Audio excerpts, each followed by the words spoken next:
Eddie looked down at her hand on his coat, then up at her face. Do we have a list of things I'm allowed to answer? Because so far it's mostly debts and murder paperwork. Mara did not let go. Plot zero is sealed for a reason. Everything here is sealed for a reason. The soup is sealed for a reason. I don't trust the soup either. Nora glanced at the cupboard. I'm still not convinced that's soup. The can of beef soup shifted almost imperceptibly on the shelf. Nobody commented. Some truths were stronger when ignored. Mara tightened her grip. You are not going to plot zero. Eddie smiled because his mouth had terrible survival instincts. You say that like you can stop me. Mara smiled back. It was not a friendly development. I can stop parts of you, she said. The dead ledger wrote.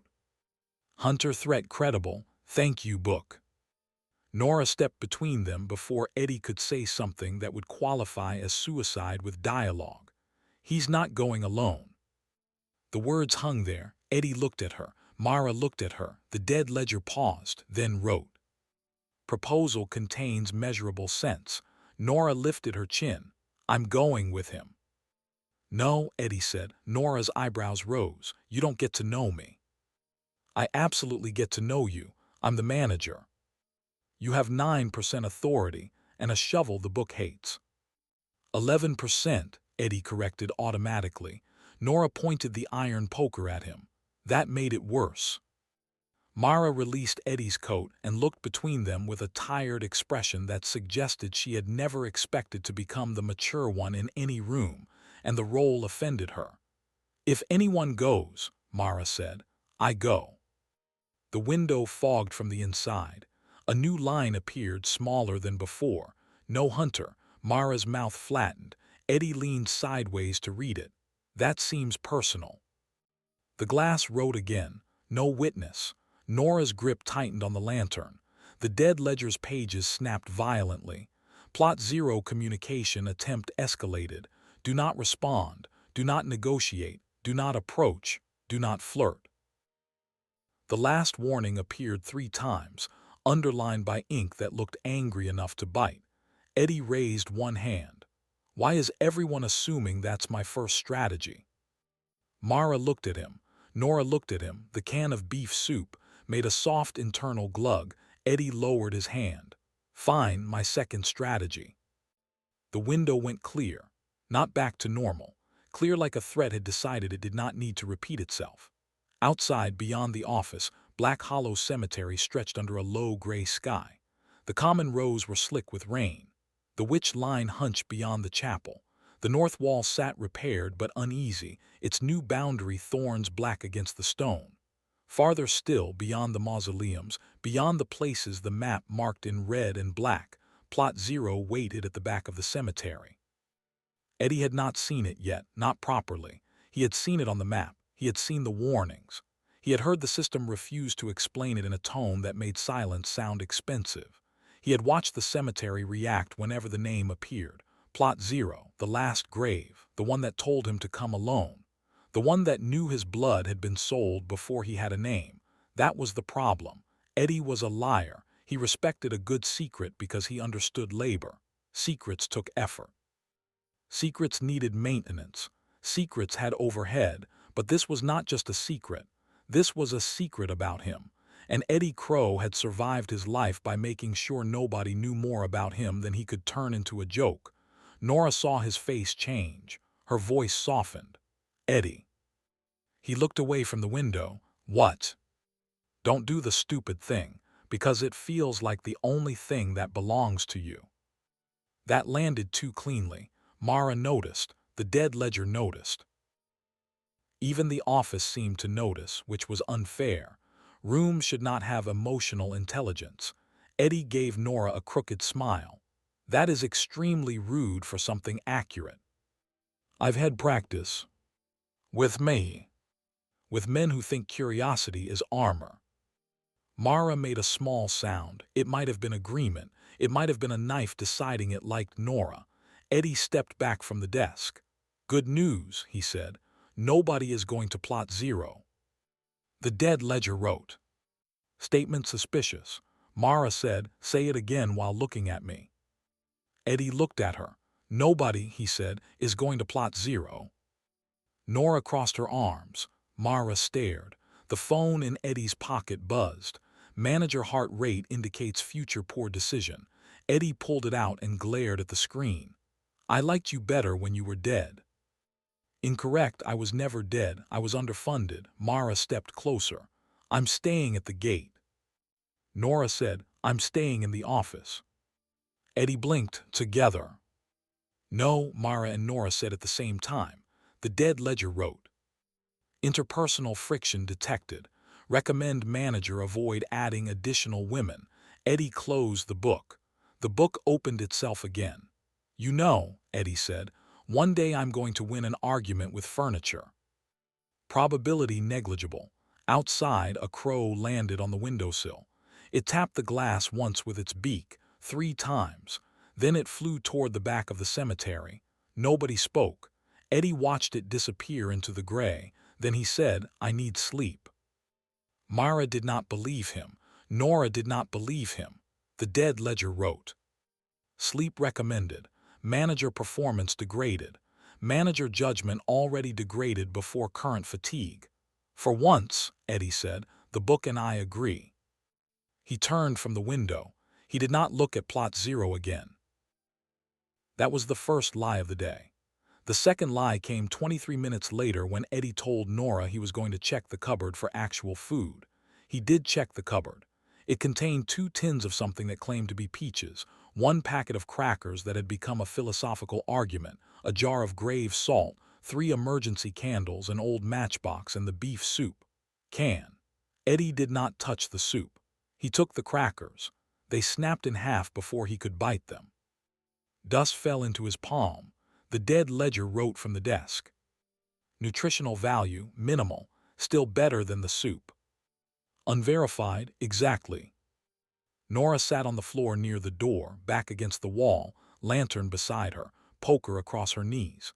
She watched him with that infuriating calm people used when they had already decided you were lying but wanted to see the shape of it. Mara had gone to patrol the front path and check the repaired boundary. She had left 1 knife embedded in the office table beside Eddie's hand. "For emergencies," she had said. The knife was positioned very close to his fingers. Eddie suspected Mara defined emergencies broadly. Nora said, "You're not eating those." Eddie looked at the cracker dust. "I'm absorbing their memory. My grandmother used to keep food in the east shed." "The shed with the boundary thorns." "Yes." "Great, I'll just eat around the stabbing plants." Nora's mouth twitched. She used to bring soup to Sela's. Eddie glanced at the cupboard. Was it in a can that questioned its own identity? "No." "Then your grandmother was a woman of taste." Nora pulled 1 knee closer to her chest. She said Sela's always looked like he had forgotten how to be warm. Eddie was quiet for a moment. The office creaked. Rain tapped at the window. The drawer marked SILAS only sat beneath the ledger shelf, locked and still. Earlier it had growled when Eddie touched it. A drawer should not growl. Eddie had lived in poor accommodation. He knew the difference between furniture noises and opinions. "He was my great uncle," Eddie said. "Apparently." Nora watched him. "Did you know anything about him before this?" "No." "Your family never mentioned Black Hollow." Eddie laughed softly. "My family specialized in not mentioning things. Bills, birthdays, police visits, why we moved flats, why certain men couldn't be let in after 8. We were very advanced." Nora's expression changed. Eddie regretted the sentence immediately. He preferred jokes that bounced away from him. This one had landed too close. Nora said, "Your mother." The dead ledger's pages rustled. Eddie looked at the book. It went still. "My mother," he said carefully, "was good at disappearing without leaving a door open behind her." Nora did not push. That made it worse. People who pushed could be dodged. People who waited made you hear yourself. Eddie stood. "I'm getting water." "There's no water." "Then I'll get the concept of water." Nora's eyes narrowed. "Eddie." He stopped at the office door. He put one hand on the frame. He should have said something sensible. Something like, "You are right, I am not going to plot zero," or "We should all rest plan then approach with witnesses and tools," or even, "Please tie me to a chair because I make interesting but poor choices." Instead he said, "If I run, hit me with the poker." Nora stood at once. "You're running." "No, I'm establishing emergency procedures." She grabbed the poker. Eddie opened the door. The cemetery wind rushed in, and the office lamp went out, not flickered, out. The room dropped into gray shadow. The window turned black again. Nora spun toward it. On the glass, one word appeared, "Now." Eddie did what he had always done when the world presented him with a terrible opening. He took it. He slipped through the door and ran. Behind him, Nora shouted his name. The dead ledger slammed open on the desk. "Do not go." Eddie did not see the words. He was already out on the path, rain in his face, the manager's shovel in one hand, the phone buzzing violently in his pocket like a trapped insect with legal authority. The cemetery had changed again. The common rows seemed longer than before. The path bent where it had been straight. Gravestones leaned inward as if watching him pass. A few whispered, not words he could catch, just the shape of language under soil. He ran past row 17 without looking at grave 1717. That was difficult. The grave had stopped breathing, but the ground around it still looked bruised. 3 black tags marked the temporary correction. Red thread ran between the stones. The brass plate was buried again. Eddie had the unpleasant sense that if he stopped, Mrs. Wren would reach up, tap his boot, and ask about customer satisfaction. He kept running. The phone buzzed again. He pulled it out without slowing. "Current manager is ignoring safety protocol." "No, I'm engaging with hostile information." "You are being summoned by a sealed catastrophic asset." "Asset is such a rude word for a woman."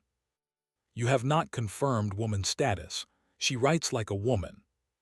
"This is not a valid risk assessment." She underlined "come alone" without underlining "please." That's personality. The phone screen flashed. "If you die, your remaining paperwork will be substantial." Finally, a threat I understand. He crossed the chapel grounds. The broken chapel stood to his right, its cracked steeple stabbing into the low sky. Rain ran through the open roof and fell in silver lines across the ruined pews. The stained glass window above the door showed a saint with no face, hands lifted around a red circle. Someone had boarded the door from the outside. Someone else had scratched through the boards from the inside. Eddie slowed only enough to read the carved words above the threshold. "Rest is not silence." "Comforting," he muttered. From somewhere inside the chapel, a voice whispered, "Manager." Eddie pointed the shovel at the door without stopping. "Take a number." The dead ledger buzzed. "Resident complaints portal contains no numbering infrastructure yet. Add it to the renovation list." He passed the witch line next. The air there smelled of smoke, wet herbs, and iron. The graves were older, their stones narrower and darker, many marked with circles, thorns, keys, and names scratched in 3 different scripts. Black thread hung from one yew tree in dead loops. The grave of Elspeth Thorne sat under a twisted hawthorn, its soil still unsettled from the previous night's awakening. As Eddie passed, the earth there stirred. A woman's voice, dry as autumn leaves, whispered, "Crowe." Eddie looked straight ahead. "Not now, Mrs. Thorne. I'm being summoned by a different terrible woman." The phone buzzed. Manager comment inadvisable. A thorn snapped from the hawthorn tree and shot past Eddie's ear. He ducked. Point taken. Another whisper followed him. "Do not open what seal is fed." Eddie slowed. The words crawled along his spine. Seal is fed, not sealed, fed. The dead ledger flashed. Ignore unsourced witch line commentary. That sounded sourced. Witch line testimony is biased, vengeful, partially intoxicated by blood memory, and legally inconvenient. So, like family. The cemetery path forked beyond the witch line. Left led toward Mausoleum Hill. Right led through the unmarked field. The map in Eddie's head knew plot 0 lay beyond both, at the far back where the cemetery rose again against the old boundary stones.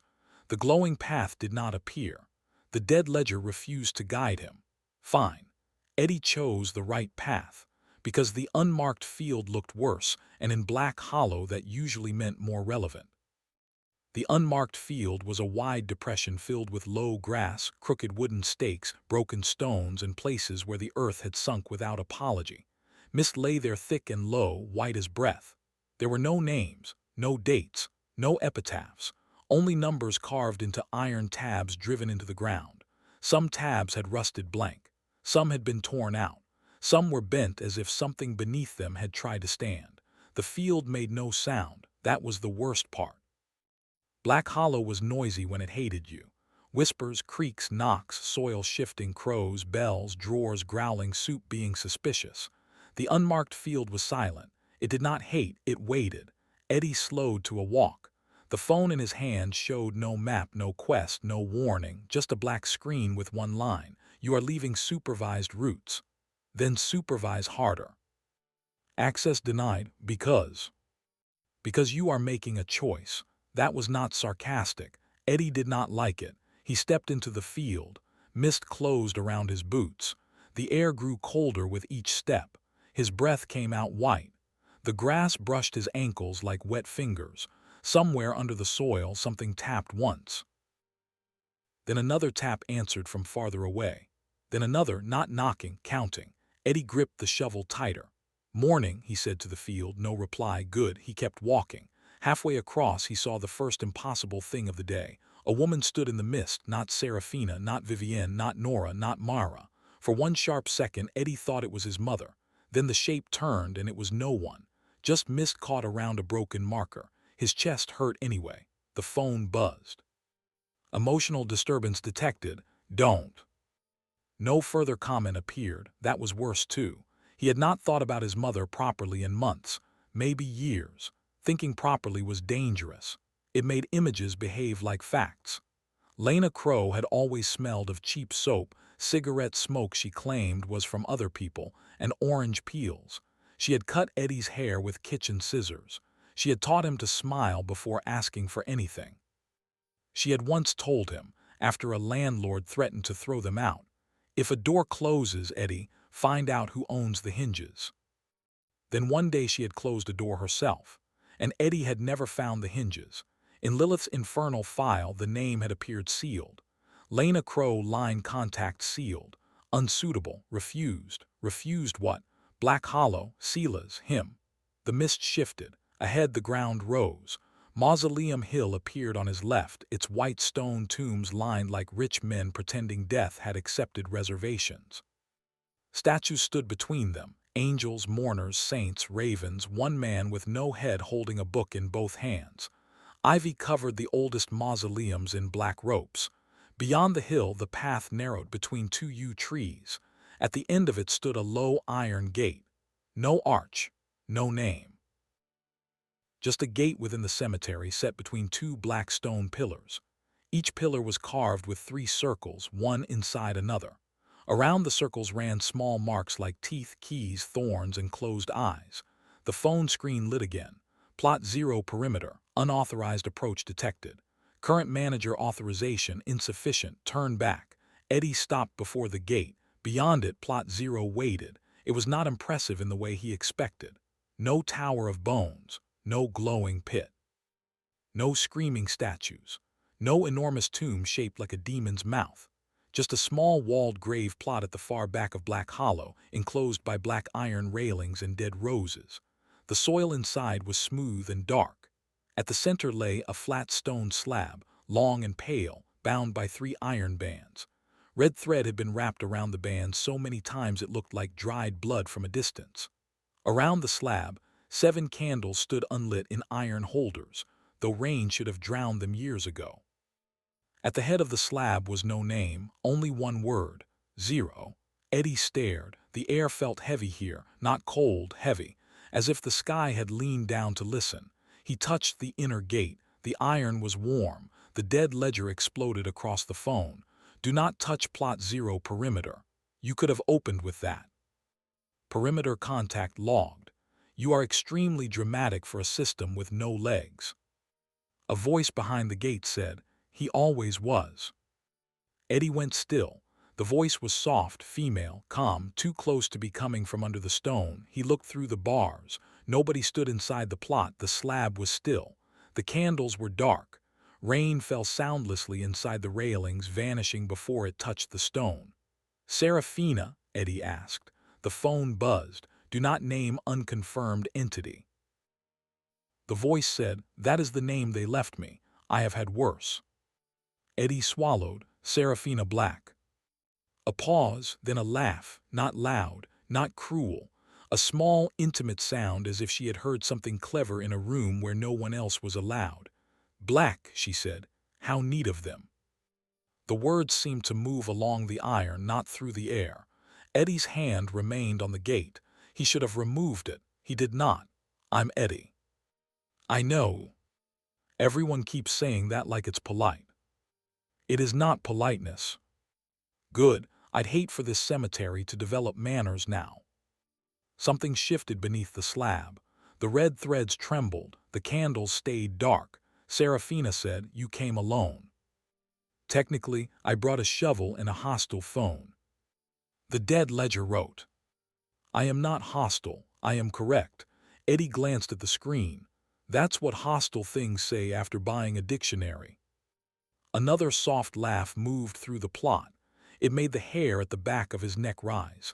It also made something lower in his chest loosen, which seemed dangerous and not medically advisable. "You should not make me laugh," Serafina said. "Why?" "Because I remember how." The simple sadness of that sentence silenced him more effectively than any threat. Eddie looked at the slab again. "Are you alive?" The phone buzzed. Invalid question. Serafina answered anyway. "Not in the way you mean." "Dead." "Not in the way they need." "Trapped." "Yes." The dead ledger flashed. Entity response manipulative. Serafina said, "System response defensive." The phone buzzed harder. "Plot 0 entity is classified as catastrophic." Serafina's voice cooled. "Only after Sila's found a use for the word." Eddie's grip tightened on the gate. "There it is." "What?" "Sila's." Everyone keeps pointing at him like a corpse in a magic trick.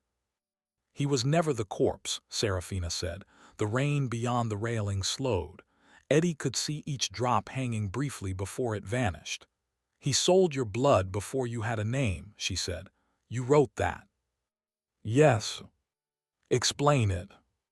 The dead ledger immediately filled the phone with warnings. "Plot 0 testimony restricted. Do not solicit. Do not accept. Do not exchange." Eddie ignored it. Serafina was quiet for long enough that he heard distant shouting from somewhere behind him. Nora probably, or Mara, or both. He had maybe 5 minutes before someone found him, hit him, rescued him, or all three in no helpful order. Serafina said, "Sila's was losing Black Hollow." The words entered the air slowly. He had debts in the soil, debts in the walls, debts under the witch line, debts at the gate. He had promised pieces of the cemetery to things that do not forget. He needed blood to keep the place from eating him. Eddie's mouth felt dry. Crowe blood. Future Crowe blood. The phone screen went black. Not because it died, because the dead ledger chose not to show anything. Serafina continued. "He borrowed against descendants not yet born, names not yet spoken. He made collateral out of children his line had not produced." Eddie's stomach turned. "I'm not a child." "No," she said softly, "but you were when he sold the right to use you." The gate seemed warmer under his fingers. Behind his ribs, something old and angry woke. Eddie had been cheated before. Everyone had in some small way. Landlords, bosses, relatives, men with smiles too wide and hands too quick. Eddie had also cheated others, and he did not pretend otherwise. But this was different. He had not been alive to negotiate. He had not even been a thought. Someone had reached into the future and put a price tag on him. Eddie said very quietly, "Where is he?" Serafina did not answer. The dead ledger screen came back. Question restricted. Eddie looked at the phone. "I didn't ask you." "You are speaking within system jurisdiction." I'm speaking to the woman in the grave." The words appeared so fast they almost blurred. That is the problem. Inside plot 0, one candle lit. No flame touched it. It simply became lit, burning blue-white in the rainless air. Serafina said, "Ask me the better question." Eddie stared through the gate. What better question? Why would the cemetery allow it? The dead ledger shook in his hand. For a second, Eddie thought the phone might crack. Then the screen displayed only one sentence. "Do not proceed." Eddie's pulse beat in his throat. He thought of the cemetery trying to eat his boots. He thought of grave 17 breathing. He thought of Mrs. Wren's hand pushing a contract from the soil. He thought of Nora's lantern flame bending toward things no one should see. He thought of Mara's face when the Voss bloodline writ revealed her mother's death was tangled with Sela's. He thought of Vivienne's smile when she saw the deed. He thought of Lilith Quill saying, "Mr. Crowe, your soul has excellent preliminary dispute potential." Black Hollow did not feel like a prison built by one man. It felt like a bad agreement signed by many hands. "Why did the cemetery allow it?" Eddie asked. All 7 candles lit. The gate opened, not all the way, just 1 inch, enough. Eddie stepped back. "No," he said automatically. Serafina laughed again, softer this time. "Clever boy." The gate remained open. The dead ledger wrote, "Perimeter breach, perimeter breach, perimeter breach." Eddie lifted the shovel. "I didn't open it."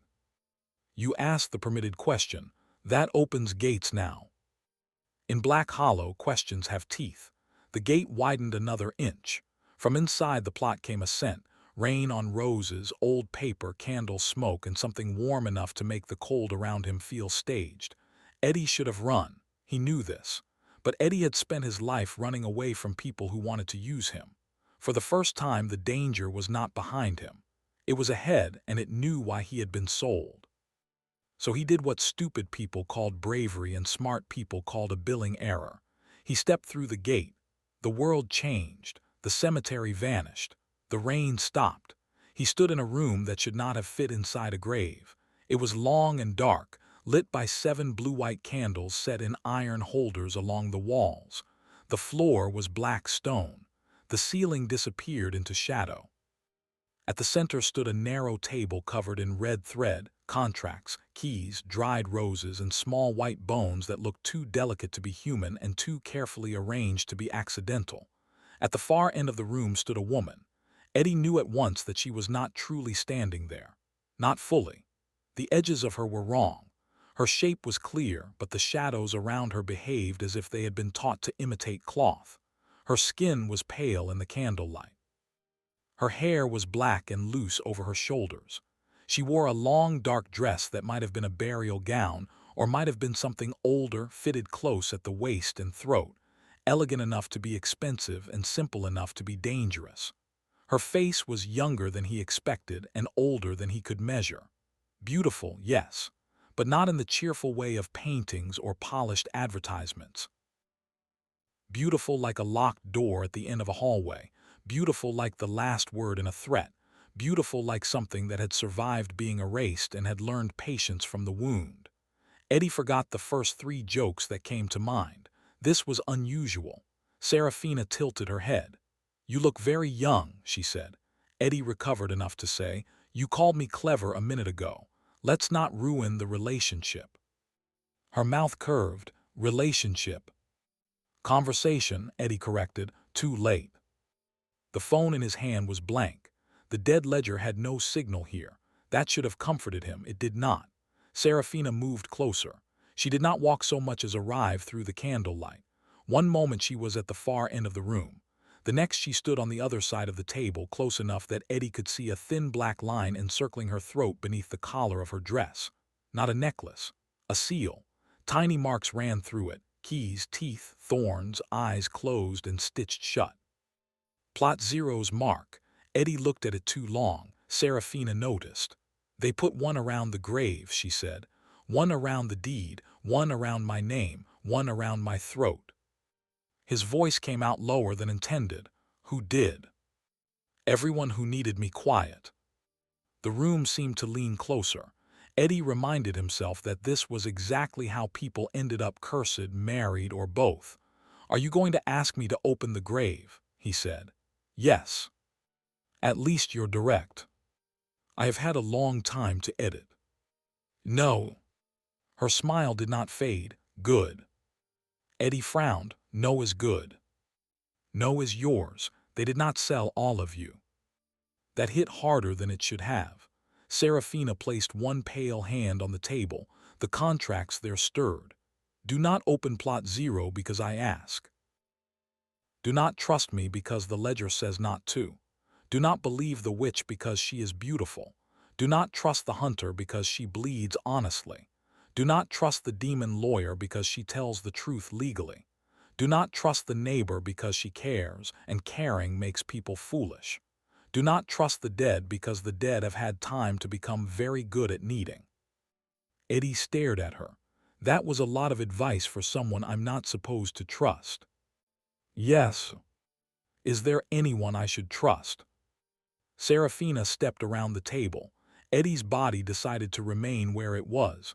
His brain filed a complaint. She stopped close enough that he could smell the roses and smoke again. Trust what costs something, she said. Lies try to be free. Eddie laughed once softly. That is terrible news for my entire business model. You had a business model. I had a brochure.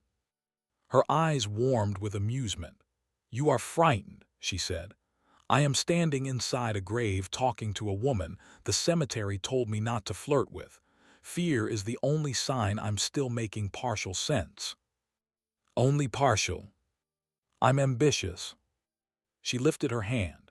Eddie should have stepped back. He did not. Her fingers touched his cheek. They were cold at first, then warm, not alive warm, not exactly. More like the memory of warmth returning to a room. Eddie's breath caught despite his best efforts to look like a man with options. Serafina's thumb brushed the cut near his lip, the one the Pike brothers had gifted him before the cemetery upgraded his life into a legal disaster. You bleed too easily, she said. I'm new to management. You joke when you want to run. I also joke when I want to stay. The words left his mouth before he could stop them. Serafina's gaze sharpened. For a moment the room lost all air. Then the table between them rattled. Contracts snapped open. Red thread lifted like live veins. The black seal at Serafina's throat tight. She winced.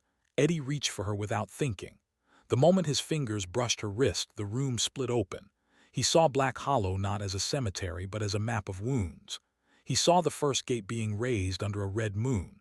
He saw men and women standing in a circle, hands cut, blood dripping into soil. Not one founder, many. Witches, priests, lawyers with ink-black fingers, hunters with silver knives. A woman in a dark dress kneeling in the center, head bowed, hair covering her face. He saw Sela's Crowe younger than the portrait Eddie had imagined. Sharp, handsome, smiling like charm had been sharpened into a knife. He saw a ledger open. He saw a deed made of something that was not paper. He saw the word manager written first as keeper, then crossed out, then written as warden, crossed out again, then finally manager, because soft names made hard things easier to sell. He saw a child's name not yet written. He saw a blank space waiting for Eddie. He saw Lena Crowe standing at the cemetery gate years later, younger, furious, alive, one hand pressed to her stomach. No, Eddie tried to move toward the vision. It pulled away. Lena shouted something at Sela's. Eddie could not hear it. Sela's offered her a pen. She spat at his feet. The vision broke. Eddie stumbled back into the candle-lit room. Serafina caught his arm, not tightly, enough. He looked at her. His voice barely worked. My mother was here. Yes. When? Before you were born. She refused. Yes. What did she refuse? Serafina's face changed. Something like regret passed through it. Regret or the memory of regret. Sela's wanted her to sign your line into Black Hollow willingly. She refused him. But I still ended up here. Because unwilling blood can still be stolen if the thief is patient.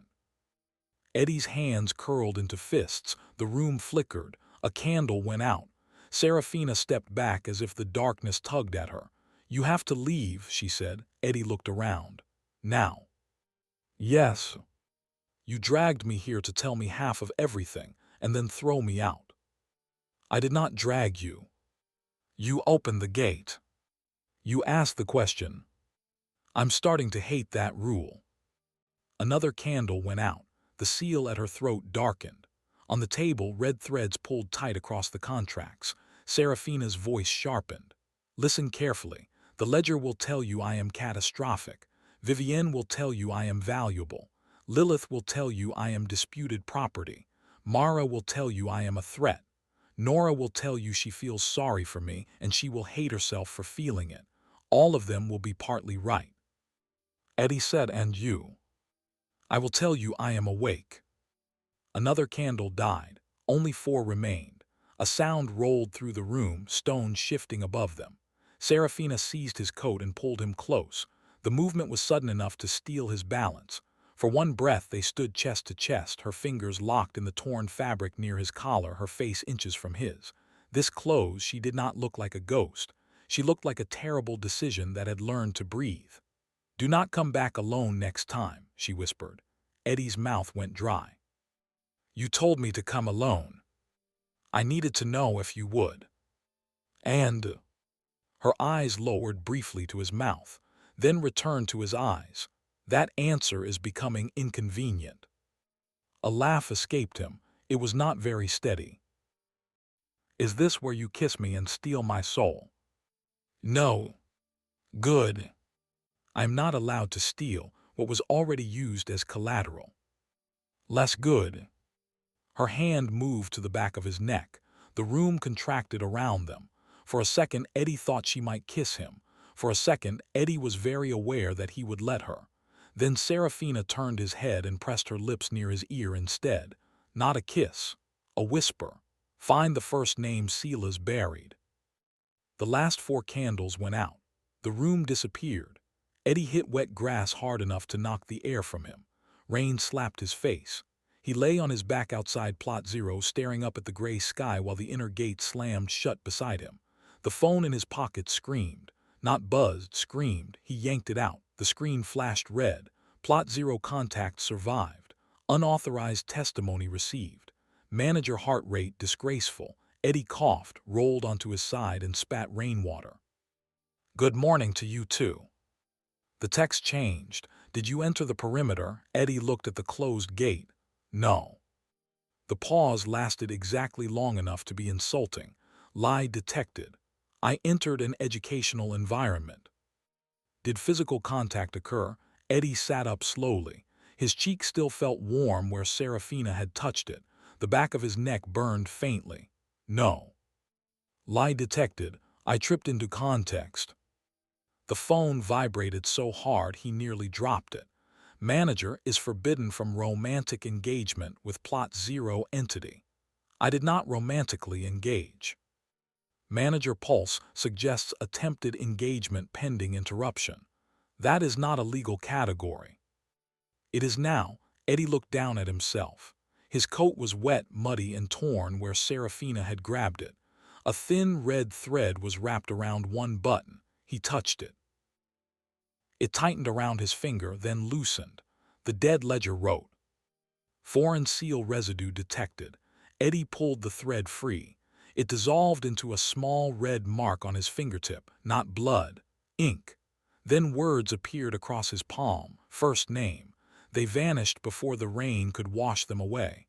Behind him, someone said, Eddie Crowe. He closed his eyes. That tone sounds like consequences. Mara Voss stood 10 feet away with a crossbow aimed at his chest. Nora stood beside her holding the storm lantern and the iron poker. Both looked soaked. Both looked furious. Both looked like they had arrived just in time to misunderstand absolutely everything. Eddie raised one hand. Before anyone shoots, stabs, bludgeons, or emotionally processes me, I can explain. Mara's eyes moved to his torn coat, then to the closed Plot Zero gate, then to his face. Nora's eyes moved to his cheek, where Seraphina's touch must have left something visible because Nora's mouth tightened. The dead ledger helpfully displayed on Eddie's phone. Romantic liability risk increased. Eddie turned the screen toward his chest. That is private medical data. Mara said, "You went in." "No." The phone buzzed. "Lie detected." Eddie looked at it. "Whose side are you on?" "Cemetery stability. That is a coward's answer." Nora stepped closer. "Are you hurt?" That question somehow made him feel worse. "No." "Lie detected." Eddie groaned. "I'm emotionally bruised. That counts as British weather." Mara lowered the crossbow slightly, which still left it pointed at several important Eddie-related organs. "What did she give you?" "Trauma." "Eddie." "A clue." Nora's eyes sharpened. "What clue?" Eddie looked back at plot 0. The slab lay silent behind its railings. The 7 candles were dark again. The red threads were still. "Find the first name Sela's buried." The moment he said it, the cemetery reacted. Not loudly, worse, quietly. Across Black Hollow, something held its breath. The dead ledger went blank. Mara's face changed. Nora whispered, "What does that mean?" The phone screen came back with a single word. "Restricted." Eddie laughed without humor. "Of course it is." Mara lowered the crossbow fully. First name could mean first false record, first victim, first manager name, first buried identity. Nora said, "Or someone whose name was removed." Eddie looked at her. She shrugged tightly. "My grandmother used to say the worst graves are the ones with names that had to be taken away." The dead ledger wrote, "Unverified folk knowledge." Nora glared at the phone. "My grandmother fed your manager." The phone paused, then wrote, "Folk knowledge provisionally tolerated." Eddie almost smiled, almost. Then the ground beneath plot 0 knocked once. All 3 of them froze. Another knock answered from the unmarked field, then one from the witch line, then from row 17, then from somewhere near the chapel. A chain of knocks moved across the cemetery, grave to grave, like a message traveling under the soil. Mara lifted her crossbow again, this time not at Eddie. Nora held the lantern higher. The flame burned blue. Eddie looked at the phone. The dead ledger displayed a new alert. Plot 0 testimony echo detected. Hidden records responding. Eddie stared. Responding to what? To first name query. From the far side of the cemetery, a grave screamed. Not a human scream, a stone scream. A name being dragged through rock. Mara was already moving. Which section? The phone's map flickered, failed, then showed a pale dot near the old chapel. Unmarked field edge. Record disturbance. Nora grabbed Eddie's sleeve. "Can you walk?" "I was thrown out of a grave by a beautiful catastrophe. Of course I can walk." Mara looked back. "Beautiful." Eddie realized the word had occurred. Nora realized it too. The dead ledger wrote, "Manager statement inadvisable." Eddie pointed at the distant scream. "Bigger problem." Mara's smile was thin, temporarily. Nora's expression promised later questions. Eddie decided the cemetery might actually be safer if it ate him. Before they could move, the phone flashed again. Plot 0 echo spreading. Hidden records are responding to manager exposure. Recommended response. Suppress inquiry, return to office, file stabilizing silence order. Eddie stared at the screen. Stabilizing silence order. Yes, that sounds like burying the truth with a nicer hat. Truth is not a primary cemetery function. Nora's face hardened. What is the primary function?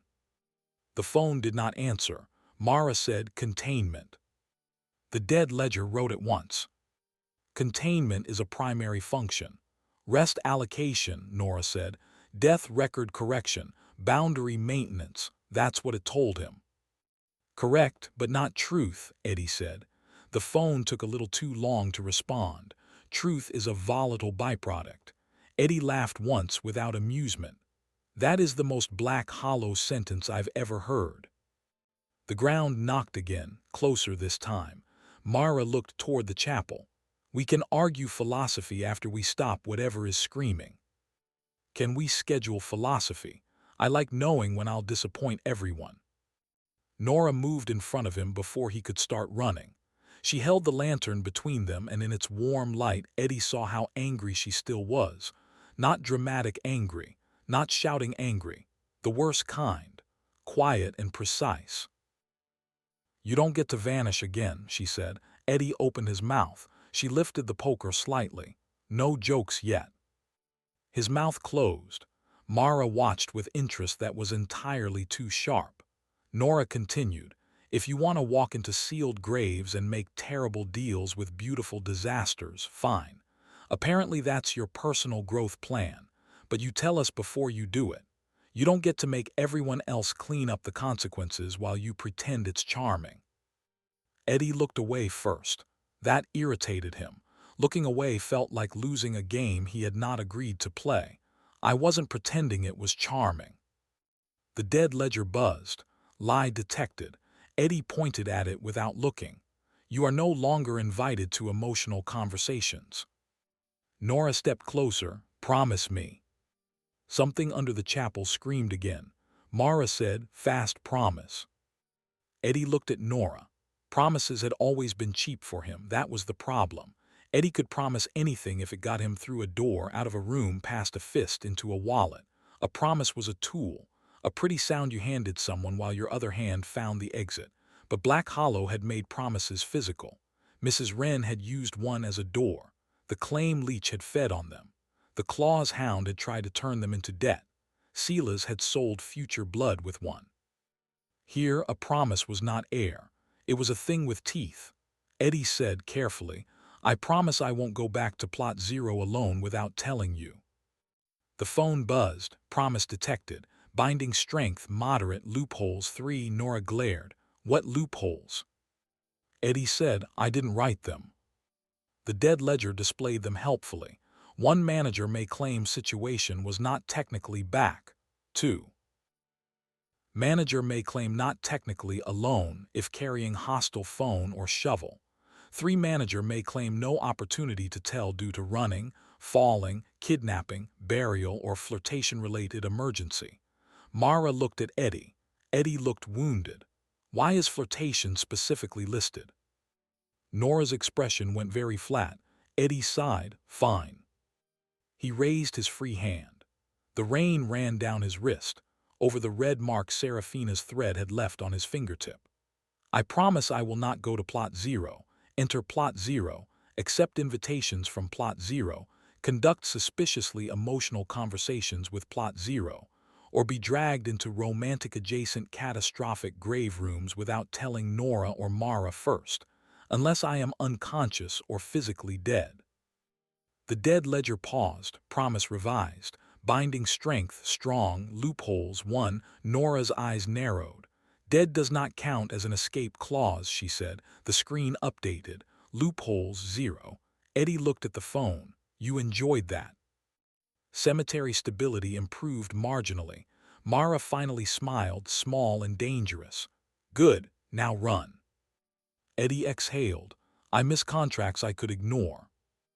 Then the third scream tore through the chapel grounds, and all three of them ran. The path back from Plot Zero had changed again. It seemed shorter now, as if the cemetery wanted them somewhere fast. That should have been helpful. Eddie did not trust helpful things. In his experience, helpfulness was usually bait with better posture. They crossed the edge of the unmarked field at a hard pace. The mist there churned around their legs. Names whispered beneath it, not spoken aloud but pressed into the air.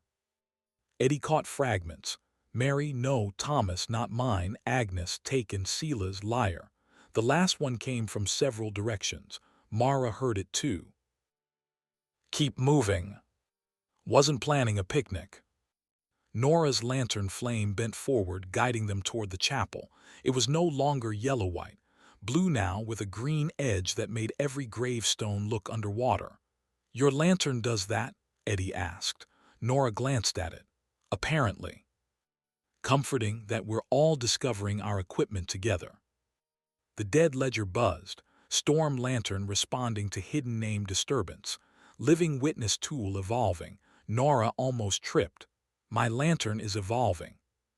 Eddie said, "Congratulations. Mine mostly insults me." The manager's shovel hummed once. The dead ledger wrote, Managers shovel objects to comparison. Tell it to become less emotionally beige. They reached the edge of the old chapel grounds. The screams stopped. Silence fell. At the back of the chapel, near a collapsed stone wall, a grave had appeared. Eddie was certain it had not been there before. Black soil lay freshly turned in a neat rectangle. At its head stood a thin white marker with no inscription. Around it the grass had withered in a perfect circle. On top of the soil lay a child's wooden alphabet block. Eddie stopped. Mara stopped too. Nora's face went pale. The block showed one letter. L. Eddie did not move closer. No children visible. No body, no voice, just the block. The dead ledger's screen flickered. Hidden record surfaced. Category withheld. Name fragment detected. First letter only. Nora whispered L. Eddie's throat tightened. Lena. The thought came so fast it felt like a hand around his neck. He hated himself for it. He hated Sila's more. Mara looked at him. Do you know the name? No. Lie detected. The phone's honesty feature was going to get it buried in a very shallow grave. Eddie said, I know a name that starts with L. That is not the same as knowing the name. Nora stepped closer, very careful not to enter the withered circle. My grandmother said hidden graves sometimes surface in symbols first. They can't give you the name all at once if the name is bound. Mara crouched near the circle, examining the grass. No fresh dig marks outside the plot. Soil rose from underneath. The phone wrote.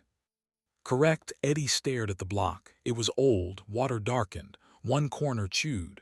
The letter L had been painted red, though the paint had faded. He did not want to touch it. That meant he had to. He stepped toward the circle. Mara grabbed his arm. No. It surfaced because of the clue, which came from plot 0. Everything comes from somewhere terrible lately. Nora said, wait. She lifted the storm lantern. The blue flame brightened. The withered circle around the grave lit up in thin lines. Not chalk, not thread, not roots. Writing. Tiny repeated script curled through the dead grass. Not first, not first, not first. Eddie frowned. That seems unhelpful. Mara's eyes tracked the circle. It's a denial. Nora said, or protection. The dead ledger wrote. Hidden record conflict. Name fragment L does not correspond to first burial. Eddie's breath came out slowly. So not Lena. Mara looked at him again. He did not explain. The grave knocked once. The block flipped by itself. A new letter appeared on the opposite side. Eddie took a step back. The phone wrote. Name fragment sequence detected. Nora whispered, Lilith. Eddie's stomach dropped for half a second. Then Mara shook her head. Too easy. The block flipped again. A third side. ALIA. The ground under the grave shifted. Eddie said, please don't be spelling liability. The block flipped. RLIAR. The word hung in the blue lantern light. Liar. Then every stone around the chapel whispered it. Liar, liar, liar, the dead ledger wrote. Record disturbance escalating. Mara raised her crossbow. It's not a name, it's an accusation. Nora's voice was tight. Against who? The block flipped one more time. On the final side was not a letter, it was a small black crow. Eddie looked at the symbol, Sila's. The grave soil split. A hand did not emerge. A mouth did, not flesh. Soil shaped into lips and teeth made of small white stones. It opened at the center of the grave, wet earth peeling back like skin. It spoke in Sila's crow's voice. My boy should have stayed out of old women's graves. Eddie's blood went cold. Mara fired. The crossbow bolt struck the soil mouth and shattered into black splinters. The mouth laughed. Nora lifted the lantern higher. The blue flame roared. The dead ledger flashed. Sila's residual speech channel detected. Origin, unknown. Authority, prior manager residue. Threat level, indirect but insufferable. Eddie stared at the mouth. Sila's. Edward, the mouth said, you've been busy. Eddie stepped forward despite Mara's warning hand. The first time he had heard Sila's from the drawer, the voice had been muffled, mocking, buried behind wood and rules. This was clearer, wetter, closer. I have complaints, Eddie said. So does Black Hollow. You'll get used to the paperwork. You sold my blood. The soilmouth smiled wider. I invested in family. Eddie's grip on the shovel tightened until his hand hurt. Mara said quietly, do not let him bait you. Silas chuckled. Voss blood giving advice to Crowe blood. That's almost touching. Your mother would have hated it, Mara. Mara went still. Eddie did not look at her. He kept his eyes on the grave. Silas said, and Nora Quinn, little lantern girl, your grandmother used to sing at the east wall when she thought I slept. Nora's face hardened. She said you never slept. Smart woman. Eddie raised the shovel. You're very chatty for someone allegedly absent. I am many things. Coward. The mouth's smile widened. The withered circle pulsed black. Manager, the dead ledger warned. Eddie ignored it. Thief. The circle pulsed again. Eddie, Nora said, grave parasite. The mouth split wider than a mouth should. The soil around it sank. The phone screamed. Do not engage prior manager residue with undefined accusations. Specify claim. Eddie forced himself to breathe. Specify claim, right. That was how Black Hollow worked, not anger terms. He lowered the shovel slightly. Silas Crowe, he said, I dispute any prior claim you made against future Crowe blood without individual consent. The mouth stopped smiling. The circle around the grave flickered. The block trembled. The dead ledger wrote. Dispute format acceptable. Silas said softly, careful. Eddie took another step closer. I dispute any authority you retain over my name, my blood, my debt, my signature, and my management unless entered into the current dead ledger under current manager review. The cemetery wind rose. Mara watched him with sharp attention. Nora's lantern flame steadied. Silas's soil mouth narrowed. You don't know what you're doing. Eddie smiled. No, but I know that scares people who do. The dead ledger wrote. Claim correction active. Legal defense supporting. Resident complaints portal observing. Also, Eddie added, because his mouth was a criminal accomplice, your mouth is made of mud, so maybe stop sounding superior. The soil mouth lunged.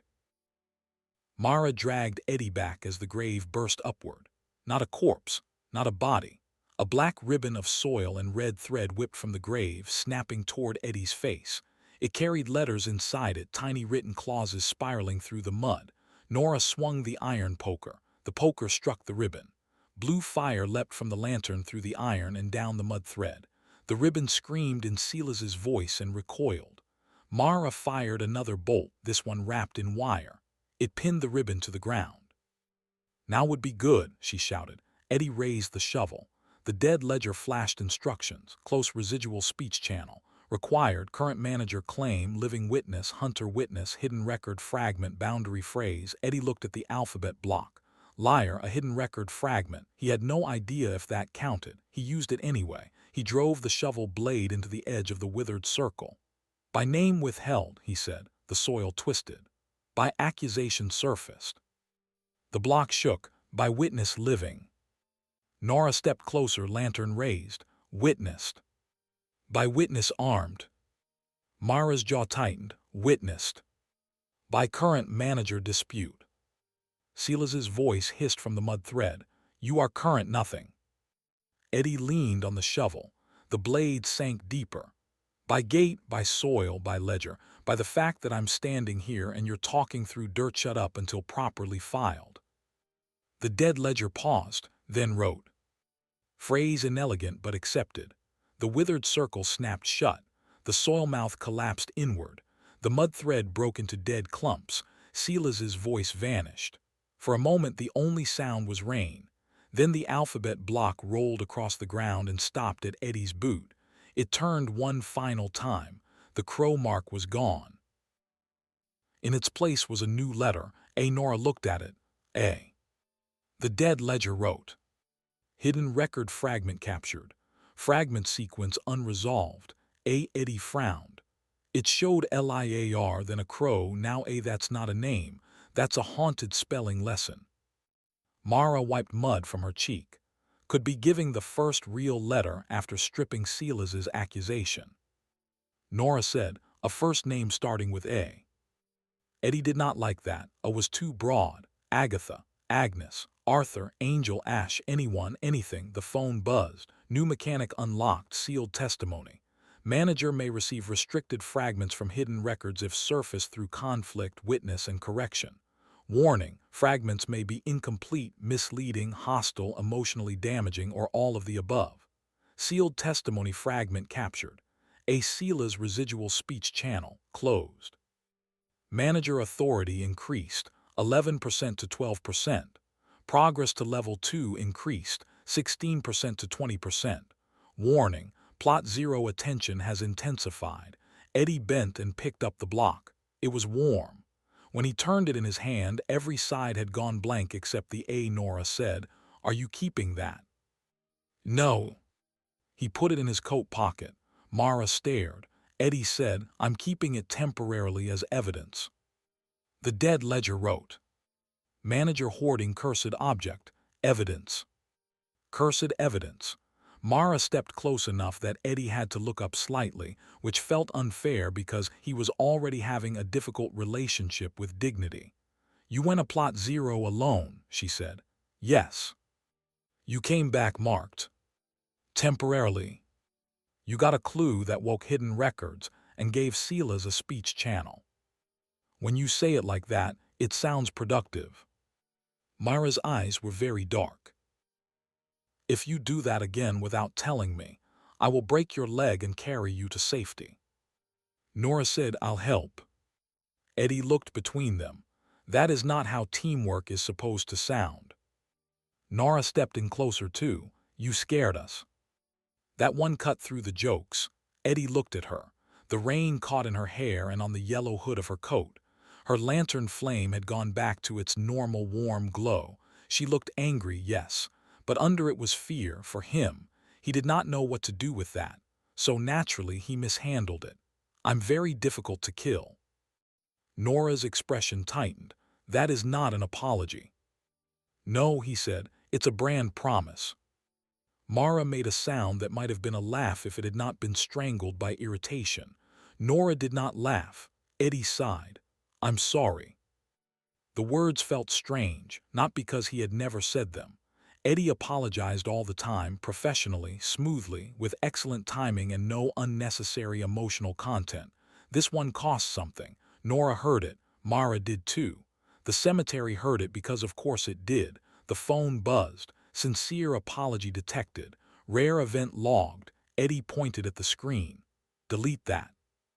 "No." Mara finally lowered her crossbow. Nora looked toward plot 0, barely visible beyond the rain and stones. "What did she say to you?" Eddie's hand closed around the alphabet block in his pocket. She said not to trust anyone completely." Mara snorted. Sensible for a sealed catastrophic asset. "She also said not to come back alone next time."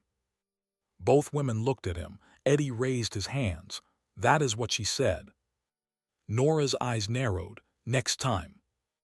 "Apparently, I made an impression." The dead ledger wrote. Manager comment extremely inadvisable. Mara stepped closer again. Eddie backed up half a step. Nora crossed her arms. Eddie looked toward the office. "We should discuss this somewhere with fewer fresh graves and accusations." The cemetery answered with a bell, not the front gate bell, a smaller bell from the office. One ring, then a second, then a third. The dead ledger wrote. Resident complaints portal active. Incoming complaint cluster. Eddie stared. Now. Complaint urgency. Hi. Mara looked toward the office. How many? The phone paused. 42. Nora whispered the potential intake sites. Eddie felt the morning tilt under him. The phone continued. Complaint theme. Identical. Eddie did not ask. He already knew this would be bad. The screen displayed the complaint. She is awake. Across Black Hollow, from row 17 to the witch line, from the unmarked field to the repaired north wall, from graves that should have slept and graves that had never been named, 42 bells began to ring beneath the soil. The sound rose through the cemetery like laughter turned inside out. At the far back of Black Hollow, behind the railings of Plot Zero, one blue-white candle lit again. Then another. Then another. Eddie looked at Mara. Mara looked at Nora. Nora looked at Eddie. The dead ledger wrote, "Recommended action. Contain escalation." Eddie wiped rain from his face. "I miss when my worst problem was fraud." The phone buzzed. "Fraud remains relevant. Thank you." At Plot Zero, the seventh candle lit, and under the last grave the woman began to hum. End of Chapter 6. She is awake, and Eddie should absolutely not go back alone. Subscribe and continue with Chapter 7, The Wrong Dead Multiply. Chapter 7. The Wrong Dead Multiply. The first rule of property management, Eddie Crowe decided, was that if 42 dead people filed the same complaint at the same time, the property was no longer being managed. It was staging a revolt. The office window had gone white with words. Not frost, not mist, not the ordinary kind of condensation produced by cold glass, warm breath, and terrible decisions. Words. They wrote themselves in trembling lines across the pane, each one dragging through the rain on the other side as if invisible fingers were carving the message with nails. She is awake. She is awake. She is awake. She is awake. 42 times. The letters overlapped until the whole window looked less like glass and more like a page from a nervous confession. Beneath the desk, the old floorboards clicked. The walls breathed once, then stopped as if embarrassed to be caught. Somewhere outside, under the cemetery soil, Serafina Black began to hum. It was not loud. That was the worst part. A scream would have been easier. A scream told you something was angry or hurt or climbing out of a hole with poor social boundaries. The hum was soft, patient, almost pretty. It slid under the office door, through the cracks in the shelves, behind the framed burial certificates, and down Eddie's spine like a fingertip made of winter. Nora Quinn stood near the stove with her storm lantern raised in one hand and her iron poker in the other. Her yellow raincoat was muddy from the knees down. Her hair had escaped its tie in wet curls around her face, and her expression said she was very close to adding Eddie to the complaint system manually. Mara Voss stood by the door, knife in one hand, short hunter's chain looped around the other. She was soaked, bruised, furious, and still somehow looked like she had been designed by a committee whose only instruction was, make bad choices look tempting. The dead ledger lay open on the desk, its pages fluttered without wind. Resident complaints portal active, pending complaints 42, repeated complaint she is awake, recommended response triage, manager preparedness decorative. Eddie stared at the page. Decorative feels personal. The ink shifted. It is also generous. Mara did not look at the ledger, she looked at Eddie. You went to Plot Zero alone. Briefly. You got pulled inside a sealed catastrophic grave. That makes it sound worse. Nora said it was worse. You weren't there for the whole thing. I found you with a glowing red thread burned into your palm, and a cemetery full of dead people yelling that the woman under the last grave is awake. I saw enough. Eddie looked at his left hand. The mark was still there. A line of red thread not lying on his skin but inside it, looped once around his palm and vanished beneath the knuckle of his ring finger. It did not hurt now. That made it worse. Pain was at least honest. This felt like a promise he did not remember making. Mara stepped closer. What did she say? A lot of things. Eddie. He hated when Mara said his name like that. Most people said his name as a complaint. Mara said it as a threat with paperwork pending. She said Silas sold my blood before I had a name. She said my mother refused him. She said to find the first name Silas buried. She said not to trust anyone fully, which, given current company, feels less like supernatural wisdom and more like common sense. Nora's eyes sharpened. Your mother. Apparently, you never mentioned her. I never mentioned tax fraud either, but it keeps appearing in my life. Mara's chain clicked as she tightened her grip. Focus. Did Serafina tell you how to stop the complaints? No, she did the mysterious woman thing. told me just enough to make everything worse, then sent me back through a grave like I was a badly posted letter. The hum under the floor deepened. The office lamp flickered. The dead ledger wrote, "Warning, prolonged plot zero resonance may agitate resident population." Nora gave Eddie a look. "I know," Eddie said. "I shouldn't have gone." "That's not what my face was saying." "Your face has subtitles now." My face was saying, "You promised not to do it again." The ledger wrote, "Confirmed, binding promise recorded, no loopholes detected, manager disappointment forecast, imminent." Eddie pointed at it. "You enjoyed writing that." "Immensely." The complaint words on the window shivered. "She is awake."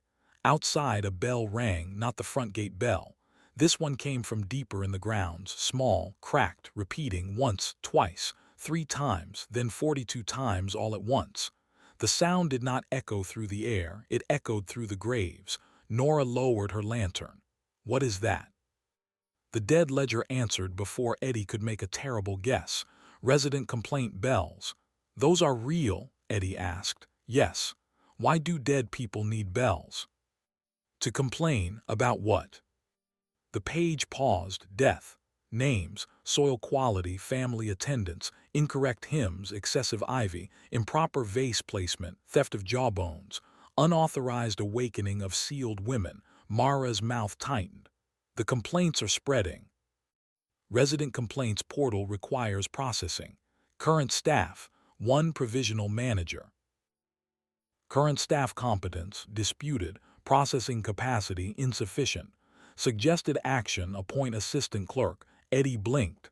Assistant clerk. "Yes, you have staff." Had that word sat there, Eddie did not like it. In Black Hollow, past tense usually meant the past had not agreed to stay there. Mara moved toward the window and wiped a patch clear with her sleeve. The words returned immediately beneath her hand. "Where?" she asked. The ledger wrote, "Auxiliary complaint clerk archived in Broken Chapel. Status, inactive. Condition, skeletal. Disposition, unpleasant." For the first time that night, Eddie felt a tiny piece of hope. A skeleton. Nora turned slowly. That was not the part to sound excited about. "It might be helpful." "It's a skeleton."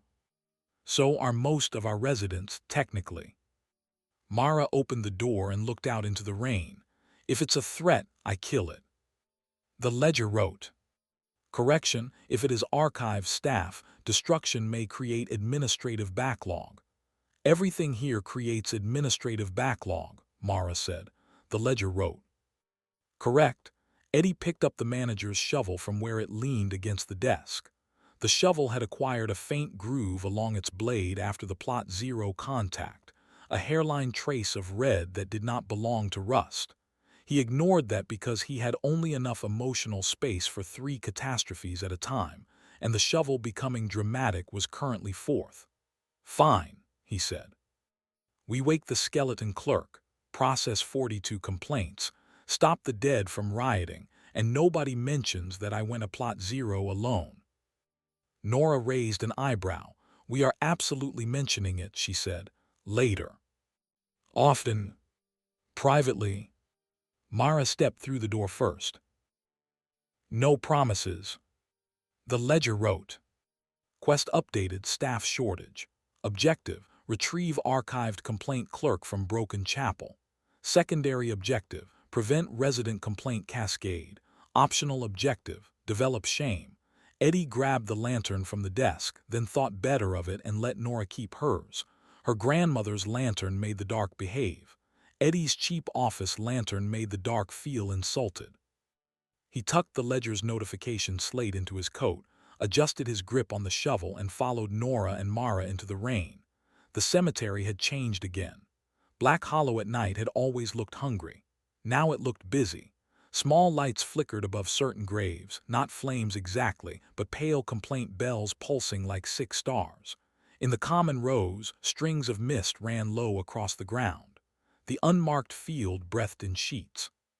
Far back beyond Mausoleum Hill, Plot Zero remained hidden behind rain and dark, but Eddie could feel it watching. Not watching him, listening to him. That was worse. The hum continued beneath the storm. Nora walked beside Eddie, lantern held forward. You said she told you to find the first name Sela's buried. Yes. Not the first body. Name. That's different. Everything here is different. If I inherited a normal cemetery, I could have flipped it to a developer, faked grief on camera, and been in Brighton by breakfast. Mara glanced back. That was your plan. I had a variety of plans. Any of them decent? Define decent. Not criminal. Then no, but some were charming. A complaint bell rang from the grave to Eddie's left. The stone shook. William Garrow died 1888 father, husband, forgiven eventually. The inscription blurred. The word father melted downward like wet ink. For a second the stone read thief. Then father again. Nora stopped. Did you see that? Yes. Mara crouched near the grave without touching it. Name pressure. The record is slipping. The phone in Eddie's pocket buzzed. Complaint 9 of 42, epitaph instability. Resident requests correction. Priority low. William Garrow's grave bell rang again. The soil above it bumped upward, offended. Priority revised, medium. We need the clerk, Mara said. They moved faster. The broken chapel crouched at the center of Black Hollow, a collapsed little church of dark stone, cracked windows, and a steeple that leaned as if the building had once heard bad news and never recovered. The door hung partly open. Ivy grew through the hinges. Rain fell through holes in the roof in thin silver lines. A row of dead candles stood along the entrance, all of them freshly smoking. Eddie stopped at the threshold. The last time he had looked at the chapel, it had felt empty. Now it sounded full, not with voices, with paperwork. That was the only word for it. Dry whispers, thin rustles, tiny scratches like pens moving across old forms. Somewhere inside, a stamp struck paper again and again. Approved, denied, filed, forgotten. Nora's lantern flame bent toward the doorway. Mara lifted her chain. Eddie swallowed. Anyone else find it weird that the most frightening sound here is office work? The ledger replied from his pocket.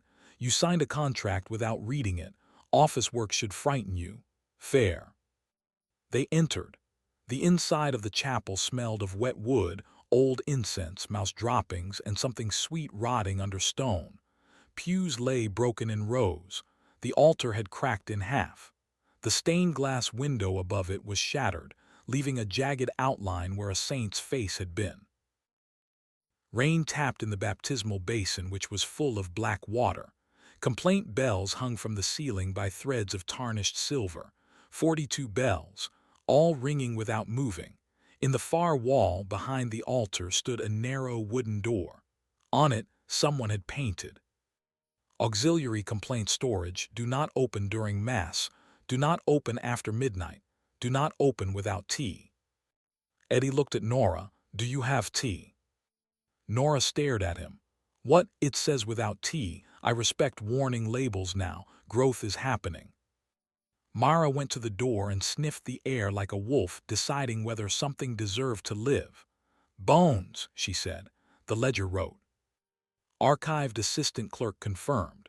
Name, Archibald Rattle. Former position, auxiliary complaint clerk, third class. Skills, filing, resident etiquette, minor grave mathematics, aggressive note-taking. Known faults, vanity, cowardice, resentment, selective loyalty, fondness for loopholes. Current condition, assembled probably. Probably? Eddie asked. The door rattled. From inside came a dry, offended voice. I heard that. Nora took a step back. Eddie smiled despite himself. Mr. Rattle. Depends who is asking, why they are asking, and whether the current manager is still that absolute stain Sela's Crowe. Mara's eyebrows rose. Eddie glanced at Nora. I like him already. Do not, Nora said. Eddie faced the door. Sela's is not the current manager. A pause, prove it. The dead ledger flashed. Authorized response available. Eddie raised his voice. By gate, by soil, by record, provisional manager Eddie Crowe requests auxiliary complaint clerk activation. The door went silent. Then the voice said, Crowe. Unfortunately. Related to Sila's. Also unfortunately. Competent.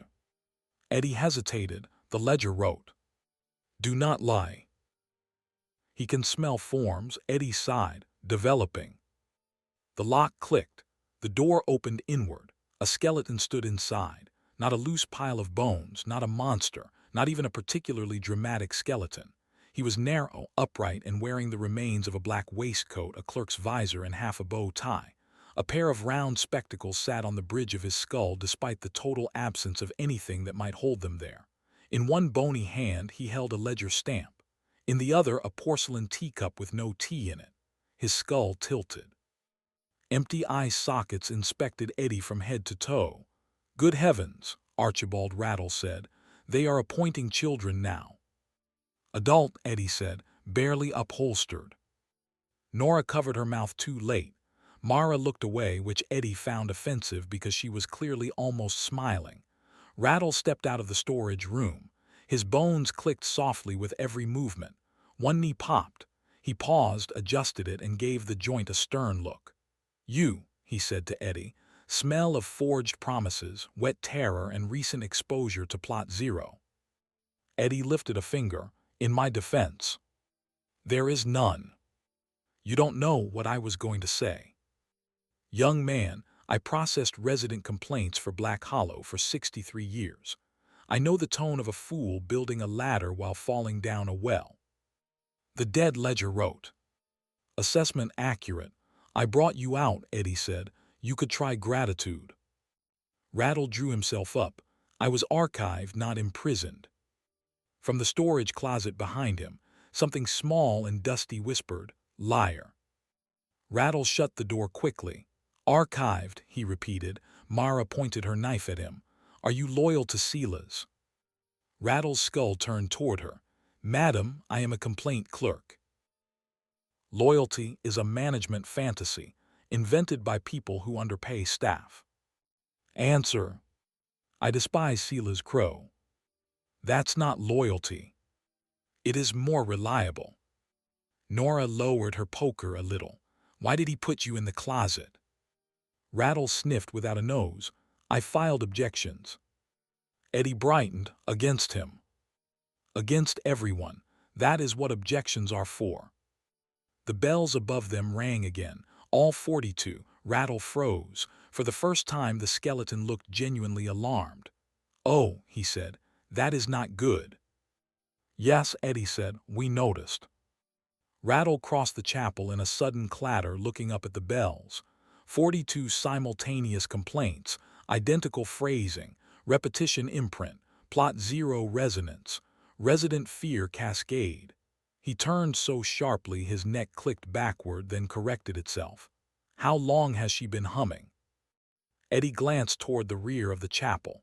The hum moved under the stone like a sleeping animal dreaming of music. A few minutes. Rattle stared. A few minutes. Maybe longer. Time has been emotionally unstable. Rattle lifted both bony hands to his skull. You let Plot Zero hum unprocessed for more than 30 seconds.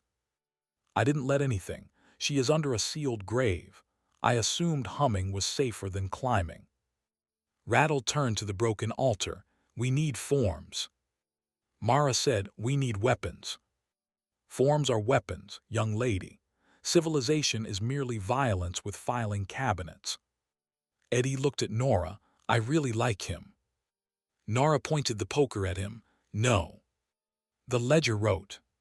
Temporary hire available, Archibald Rattle. Cost, 2 bone coins retainer. Terms, filing support, complaint triage, resident protocol explanation, minor archival access. Risks, sarcasm, procedural obstruction, future betrayal in triplicate. Rattle leaned over Eddie's shoulder and read the page. Future betrayal in triplicate is an unfair characterization. The ledger added. Amended future betrayal in triplicate with margins. Better. Eddie patted his pockets. Bone coins were heavy little things, colder than money and more judgmental. After the north wall repair, he had enough to feel briefly solvent in a currency only dead people respected. He held up two, temporary retainer. Rattle extended a hand. Desk, ink, chair, bell access, complaint authority, and 1 hour per night not spent listening to resident grievances about weather. Half an hour. 45 minutes. 35. 40, and I refuse complaints involving earned jealousy. Done. Nora said, you just negotiated labor terms with a skeleton while the cemetery is ringing. Eddie dropped the bone coins into Rattle's palm. I'm growing as a manager. Rattle closed his fingers around the coins. A pale line of cemetery light ran up his arm, across his ribs, and into the cracked visor above his skull. The bells stopped. For 1 second the chapel was quiet. Then every grave outside knocked once from beneath the soil. Rattle's jaw opened slightly. They have accepted my temporary return. The dead ledger wrote. Assistant clerk activated. Status, temporary. Office integration, pending. Productivity forecast, superior to manager. Eddie sighed. Can we get one system message that doesn't punch me in the face? No, the chapel floor cracked. A thin black line spread from the altar to the door, then branched like a vein toward the common rose. Rattle tucked his empty teacup inside his waistcoat. We have perhaps 8 minutes before the complaints become motions. Mara's knife came up. Motions. A complaint is a request. A motion is a demand. A demand backed by disturbed remains is what your profession calls Tuesday. Nora lifted the lantern. What do they want? Rattle turned toward the humming dark. They want the cemetery to acknowledge that Plot Zero is awake. Eddie said, can we acknowledge it? The dead ledger wrote in sharp black letters. No, Rattle looked at the page. Ah, the ledger is lying by omission. I missed that. The book slammed itself shut in Eddie's pocket hard enough to hurt his ribs. Ow. Nora's eyes narrowed. What omission? Rattle moved toward the chapel door. The cemetery cannot acknowledge Plot Zero as awake because officially Plot Zero is not a resident. Mara followed. Then what is she? A seal, a debt, a witness, a locked room with a woman's voice. Take your pick. Black Hollow has always been sloppy with categories when terrified. Eddie stepped after them into the rain. Can you fix it? Rattle laughed. It sounded like dice dropped into a coffin. No, Mr. Crowe, I can file it. There is a difference. Outside, the complaint bells had vanished, but the graves were moving. Not all at once. That would have been theatrical. Black Hollow preferred escalation in organized waves. A row of stones in the common rows tilted forward. Names flickered. Dates scraped themselves into new numbers, then corrected, then changed again. Thin hands did not yet break the surface. Not quite. But the soil bulged over several graves, each one rising and falling in rhythm with Seraphina's hum. The hum had changed. It now had harmony. A second sound followed it, low and broken from somewhere beneath the common rose. Then a third. The dead were answering. Mara's chain uncoiled. That is not normal resident agitation. Rattle moved with surprising speed toward the nearest stone. No. It is choral response. Eddie stopped. Choral response as inquire. Rattle looked over his shoulder. Yes. The dead ledger opened itself on Eddie's phone. Warning, pattern detected. Wrong dead coordination increasing. Possible formation, wrong choir. Nora swallowed. Wrong choir.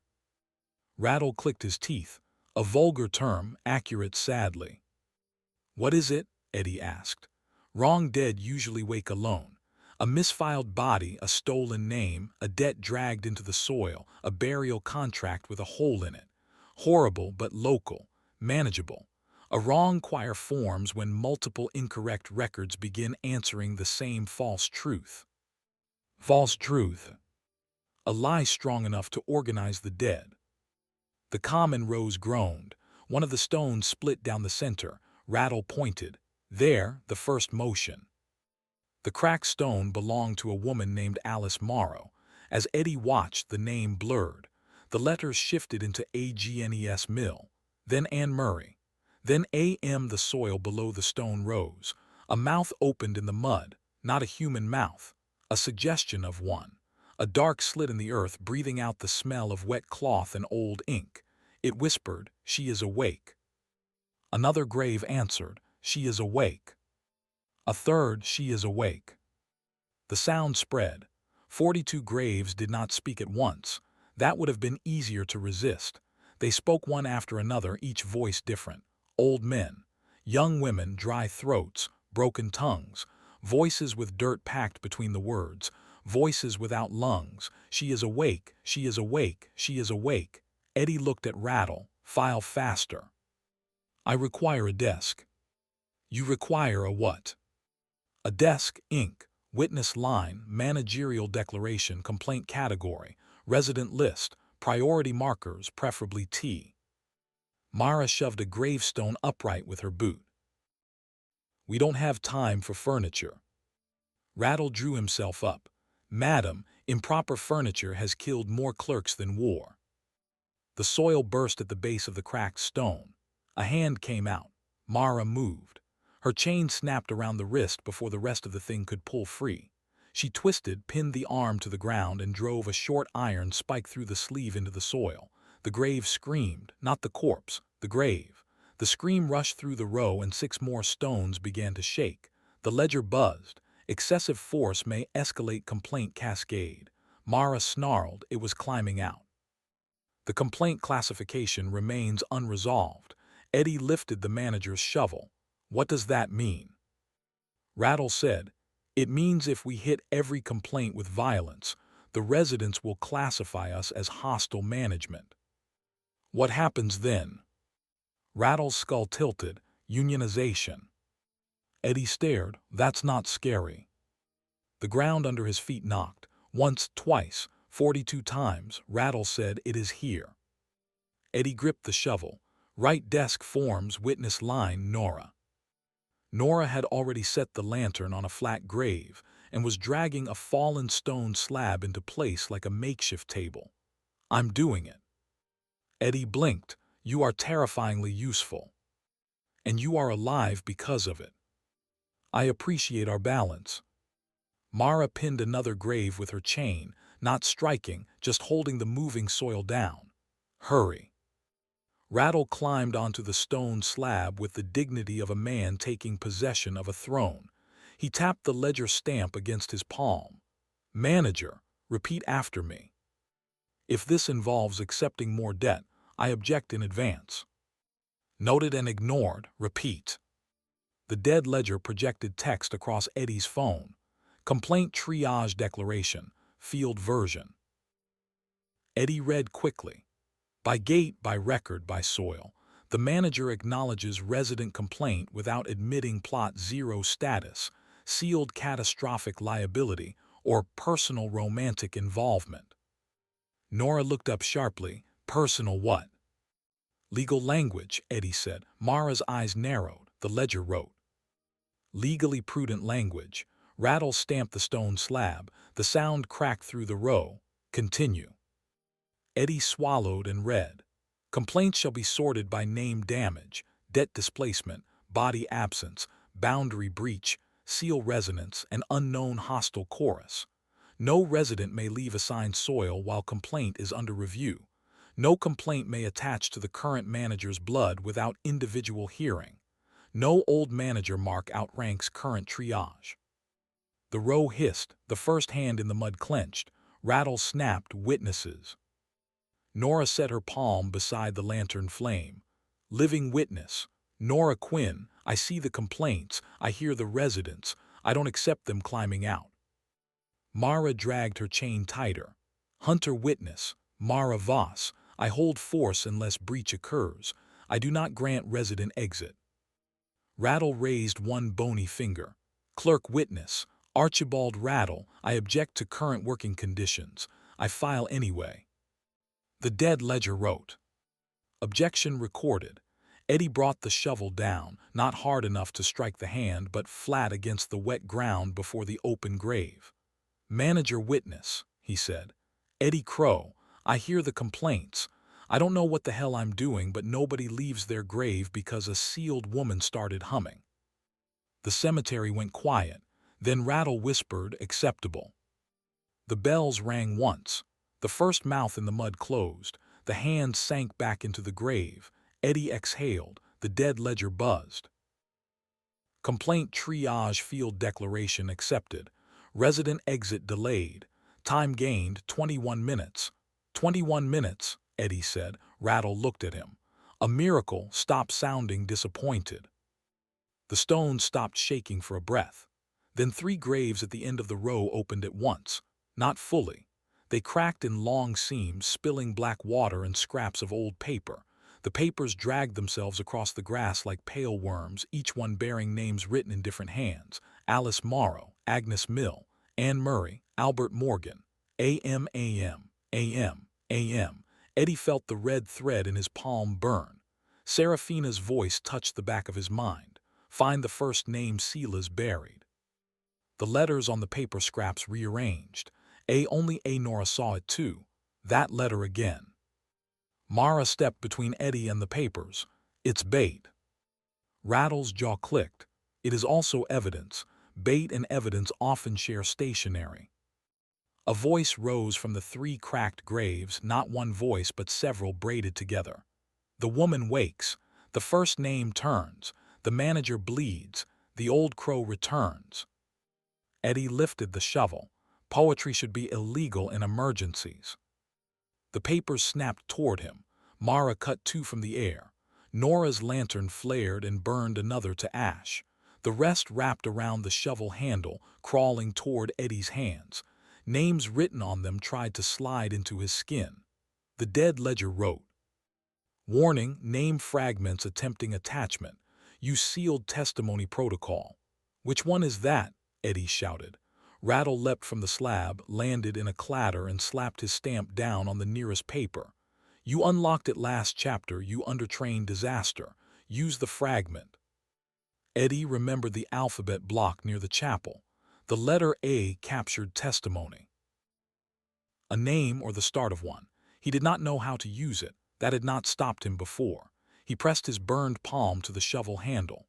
The red thread lit. The letter A appeared in the air above his hand, small and bright, as if drawn by a child and condemned by a court. "By sealed testimony," Eddie said, making it up and hoping the cemetery enjoyed confidence. "The letter A is held. No name built from it may attach to me without full record, full witness, and full debt disclosure." The name papers froze. Rattle shouted, "Good, add soil jurisdiction." Black Hollow soil keeps Black Hollow records.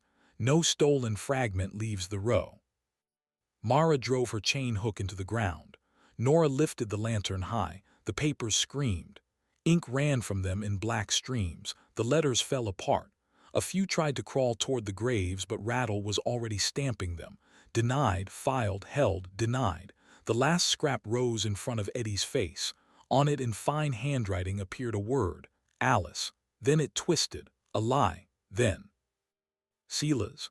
Then the paper burst into black moths. They flew toward Eddie's eyes. Mara tackled him. They hit the mud hard. Eddie's breath punched out of him.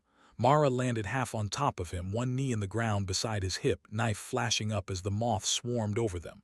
She slashed through 3. Nora's lantern flame turned blue and pulled the rest into it like sparks up a chimney. The moths burned without heat. Mara looked down at Eddie. Rain ran from her hair to his face.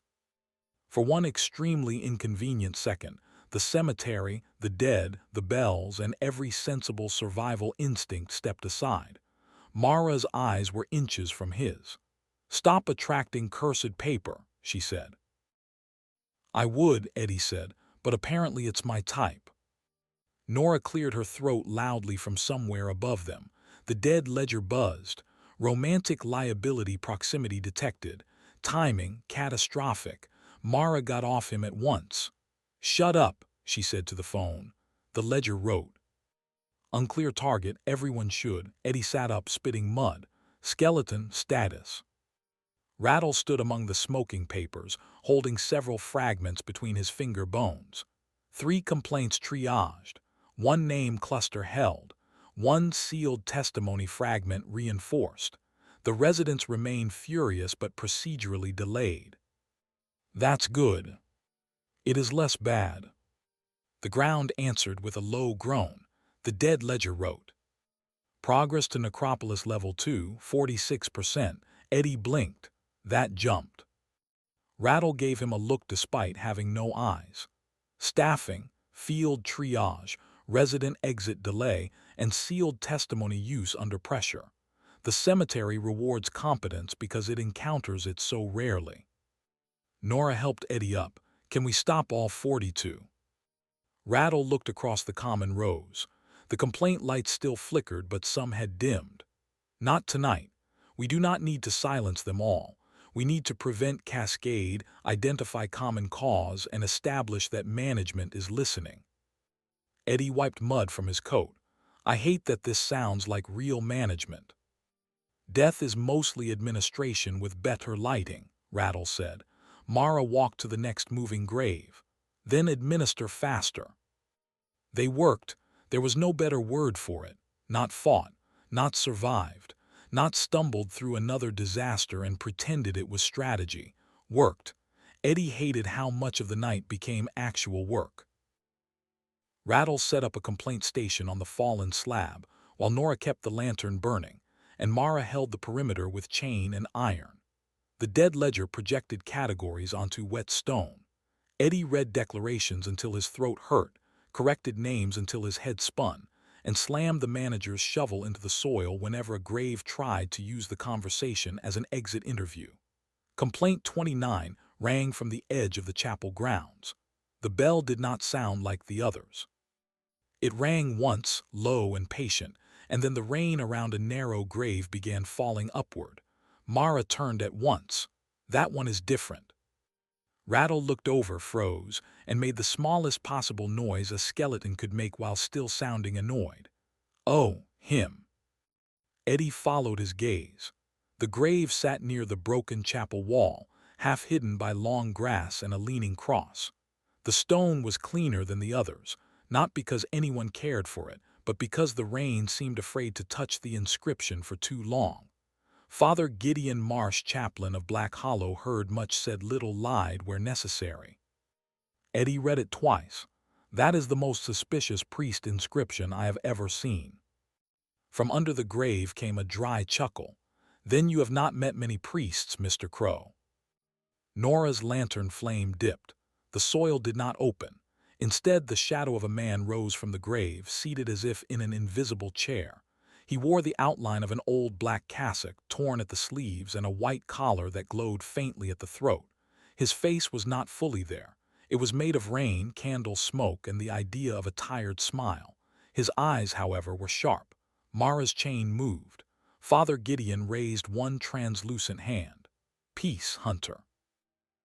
If I meant to breach, I would have done so while your back was turned and your temper was busy. That does not make me like you, Mara said. It was not intended to. I spent life seeking approval and death discovering the mercy of its absence. Eddie looked at Rattle. Is he dangerous? He was a chaplain, Rattle said. That is not an answer. It is the beginning of several. Father Gideon smiled. Mr. Rattle and I have never agreed on moral procedure. Because you kept turning confessions into suggestions, Rattle snapped. People rarely needed forgiveness as much as they needed practical advice. You told a widow to poison her brother-in-law's tea. I told her to stop letting him drink from her cup. Interpretation is a living problem. Eddie pointed at the grave with the shovel. Why are you awake? Because she is. Gideon's gaze drifted toward the rear of the cemetery, toward Plot Zero. When the last grave hums, everything buried with a secret begins to remember the tune. Nora stepped closer, careful, lantern between herself and the grave. Do you know Seraphina? No one knows Seraphina Black, Gideon said. Some have met her. Some have loved what they thought she was. Some have feared what they needed her to be. Knowing is another matter. Eddie sighed. Can anyone in this cemetery answer a question without dressing it for a funeral? Gideon's smile sharpened. Yes, the answer is usually worse. The dead ledger wrote. Resident Complaint 29, Spiritual Distress, Suppressed Confession, Plot 0, Resonance. Resident Status, Registered. Hostility, Low. Usefulness, Possible. Trustworthiness, Theological. Eddie looked at the screen. What does theological mean? The ledger wrote. Confidently uncertain. Father Gideon laughed, and the sound rolled through the chapel grounds like warm dust. I like the book. Do not encourage it, Eddie said. Rattle climbed onto the slab again and stamped a blank complaint slip. Father Marsh, state complaint clearly and without sermon. You wound me. I have the form for that as well. Gideon's expression faded. For the first time his voice lost its humor. My complaint is this. Sela's Crowe buried a confession in my grave, not mine, someone else's. He cut the first name from it and used my office to bless the absence. I have been hearing the missing name every night since. The red thread in Eddie's palm burned again. Starts with A, Eddie asked. Gideon's eyes moved to him. Everything starts with A when a man cuts the rest away. Mara said, Can you identify it? Gideon shook his head. Sela's made sure I could not. He left me the ache, not the word.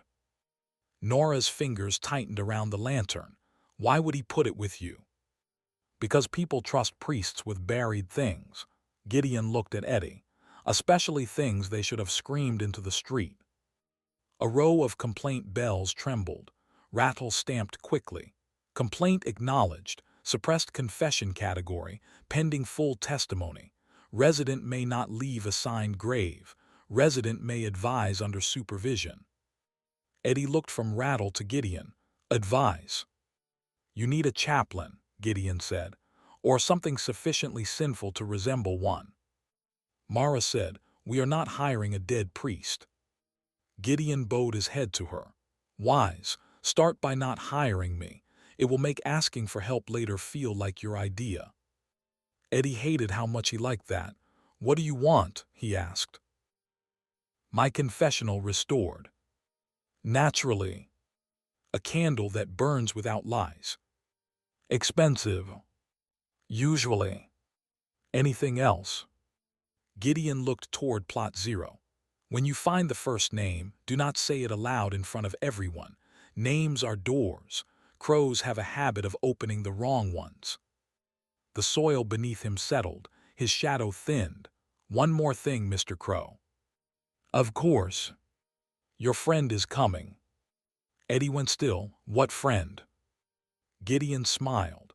The kind a young thief calls a friend until the bill arrives. Then the chaplain sank back into his grave, leaving only upward-falling rain and the smell of old candle wax.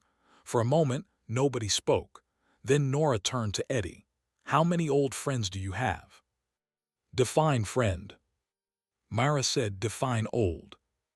Rattle said, define bill. The dead ledger wrote.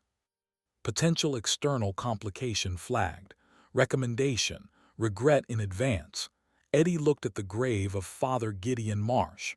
I hate prophecy when it knows my social life. Complaint 12. Debt displacement. A man named Harold Quince had been buried with his brother's debt attached to his ribs. The debt had grown teeth. Eddie did not ask why a debt needed teeth because the answer would have required staying emotionally present. Complaint 18. Body absence. A grave contained only wedding shoes, a brass key, and an apology written on silk. Complaint 21. Epitaph fraud. A beloved husband was apparently neither beloved nor a husband. Nora read the hidden testimony and said, Oh, he deserved worse than the inscription. The grave settled happily after Eddie revised the complaint category to pending truth review. Complaint 25. Unauthorized humming damage. Rattle took that one personally. Humming damage, Eddie said, reading from the slate. That is a legal category. Everything becomes a legal category if it harms enough people, Rattle said. Love is probably a legal category here. Several, none pleasant. Mara did not look at Eddie. Don't ask him for examples. Wasn't going to. The ledger wrote. False. At some point the rain slowed. The sky did not lighten, but the night changed texture, softening at the edges. The common rose stopped breathing in rhythm. The complaint lights faded from sick white to dull blue. Rattle's filing pile grew. Eddie's patience died quietly and was buried without ceremony. How many left? Rattle flipped through paper fragments. Active complaints, 31. Immediate motions, 4. Choral risk, reduced but not resolved. So we are winning. We are not losing as quickly. I keep mistaking those. Nora turned from the lantern. Her face was pale under the rain but steady. Listen. They listened. The hum from Plot Zero had stopped. The absence of it was so sudden that Eddie felt the silence like a door closing. Every complaint bell rang once. Then the dead ledger's pages flipped so fast the phone screen blurred. Choral response interrupted.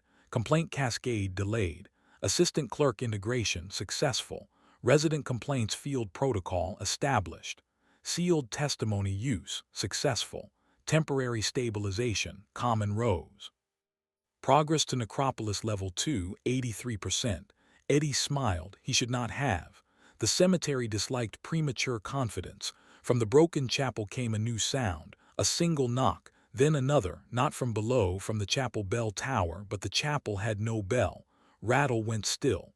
No, he said softly. Mara lifted her chain. What now? The chapel tower rang a third time. The dead ledger wrote.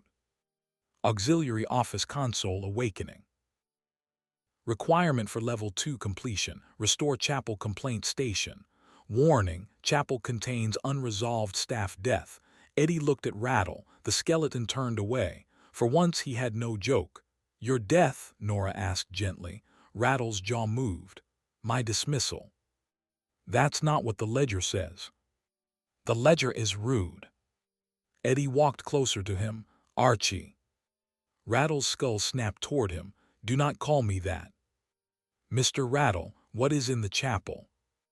The skeleton was silent for a long moment.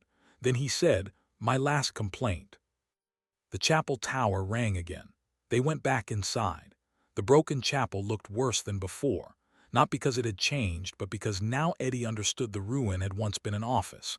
The pews were not just pews. They had fold-out writing shelves. The altar was not just an altar. It had drawers. The cracked baptismal basin was a stamp washing station. The broken saint window had once filtered moonlight onto rows of waiting complaint slips. This had been where the dead brought their problems. Silas had let it rot or made it rot. At the foot of the altar beneath the split stone, a small trapdoor had opened. Inside was a box, not a coffin, not quite, a clerk's box. Long, narrow, black with brass corners and a label holder. Rattle stopped at the sight of it. Nora whispered, is that yours? No, he said. The box rattled. Inside, a voice spoke in Rattle's exact tone, but younger, more frightened. Complaint filed against manager Silas Crowe. Subject, unlawful burial of staff testimony. Subject, Plot Zero irregularity. Subject, first name suppression. Subject, personal murder. Eddie felt the air leave the chapel. Rattle stared at the box. Mara's knife lowered a fraction. The voice in the box continued. If this complaint is heard, I, Archibald Rattle, request reinstatement, witness protection, and T. If this complaint is not heard, I request that whoever opens this box spit on Silas Crowe's shoes, should shoes remain available. Eddie looked at Rattle. The skeleton's hand trembled around his stamp. You said dismissal, Eddie said. I dislike melodrama. You were murdered. Rattle adjusted his bow tie. Terminated. Nora's voice was quiet. By Silas. By the floor, Rattle said, at Silas's instruction. The trapdoor box knocked again. The dead ledger wrote. Unresolved staff death confirmed. Chapel complaint station cannot be restored until staff complaint is acknowledged. Eddie closed his eyes. Of course the office has a workplace murder claim. Why would the haunted cemetery with labor issues not have a workplace murder claim? Rattle said, "It was not workplace, it was after hours." Eddie opened his eyes. "That is not the comfort you think it is."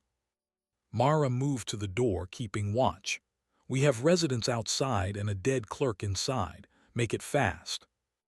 Nora set the lantern on the cracked altar. The flame spread across the stone in a circle of warm gold. "What do we need?" Rattle stared at the box. Manager acknowledgement, clerk testimony, living witness, hunter witness, office record, and his jaw tightened. A signature. Eddie knew before the ledger confirmed it. Manager signature required. Cost, 1 drop blood. "Naturally," Eddie said. Black Hollow sees a problem and asks, "How can Eddie bleed on this?" Nora gave him a look, but her voice was softer. "You don't have to make it a joke every time." Eddie swallowed. The box in the floor shook again. Rattle stood very still, a skeleton pretending not to be a ghost of himself. "Yes," Eddie said. "I do, but I can sign too." He took the letter opener from his coat. The same ridiculous little thing he had rejected as a weapon in his first hour as manager had become useful after all, which felt like an insult from fate. He cut his thumb. 1 drop of blood fell onto the complaint box. The chapel lights flared. Rattle spoke, voice dry and steady. "I, Archibald Rattle, former auxiliary complaint clerk, state that Sela's Crowe suppressed resident complaints relating to Plot Zero, altered first-name records, converted staff objection into staff burial, and denied T." The dead ledger wrote. "T denial recorded, thank you."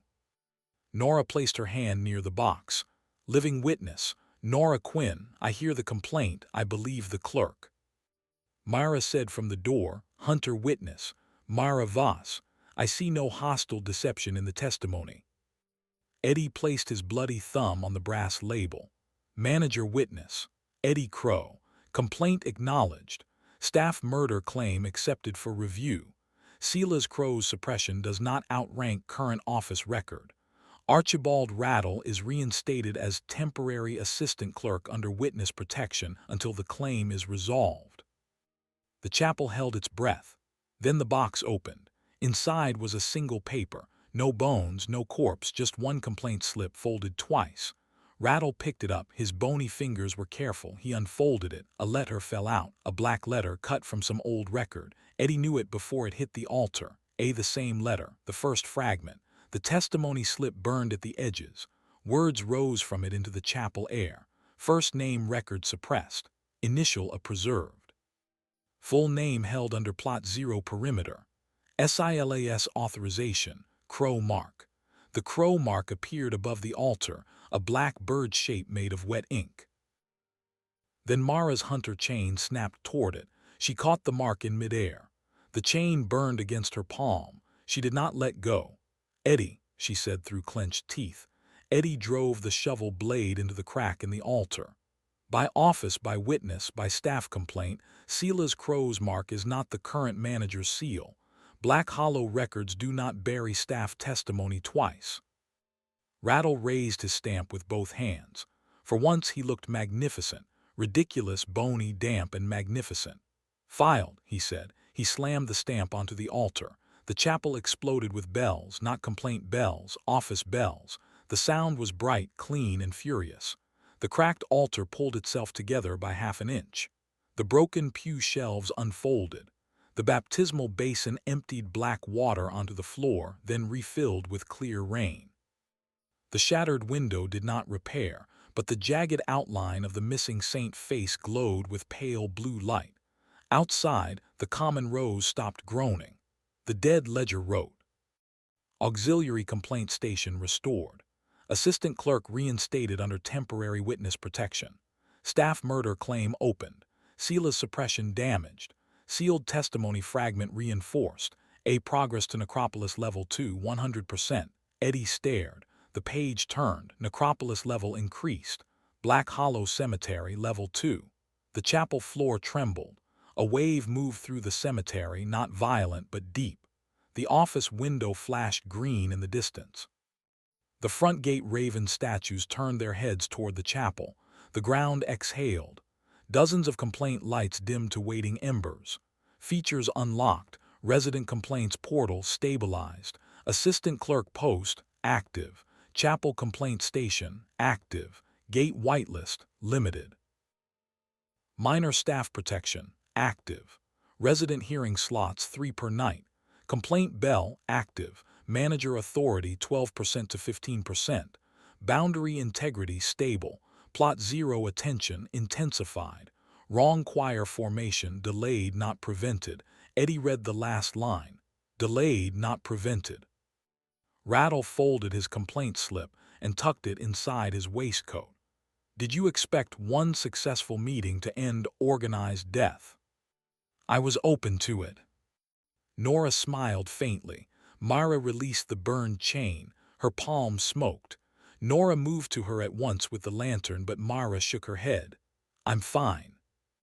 You're smoking, Eddie said. I've been worse. That is not a medical category. The ledger wrote. Medical category unlocked. Hunter stubbornness. Treatment ignored advice. Myra looked at the phone. I hate your book. The ledger wrote. Widely held view. Rattle stepped down from the altar and turned to Eddie. For the first time his voice lost some of its blade.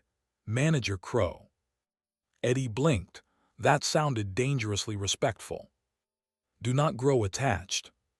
To respect, never had enough to form a habit. Rattle held out one bony hand. My reinstatement terms require office space. Of course they do.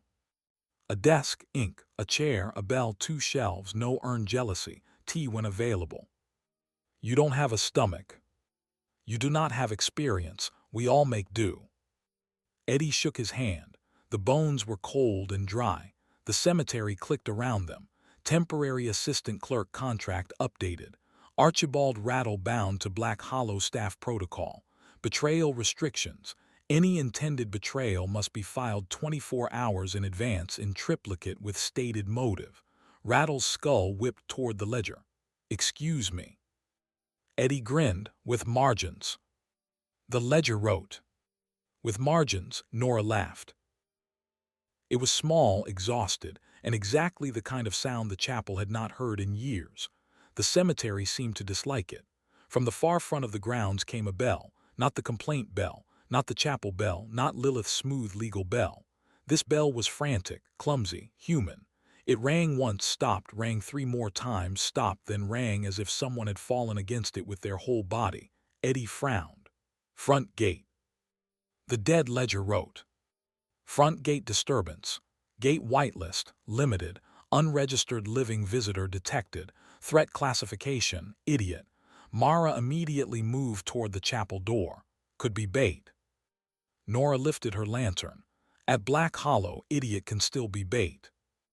Eddie followed them into the rain, Rattle clattering behind with offended dignity. If the visitor is a mourner, we need intake form 7, Rattle said. If the visitor is a killer, Mara asked. Form 11. If it's both, Eddie asked. Appendix.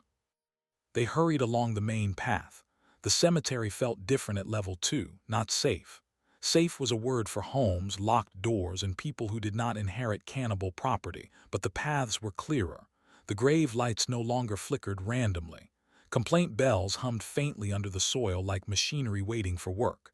As they approached the front gate, Eddie heard someone shouting. Eddie Crowe, open the gate, you lying little saint. Eddie stopped so abruptly Nora almost ran into him. Oh no. For one clean second, Eddie considered pretending he had never heard the voice. It was an old reflex.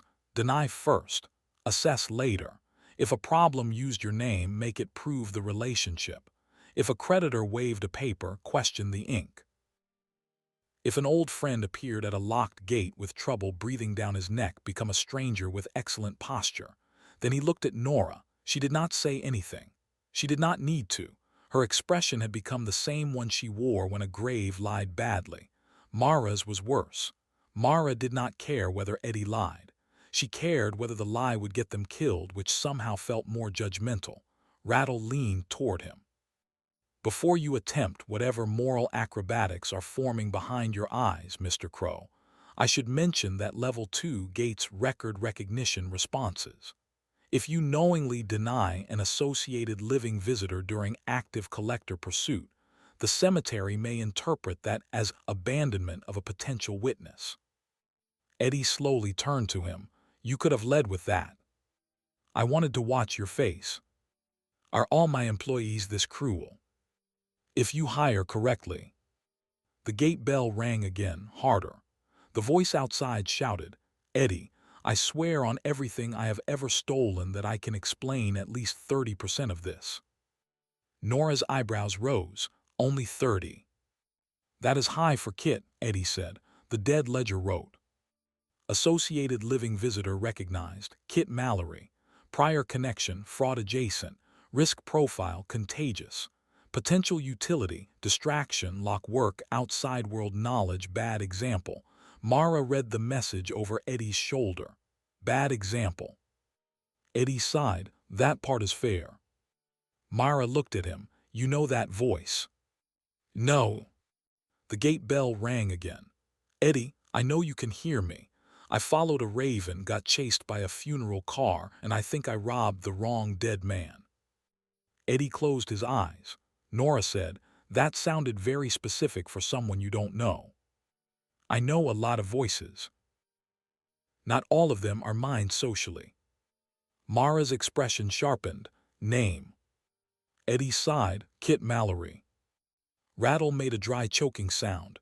Mallory. Eddie turned. You know him. No, I know the type. Anyone named Mallory near a cemetery is either unpaid, cursed, or carrying stolen silver. At the gate, a young man clung to the iron bars in the rain. He was Eddie's age, maybe a year older, with sandy hair plastered to his forehead, a bruised cheek, a split coat, and the bright, terrified grin of someone who had survived 3 disasters by assuming the 4th would be impressed. Around his neck hung 2 cheap lockets, a brass charm, and what looked suspiciously like a stolen hotel key. In one hand, he clutched a silver token the size of a large coin. Behind him, on the road beyond the gate, mist rolled low. Deep in that mist, 2 headlights glowed. Not yellow like the taxi, silver. Kit saw Eddie and spread his arms as if this were a reunion in a pub instead of a haunted cemetery at the end of the world. There he is, Eddie Crowe, owner of land, employer of ghosts, and still the only man I know who can turn a refund problem into real estate. Mara looked at Eddie. Friend. Former associate. Nora said, that means criminal friend. Alleged. Kit pressed his face between the bars. Open up. Something in a silver hearse wants this back. He lifted the silver token. The dead ledger reacted instantly. Warning. External collector mark detected. Asset classification. Silver hearse token. Associated entity. Mr. Hallow. Risk. Severe. Kit Mallory had been the first person Eddie ever met who could make a lie sound like a public service. They had met 2 years earlier behind a charity auction that neither of them had been invited to attend. Eddie had been trying to sell fake raffle tickets to a woman in pearls. Kit had been trying to sell the same woman a fake parking permit for a building that did not have a car park. Their pitches collided, collapsed, and somehow combined into a story about a private philanthropic transport raffle for disadvantaged horses. The woman gave them £20 just to go away. After that, they had become friends in the way alley cats became business partners. They did not trust each other. They did not fully like each other, but they recognized a shared professional respect for panic, improvisation, and leaving through kitchens. Kit was faster with locks than Eddie, worse with people, better with coins, terrible with consequences. He had once sold a haunted mirror to a pub owner by claiming the ghost improved customer engagement. When the pub owner complained that the mirror whispered insults at drunk men, Kit had argued that the product exceeded expectations. Eddie had not seen him for 4 months. The last time, Kit had borrowed Eddie's coat, Eddie's last £10, and Eddie's name for what he called a small misunderstanding involving a pawn shop and a grieving magician. Eddie had spent the next day explaining to a policeman that he did not know why a stuffed owl had his signature on it. So when Kit Mallory appeared at the gates of Black Hollow Cemetery with a silver token in his fist and a funeral car behind him, Eddie did not feel surprise. He felt the cold, precise despair of a man watching an old invoice learn to walk. "Do not open the gate," Mara said. "Obviously," Eddie said. Kit shook the bars. "Eddie, I can hear you making a bad face." Nora turned slowly to Eddie. "You have a bad face voice." "He is guessing." "I am not guessing," Kit shouted. "You do it before every moral decision. The eyebrows go up, then the mouth does the thing." Rattle folded his bony hands behind his back. "This visitor knows you well enough to be a liability." "Most people who know me qualify." The silver headlights brightened. Kit pressed closer to the bars. He was shivering now, and not just from rain. His usual grin flickered around the edges, trying to hold itself together. "Eddie, I may have performed an acquisition." "You stole something." "Language." "From a hearse." "Technically from a gentleman near a hearse." "Alive." Kit looked over his shoulder. Increasingly debatable. Mara stepped to the gate and studied him through the bars. "Is anything attached to you?" Kit looked offended. "Emotionally or legally?" "Supernaturally." "Then probably the coin." "Token," Rattle corrected. Kit squinted at him. "Is that a skeleton in a bow tie?" Rattle gave a small bow. "Is that an idiot with stolen collector silver?" Kit looked at Eddie. "Your cemetery has staff." "Temporary staff." "It is already better organized than Crowe and Covenant." "Low bar." Nora moved nearer with the lantern. Its light slid over Kit's face. He looked younger in it, or perhaps just more frightened. There was mud on his chin, a fresh cut above his eyebrow, and a black smear on his wrist where something had tried to write on him and failed. "Who is chasing you?" Nora asked. Kit's gaze moved to her. Despite the circumstances, despite the hearse, despite the skeleton, despite Mara's knife, his expression brightened with the professional reflex of a boy who flirted because fear needed somewhere to go. "Hello," he said. "I am Kit. You are either Eddie's lawyer, conscience, or dramatically better replacement." Mara's knife touched the bars between them. Kit looked at the blade. "Not lawyer, then." Nora did not smile. "Answer the question." Kit swallowed. He called himself Hallow, Mr. Hallow, very polite, very clean shoes. Asked whether I knew Edward Crowe. I said no because I am loyal under pressure. Then he offered money, so I said maybe. Then he showed me a list of things Eddie supposedly owed. Eddie's stomach tightened. "What list?" "Long, old, bloody around the edges. I was not comfortable with the formatting." The dead ledger wrote, "External collector information likely. Do not allow token across gate without terms." Mara glanced at the ledger, then at Eddie. "Do not make this about your friend." "Former associate." Kit said best friend. "Invoice with hair." "Hurtful." The silver hearse's driver's door opened wider. Rain did not fall inside it. That detail bothered Eddie more than the vehicle itself. A shape moved in the driver's seat. Not out yet. Waiting, polite. Predators with manners were the worst kind. They gave you time to understand the menu. Rattle leaned close to Eddie and whispered, "Gate terms. Use them. Level 2 grants limited whitelist authority. Make the idiot request entry properly." "He can hear you," Kit said. "Good," Rattle replied. "Then perhaps the idiot will learn." Eddie stepped to the gate. The iron bars were cold and slick under his hand. "Kit Mallory, state entry request." Kit blinked. "What?" "State entry request. Name, purpose, what you are carrying, whether you are being followed by death-adjacent transport." "Eddie, I am standing in the rain with an evil hearse behind me. Can we not do customs?" The dead ledger buzzed. "Gate procedure required." Eddie gave Kit a tight smile. "Apparently, we can only do customs."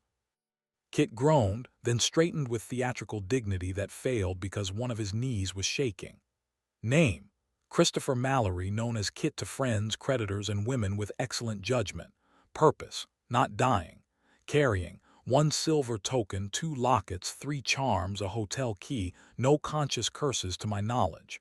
Pursued by a gentleman associated with a silver hearse who would like his property back and possibly my skin. The gate listened. The raven statues above turned their heads. The dead ledger wrote, "Entry request valid but contaminated. Recommended terms, surrender token to gate custody before entry.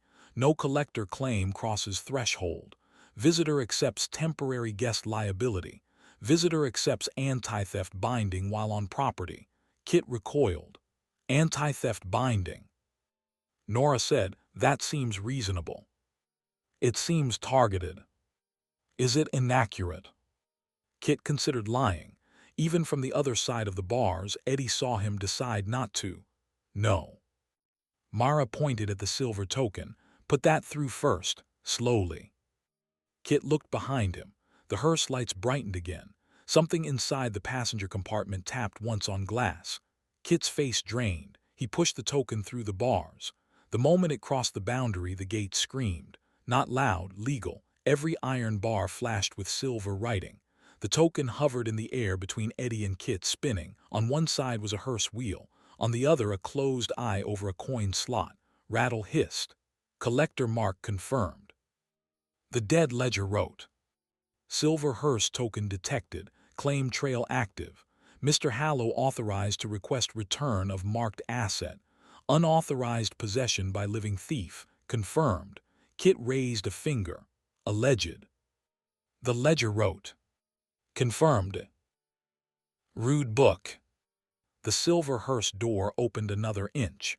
A voice came from the mist, smooth, male, pleasant enough to make Eddie immediately distrust it. "Good evening, Black Hollow. I believe you have something of mine." Mara lifted her chain. Nora's lantern flame bent sideways. Rattle whispered, "Do not answer casually." Eddie looked at Kit. Kit gave him a small, desperate smile.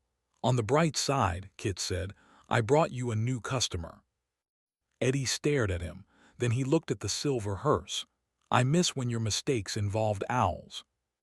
The silver headlights moved closer through the mist. A long vehicle took shape on the road. Low, sleek, polished, funeral silent. A silver hearse rolled to a stop outside Black Hollow Cemetery. Kit looked over his shoulder. His grin collapsed. "Ah," he said, "good news. I found the funeral car." The driver's door opened. A black-gloved hand emerged. Rattle whispered, "Oh, hell, file me properly."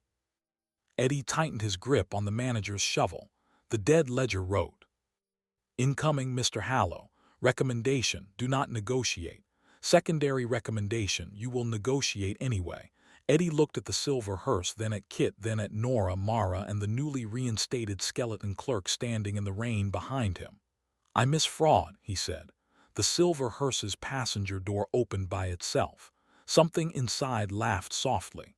The dead ledger added, "Threat classification, silver hearse escalation active." End of Chapter 7. Black Hollow has staff, complaints, and a silver hearse at the gate.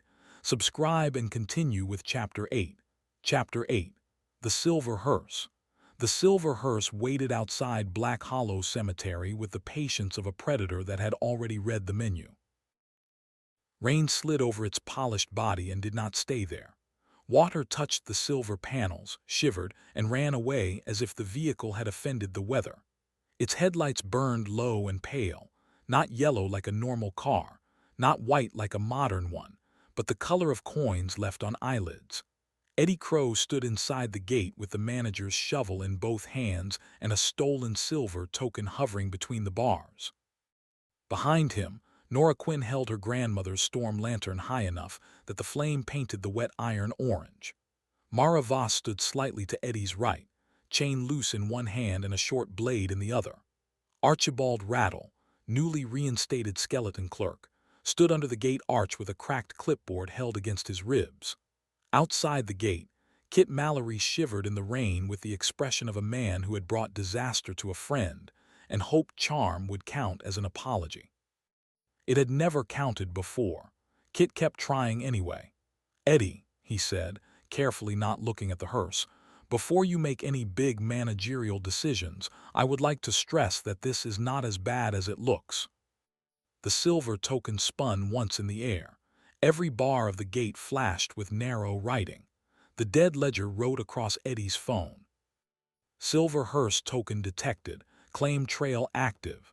Unauthorized possession by living thief confirmed. Incoming collector authority Mr. Hallow. Recommended response controlled denial of entry. Secondary recommended response. Do not let Kit speak. Kit squinted through the bars. Did the rude book just say something about me? It said several things, Eddie said. None of them were affectionate. Books hate me, it is mutual. Rattle clicked his jaw. Books dislike being stolen, chewed, forged, pawned, or used to prop open kitchen windows. You have likely committed at least 4 of those. Kit raised a finger. 3. The chewing was a misunderstanding.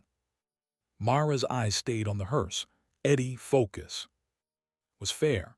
The hearse driver's door opened fully. A black-gloved hand rested on the edge of it. Then a polished black shoe touched the road beyond the gate. The man who stepped out was tall, thin, and dressed with the expensive restraint of someone who considered color an emotional weakness. His coat was black. His waistcoat was gray. His tie was silver. His hair was white, combed back from a face too smooth to be old and too still to be young. He carried a cane with a silver handle shaped like a closed eye. He looked at Black Hollow Cemetery the way a buyer looked at an estate he already intended to demolish. Then he smiled. It was a beautiful smile. Eddie immediately wanted to check whether he still owned all his teeth. "Mr. Crowe," the man said. His voice was exactly what Eddie hated most, pleasant, warm, patient, and clearly sharpened behind the courtesy. "Mr. Hallow," Rattle whispered. The dead ledger wrote. Collector identified, Mr. Hallow. Profession, licensed acquisition of rare remains, disputed funerary rites, misregistered dead and post-burial assets. Reputation, polite theft. Threat level, commercial catastrophe. Eddie lowered his voice. Commercial catastrophe. Rattle nodded. Worse than violent catastrophe. Violence may end quickly. Commerce involves invoices. Mr. Hallow looked up at the raven statues above the gate and gave them a small bow. The ravens did not bow back. "Black Hollow," Mr. Hallow said, "you are looking undernourished." The gate gave a metallic groan. "Do not flirt with the property," Eddie said. Mr. Hallow's gaze moved to him. "I was offering a professional observation. This cemetery has had enough professionals." "That," Mr. Hallow said, "is rarely true." Kit lifted both hands through the rain. "Wonderful. Everyone is acquainted. Eddie, may I come inside before the funeral gentleman repossesses my bones?" "Not yet," Eddie said. "I dislike that answer." "You stole from a hearse." "I stole from a man who owns a hearse. Very different." Mara did not take her eyes off Mr. Hallow. "What did you take?" Kit glanced at the hovering token. A small shiny mistake. The token spun faster. Mr. Hallow tapped the road once with his cane. The sound was soft. Every grave bell in Black Hollow chimed once. Eddie felt the vibration in his teeth. The dead ledger wrote. Collector request pending. Gate terms required. Do not answer without formal structure. Do not accept gifts. Do not accept compliments. Do not accept funerary hospitality. Eddie looked at Rattle. Funerary hospitality. Never drink tea from a collector, Rattle said. Kit swallowed. In my defense, it was excellent tea. Nora stared at him. You drank tea from the man chasing you in a funeral car. There were biscuits. Kid. I make poor choices when offered shortbread. Mr. Hallow waded through this with perfect composure. That, more than the hearse, made Eddie nervous. Most dangerous people became annoyed when ignored. Mr. Hallow seemed content to let everyone reveal themselves. Kit Mallory had always been Eddie's worst idea with legs. They had met behind Hollow Jack's arcade when Eddie was 14, Kit was 15, and both of them were trying to sell the same stolen bicycle to different boys at the same time. The argument had lasted 3 minutes. The partnership had lasted 4 years, which was longer than most marriages Eddie had seen and only slightly less legally destructive. Kit was not clever in the clean way. He was clever like a raccoon with access to chapel windows. Locks liked him. Pockets betrayed themselves around him. Doors forgot they were supposed to remain closed. He could remove a watch from a wrist during a handshake and then act offended when the owner noticed the time missing. Eddie had supplied the words. Kit had supplied the entries. Together they had sold fake concert tickets, forged discount vouchers, liberated unpaid sandwiches, staged one terrible seance for a landlord, and once convinced a pub quiz team that Eddie was a visiting academic specializing in medieval fish curses. That last one had earned them £30 and a lifelong ban from the Laughing Bishop. Eddie did not trust Kit. Trust was for people who had not seen Kit borrow someone's wallet to check whether it was haunted. But Eddie knew him. There was a difference. Kit stole from strangers, friends, enemies, churches, card tables, vending machines, and possibly a police horse if the rumors were true. But when Eddie had slept 3 nights in a bus shelter at 16, Kit had appeared with 2 meat pies, 1 stolen blanket, and a completely false story about how he had obtained both legally. People liked to say there was honor among thieves. Eddie had found very little evidence of that. There was, however, timing. There were debts nobody wrote down. There were the people who ran when you ran, and the people who pointed behind you while pretending not to know your name. Kit had run beside Eddie more than once. That did not mean Eddie was going to let him bring a funeral collector through the front gate and call it friendship. Kit leaned closer to the bars and lowered his voice. For the record, I stole the token before I knew it was connected to a man with a hearse that hates weather. That is not a defense, Eddie said. It is a timeline. Courts love timelines. Rattle's bones made a dry little sound. Courts love evidence. Timelines are what defendants bring when evidence dislikes them. Kit pointed at the skeleton. I don't enjoy how much your staff knows about me. My staff has been dead for decades and still makes better decisions than you. That hurts, Ed. Good, I was aiming for educational. Kit's smile weakened. For half a second the charming thief vanished and the boy Eddie had known looked through the rain. I saw your name.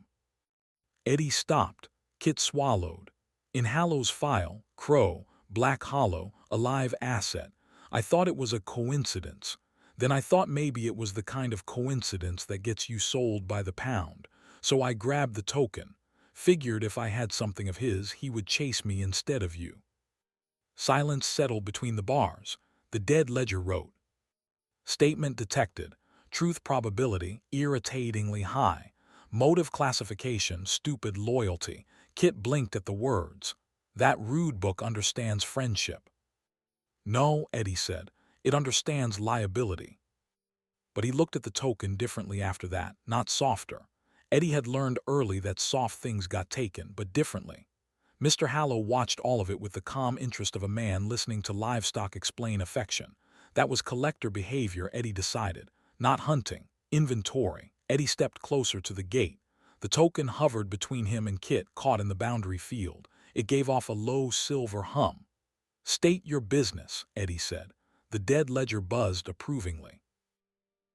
Mr. Hallow's smile widened by exactly the amount necessary to be insulting. I have come to retrieve stolen property. Which property? The token to begin with. Kit made a wounded noise. To begin with. Mr. Hallow did not look at him. Mr. Mallory removed an item from my collection without purchase, permission, or the dignity of a good theft. It was a very good theft, Kit said. You tripped over an umbrella stand. Improvisational style. You hid in my refreshment cabinet. Strategic concealment. You ate 2 biscuits. Kit hesitated. Morale support. Eddie looked at him. You broke into an evil hearse man's collection and paused for biscuits. I was under stress. You are always under stress. It is what happens when your hobbies are theft and lying. Kit looked offended. Our hobbies were theft and lying. Nora turned to Eddie slowly. Eddie pointed at Kit. This is not a reliable narrator. The dead ledger wrote. Statement partially false. Rude book, Eddie muttered. Mr. Hallow lifted his cane. As charming as this reunion is, I must ask the cemetery to return my token and release the thief for external settlement. Mara's chain clicked. External settlement means what? That depends on his resale value. Kit's face went pale. My what? Mr. Hallow looked at him for the first time. You stole a claim token from a collector's hearse. That creates a debt. Debt attaches to property. Flesh is property under several older contracts. That is a horrible legal sentence, Kit said.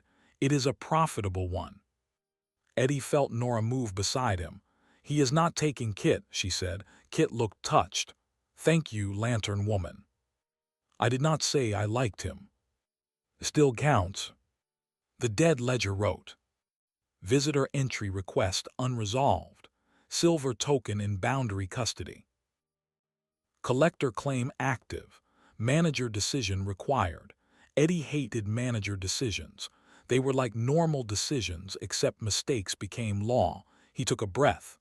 Mr. Hallow, Black Hollow recognizes that you have made a request. Rattle whispered, good, keep it dry, formal, boring, boredom is armor. Eddie continued.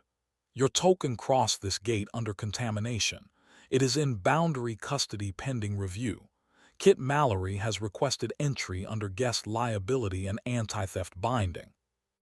Kit winced, still targeted. Accurate, Nora said. As for external settlement, Eddie said, Black Hollow does not surrender living guests to outside collectors without hearing, terms, and proof that the guest is not about to become unpaid labor, spare parts, or whatever horrible category includes resale value. The gate hummed, the ravens above shifted, the dead ledger wrote. Gate response accepted. Legal posture, inexperience but not suicidal. High praise, Eddie said. Mr. Hallow studied him. You are younger than I expected. People keep saying that like I had scheduling control. And more amusing. The phone buzzed. Compliment detected. Reject. Keep it, Eddie said. Mr. Hallow's eyes flickered to the phone. Your ledger has developed personality leakage. Rattle clicked sharply. Your hearse has developed delusions of ownership. For the first time, Mr. Hallow's smile touched something cold. Archibald Rattle, he said, I wondered whether you were still filed under office debris. Rattle straightened so quickly one vertebra slipped and clacked back into place. Temporary assistant clerk, he said, reinstated under current management. How sentimental. Silas always disliked loose paperwork. Silas disliked anything that refused to lie quietly. Then you must have been exhausting. I was excellent. You were murdered by bureaucracy. No, Rattle snapped. I was murdered by Silas Crowe and misfiled by cowards. Bureaucracy merely held the shovel. The rain seemed to still around him. Eddie glanced at Rattle. There it was again, the thing beneath the jokes. Black Hollow was full of people turned into functions. Witnesses, clerks, residents, assets, dead men assigned to drawers, living bloodline descendants assigned to debts. Mr. Hallow turned his attention back to Eddie. Manager Crowe, I can make this simple. Return the token, release Mr. Mallory, allow a brief professional inspection of your grounds. In exchange, I will refrain from filing a collector's lien against Black Hollow for harboring marked property. The dead ledger wrote. Offer detected. Bad, Nora said. A professional inspection of what? Whatever requires professional inspection, Mr. Hallow said. Mara's voice was flat. He wants to value the cemetery. Everything has value, Mr. Hallow said. People are not everything. People become estates when recorded correctly. Mara's chain tightened in her hand. Eddie could feel the shape of the trap. Mr. Hallow wanted inside, not because of Kit. Kit was an excuse. The token was a handle. The hearse had brought a legal hook to the gate, and Black Hollow, battered and underfed and newly level 2, was deciding whether Eddie was competent enough to hold the line. This was unfair. Eddie had been a fake afterlife consultant less than a week ago. His expertise was looking sincere in cheap suits and leaving town before refunds were requested. Now he had to negotiate with a funeral predator using gate law while his old friend stood outside making, "Please don't let me be repossessed" eyes. He glanced at Nora. She looked worried. He glanced at Mara. She looked ready to kill something. He glanced at Rattle. The skeleton clerk tapped his clipboard with one bone finger. "Terms," Rattle mouthed. Eddie nodded. "Mr. Hallow," he said, "you may request entry under guest liability.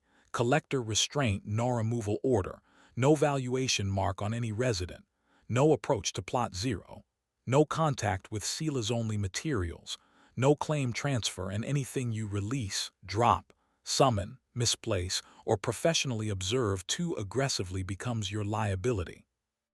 Mr. Hallow's eyes narrowed slightly. The dead ledger wrote.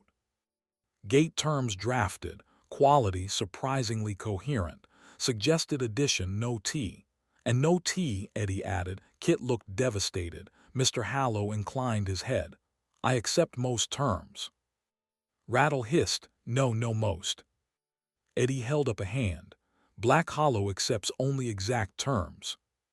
Mr. Hallow's smile returned. "Then I request amendment." Stated. "I will not approach plot 0 physically. I will not touch sealers-only materials. I will not remove any resident. I will not mark any resident for sale. I will not serve tea. And I reserve the right to inspect public grounds, verify my token, and demonstrate the consequences of harboring collector-marked property." Mara said, "Demonstrate how?" Mr. Hallow looked at the hearse. Inside the rear compartment something moved. Kit whispered, "Oh, I forgot about that." Eddie turned very slowly. "Forgot about what?" Kit swallowed. "There may have been a coffin." "In a hearse." "Shocking. A special coffin." "Kit." "I did not open it." The rear door of the silver hearse unlocked with a soft click. Mr. Hallow said, "A demonstration, nothing more. A contained item, a minor acquisition, useful for testing boundaries." The dead ledger wrote. Collector demonstration detected. Recommendation, refuse. Boundary note, refusal may escalate lien. Secondary recommendation, admit under demonstration liability and containment priority. Eddie looked at his phone. "You are becoming very good at recommending two terrible options." The ledger wrote. Management. The hearse's rear door opened. A smell rolled out. Not rot, perfume, old flowers, candle wax, cold coins, damp velvet, funeral lilies left too long in a closed room. Two figures stepped out first. They were men or had been built from the idea of men. Tall, broad, wrapped in black funeral coats, faces hidden behind smooth gray veils. Each wore white gloves. Each carried one end of a narrow black coffin with silver fittings. Rattle whispered, "Pallbearers, contract bodies. Cuff and veil if he has not replaced them. Do not thank them for service. Gratitude creates invoice openings." Kit raised his hand weakly. "I thanked them twice." "Naturally," Rattle said. Mr. Hallow tapped his cane again. "My assistant, Mr. Cuff. My assistant, Mr. Veil." The pallbearers bowed in perfect unison. "They look friendly," Eddie said. "They are not," Mara replied. "Good. I would hate to misread the faceless coffin men." The gate trembled as the coffin approached. Mr. Hallow lifted his cane. "Manager Crowe, my amended request. Permit myself, my assistants, and the contained demonstration item to cross the boundary under your terms, with the item remaining my liability unless it is unlawfully detained by Black Hollow." The dead ledger wrote. Dangerous, but admissible if phrased correctly. Rattle clicked, thinking fast. Add, demonstration item may not claim resident status, may not feed from residents, may not attach to manager, staff, witnesses, guests, or sealed plots, and may be expelled or destroyed if it breaches containment. Eddie repeated it. Mr. Hallow's smile thinned. Agreed. The gate thought about that. Eddie felt it through his palm. Old iron weighing old words, guest, collector, liability, demonstration, no tea, no plot zero, no removal. The ravens above spread their stone wings. The token snapped from the air into Eddie's hand. It was cold enough to hurt. The gate opened 6 inches. Kit slipped through first, nearly fell, and immediately found himself wrapped in silver writing from throat to wrists. He yelped. The dead ledger wrote. Kit Mallory admitted, guest liability active, anti-theft binding active, estimated discomfort educational. Kit looked at his hands. Every finger glowed faintly silver. My hands itch. Good, Nora said. I feel judged. Also good. Eddie, your friends are mean. You brought a coffin predator to my gate. Our friendship has always involved surprises. Mostly crimes. Crimes are surprises with paperwork. Rattle scribbled something on his clipboard. That is possibly the worst legal theory I have heard this week, and I have been conscious for less than 6 hours. The gate opened wider. Mr. Hallow entered Black Hollow Cemetery without hurry. The rain followed him to the threshold, then seemed to reconsider. For one strange second, Eddie saw a dry outline around Mr. Hallow's coat, as if the weather had been politely declined.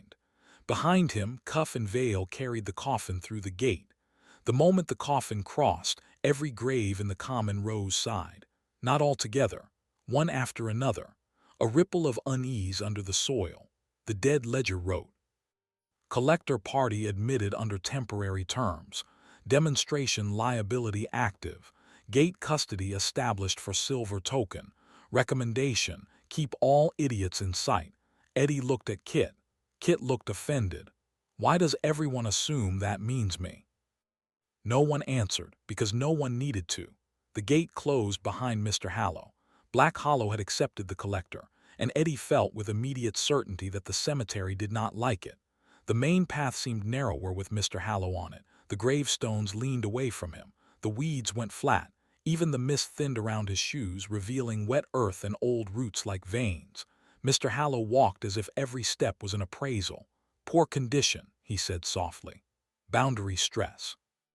Underutilized mausoleums, unresolved complaints, witch line damage, active sealed asset, prior manager contamination. Fascinating. You agreed not to value residents, Eddie said. I am valuing the situation. That sounds like a loophole. It is a profession. Mara moved closer to Eddie. He is marking in his head. Mr. Hallow glanced at her. Hunter Voss, your order still owes my office for 3 destroyed acquisitions in 2017. Mara's face hardened. They were eating people. Many valuable things are inconvenient when mishandled. Say that again after I mishandle your jaw. Mara, Nora said. What? We are trying not to start with violence. I was planning middle violence. Kit leaned toward Eddie. I like her. Eddie pointed the shovel at him without looking. Do not. I meant as a terrifying person. Still do not. Mr. Hallow looked amused. You have accumulated a colorful staff for a manager not yet buried in his first week. We are not staff, Mara said. Temporary staff-adjacent liabilities, Rattle said. Nora frowned. I hate that I understand that. The dead ledger buzzed. Public ground inspection in progress.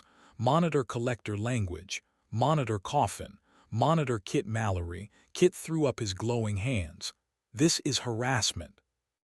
Eddie could not argue. It was also necessary.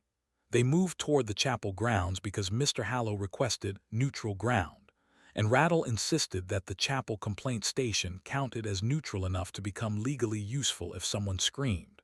Father Gideon Marsh watched them approach from beside the broken chapel door, his dead priest's coat moving in a wind that did not touch anyone else. Father Gideon Marsh did not step away from the chapel door when Mr. Hallow approached.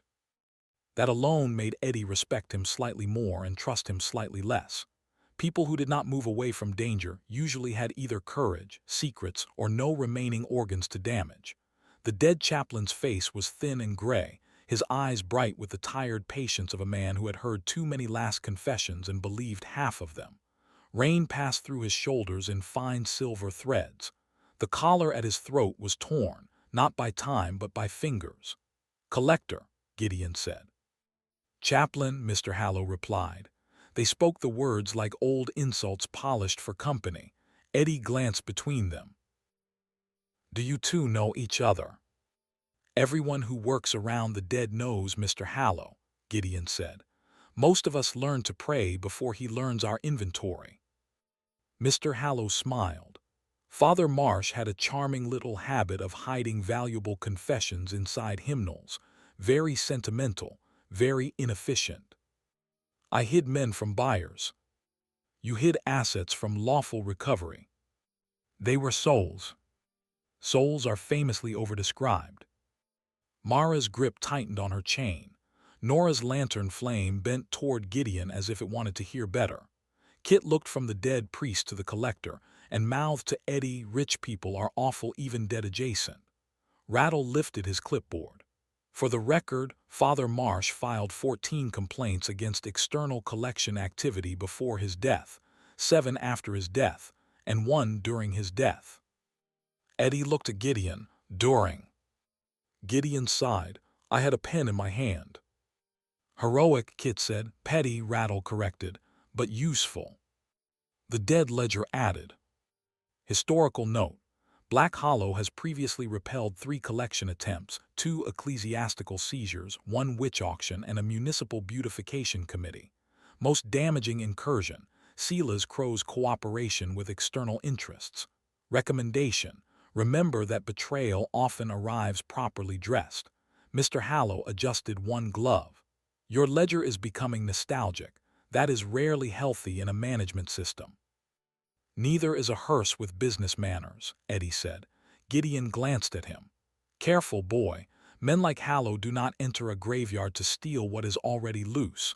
They come to prove the lock was never real." That sentence landed harder than Eddie wanted it to, because Black Hollow had many locks: the gate, the deed, Silas's drawer, plot 0.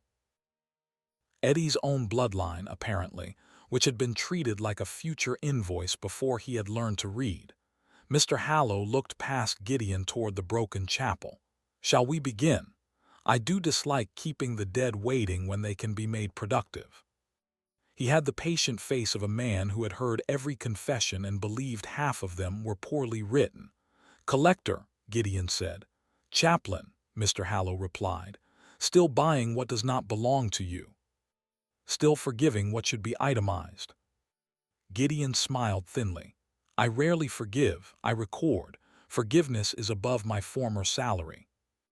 "A pity. Your confessions were always undervalued." Eddie looked between them. "Does everyone here have history with everyone else?" Rattle said, "Black Hollow is old, underfunded, and corrupt. Of course everyone has met at a hearing." Kit raised his hand. "I have not." "You are young," Rattle said. "Given your pace, you will owe everyone by Tuesday." The pallbearers placed the coffin before the chapel steps. It was black lacquer, narrow, elegant, and wrong. Silver latches ran along both sides, each shaped like a tiny closed eye. The lid had no nameplate. Instead, a small brass tag hung from the handle. Eddie stepped closer before he could stop himself.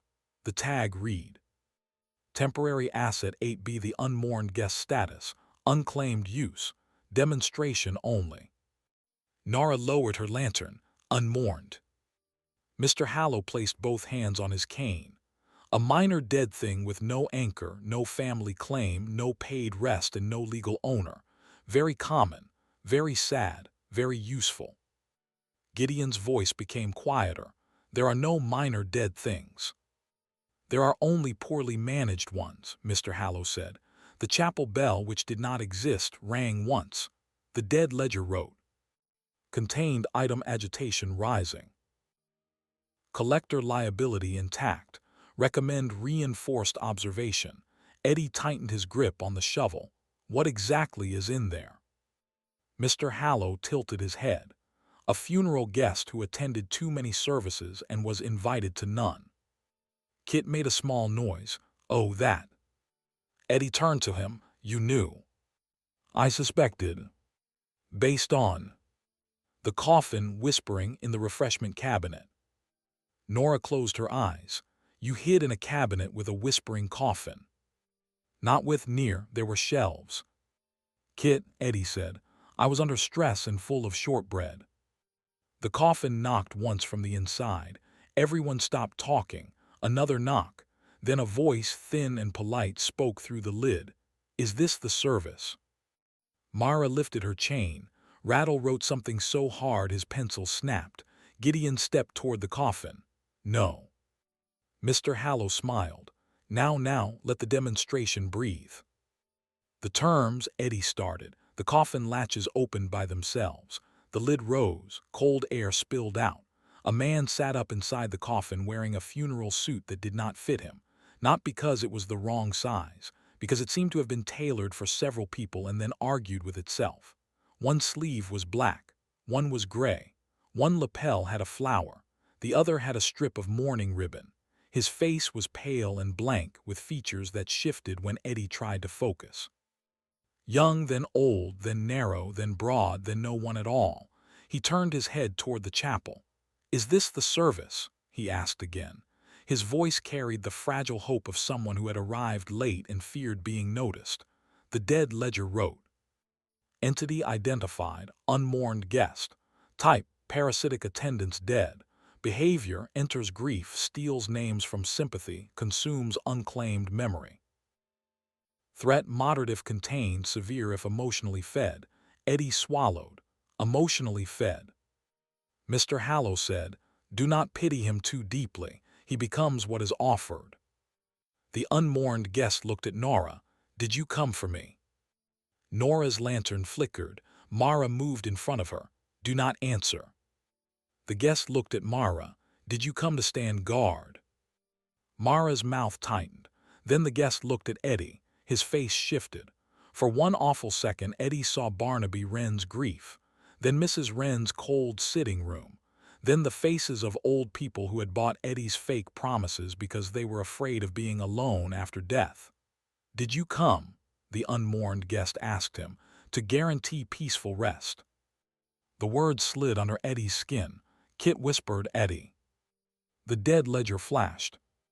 Claim resonance detected. Do not answer from guilt. Mr. Hallow watched with polite interest. Of course, this was the demonstration, not a monster attacking the fence. A dead thing shaped like every person no one had come for, placed in front of a former fraud who had sold comfort he could not deliver. Eddie felt the cemetery waiting. The wrong dead had shown him broken records. The name-eater had tried to take his name. The claw's hound had tried to bind his lies. This thing wanted something softer. It wanted an invitation. Eddie exhaled slowly. No, he said, the guest's face trembled. No. I did not come for you. Nora looked at him sharply. Kit's eyebrows lifted. Mr. Hallow's smile sharpened. Eddie kept going because the truth had become one of the few tools Black Hollow had not yet tried to bite. I did not know you existed. I did not promise you rest. I did not sell you protection. I did not bury you. I did not mourn you. The unmourned guest began to sink back into the coffin. Then Eddie stepped closer. But you crossed my gate under terms. You are here now. And while you are here, no one gets to use you as a sales pitch. The chapel bell rang again. Mr. Hallow's eyes narrowed. The dead ledger wrote. Manager statement detected. Possible intake jurisdiction. Collector liability contested. Proceed carefully. Rattle leaned close. Carefully means do not accidentally adopt the stray funeral parasite. I heard that, the guest whispered. Rattle pointed his pencil. Then file a complaint. The guest looked confused. Eddie felt an idea arrive. It was probably bad. Most of his ideas wore that smell, but this one had bones. Can he file a complaint? Eddie asked. The dead ledger flickered. Entity is not a registered resident. Entity is admitted under collector demonstration liability. Can a guest file a temporary complaint? Rattle's skull tilted. That is disgusting. Illegal. Possibly. The ledger wrote. Temporary guest complaint possible under Level 2 limited hearing slots if entity accepts no resident claim, no feeding rights, no attachment, and collector liability remains attached. Mr. Hallow's pleasantness cooled. Manager Crowe, I would not advise creating new administrative categories during an active demonstration. Of course not, Eddie said. That might interfere with the demonstration.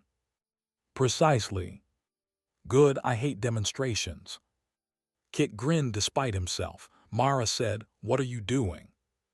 Management, Eddie said, then immediately regretted saying it because it sounded like something the ledger would enjoy. The phone buzzed. Statement usage acceptable. C. Horrifying. He faced the unmourned guest. Temporary complaint terms. You do not feed on anyone here. You do not ask anyone if they came for you. You do not take names, grief, sympathy, pity, guilt, memory, hair, skin, buttons, or anything Kit would steal. Kit held up glowing hands. Why am I a category? You are a warning label. That is fair but hurtful. Eddie continued. You may state one complaint. 1.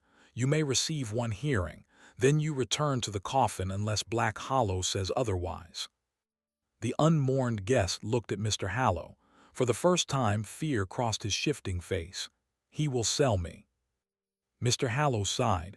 Sell is such a crude word. He will sell me, the guest repeated. The dead ledger wrote. Temporary complaint received. Complaint, collector sale fear. Secondary complaint, unmourned condition. Hearing slot used, one of 3. Rattle made a strangled sound. We have 3 per night. 3. You used one on a non-resident coffin hitchhiker. He was here. So is Mud. We do not hold hearings for Mud. The mud near the chapel bubbled once. Rattle pointed down. Do not encourage it. Mr. Hallow tapped his cane. This is a charming innovation, but the item remains mine. Your liability, Eddie said. My acquisition. Your demonstration item. You brought him here under terms. He complained while inside my gate. Black Hollow gets to hear him. The dead ledger wrote. Legal conflict detected. Manager position, reckless but arguable. Collector position, predatory but documented. Recommend evidence request. Evidence, Eddie said. Mr. Hallow's smile returned slowly. Of ownership. Of lawful acquisition. The unmourned guest was unclaimed. That is status, not ownership. Rattle froze. Then he turned to Eddie with the expression of a skeleton who had just watched an idiot accidentally quote doctrine. Say that again, Rattle whispered. Eddie looked at him. Which part? Status is not ownership. The chapel's non-existent bell rang 3 times. Father Gideon smiled for the first time that night, and the smile was not pleasant. Oh, he said, that will annoy him. Mr. Hallow's cane stopped tapping. The dead ledger wrote. Doctrine fragment recognized. Unclaimed status versus lawful ownership. Source, suppressed Black Hollow complaint archive. Assistant clerk witness active. Chaplain witness active. Temporary guest complaint strengthened. Rattle's bones shook with what might have been joy. Silas buried that doctrine, he said. Of course he did. He sold half the unclaimed rows twice. Kit leaned toward Nora. Is this good? Nora whispered, I think Eddie just did paperwork violence. Kit looked impressed. He was always better with fraud when cornered. Is that a compliment? From us, yes. Mr. Hallow's voice remained smooth, but something behind it had gone very still. Manager Crowe, you do not wish to make an enemy of my office. Eddie almost laughed. He was tired, wet, bruised, legally haunted, and responsible for a cemetery that had tried to eat his feet. He had already made enemies of witches, Silas Crowe, buried clauses, possibly a woman under the last grave, and at least 3 kinds of dead paperwork. The list was getting crowded. Mr. Hallow, he said, I am starting to think enemy management is part of the job. The dead ledger wrote. Manager morale inadvisably improved. Mr. Hallow lifted his cane toward the coffin. Then let us continue the demonstration. The unmourned guest's face split, not physically. Identity split across him like reflections in broken glass. He looked like a grandmother, a soldier, a thin boy with hollow cheeks, a man in a wedding suit, a woman with funeral flowers in her hair. No face stayed long. Every unmourned memory that had brushed against him seemed to rise at once. Nora's lantern flame bent toward him. Mara stepped forward. He is destabilizing. Mr. Hallow said, he is being offered jurisdiction he cannot hold. The guest whispered, did anyone come? The words spread through the chapel grounds. Graves shuddered. Eddie felt the question hook into every unattended burial, every wrong name, every forgotten debt. It was not a loud attack, it was worse. It made the cemetery remember being empty. Resident complaints flared across Eddie's phone. Complaint surge detected, unmourned resonance spreading, wrong choir attention rising. From the common rows came voices, soft at first, then more. Did anyone come? Did anyone come? Did anyone come? Rattle's clipboard rattled in his hands. Shut him down now. Mara swung her chain, but Gideon caught her wrist. Not with violence, the chaplain said. You cannot beat loneliness out of the dead. Priests have tried. It only makes sermons. Then what? Mara snapped. Gideon looked at Eddie. Eddie looked at the unmourned guest, at the coffin, at Mr. Hallow, at Kit standing under anti-theft binding with rain dripping from his nose. Kit had always been good at not feeling guilty, or pretending not to. Eddie knew because he had learned from him. They had met 2 years earlier behind a closed arcade, both trying to pick the same faulty lock on the same charity collection box. Kit had been better with his hands. Eddie had been better with the lie afterward. Together they had formed the kind of friendship that made police officers sigh before speaking. Kit stole things that glittered. Eddie sold things that did not exist. They had been brilliant and stupid and hungry. Then the afterlife plans happened, and Eddie had aimed higher at richer people with softer fears. Kit had warned him that old grief was different from drunk tourists and fake raffle tickets. Eddie had called him sentimental. Kit had called Eddie doomed. They had both been right. Now Kit stood at Black Hollow's gate because he had stolen from a collector, but also because when Eddie's name became a rumor in dangerous places, Kit had run toward it instead of away, possibly for protection, possibly for help. Possibly because idiots recognized their own. Eddie turned to him. Kit. Kit blinked. I dislike that tone. You stole the token. We have covered that. Why? Kit's grin appeared automatically, then failed. The voices from the graves continued. Did anyone come? Kit looked at the coffin, then at Mr. Hallow, then at Eddie. Because I heard your name, he said. Eddie went still. What? Kit swallowed. Hallow had a file in his hearse. I saw the name Black Hollow. I saw Crowe. I thought it was Sela's at first. Then I saw Eddie. So I took the shiny thing because it looked important and ran before reading the sensible amount. Nora stared at him. Mara stared at him. Rattle muttered, there is no sensible amount of theft. Kit ignored him. I came because I thought you were in trouble, he said, and because I was also in trouble, but mostly because you were in the file. Eddie did not know what to do with that. He preferred when friendship came with excuses. Debt, profit, shared crimes, easier shapes. This was not easy. The unmourned guest turned toward Kit. You came. Kit looked deeply uncomfortable, apparently. For him. Kit shifted. Do not make it weird. The guest's faces slowed. The voices in the grave softened. Eddie felt something click, not enough. But something. He stepped toward the coffin. Temporary complaint hearing, he said. Record this. The dead ledger wrote. Recording. The complaint is not that nobody came, Eddie said. The complaint is that Mr. Hallow profits from treating unclaimed status like ownership. Black Hollow recognizes that as contested doctrine. The unmourned guest remains under collector liability, but he is not saleable while inside Black Hollow's gate without hearing and proof. Mr. Hallow's voice cut in. Careful. Eddie looked at him. I am being careful, that is the problem. The guest trembled. Eddie continued. By guest complaint, clerk witness, chaplain witness, living witness, hunter witness, and manager authority.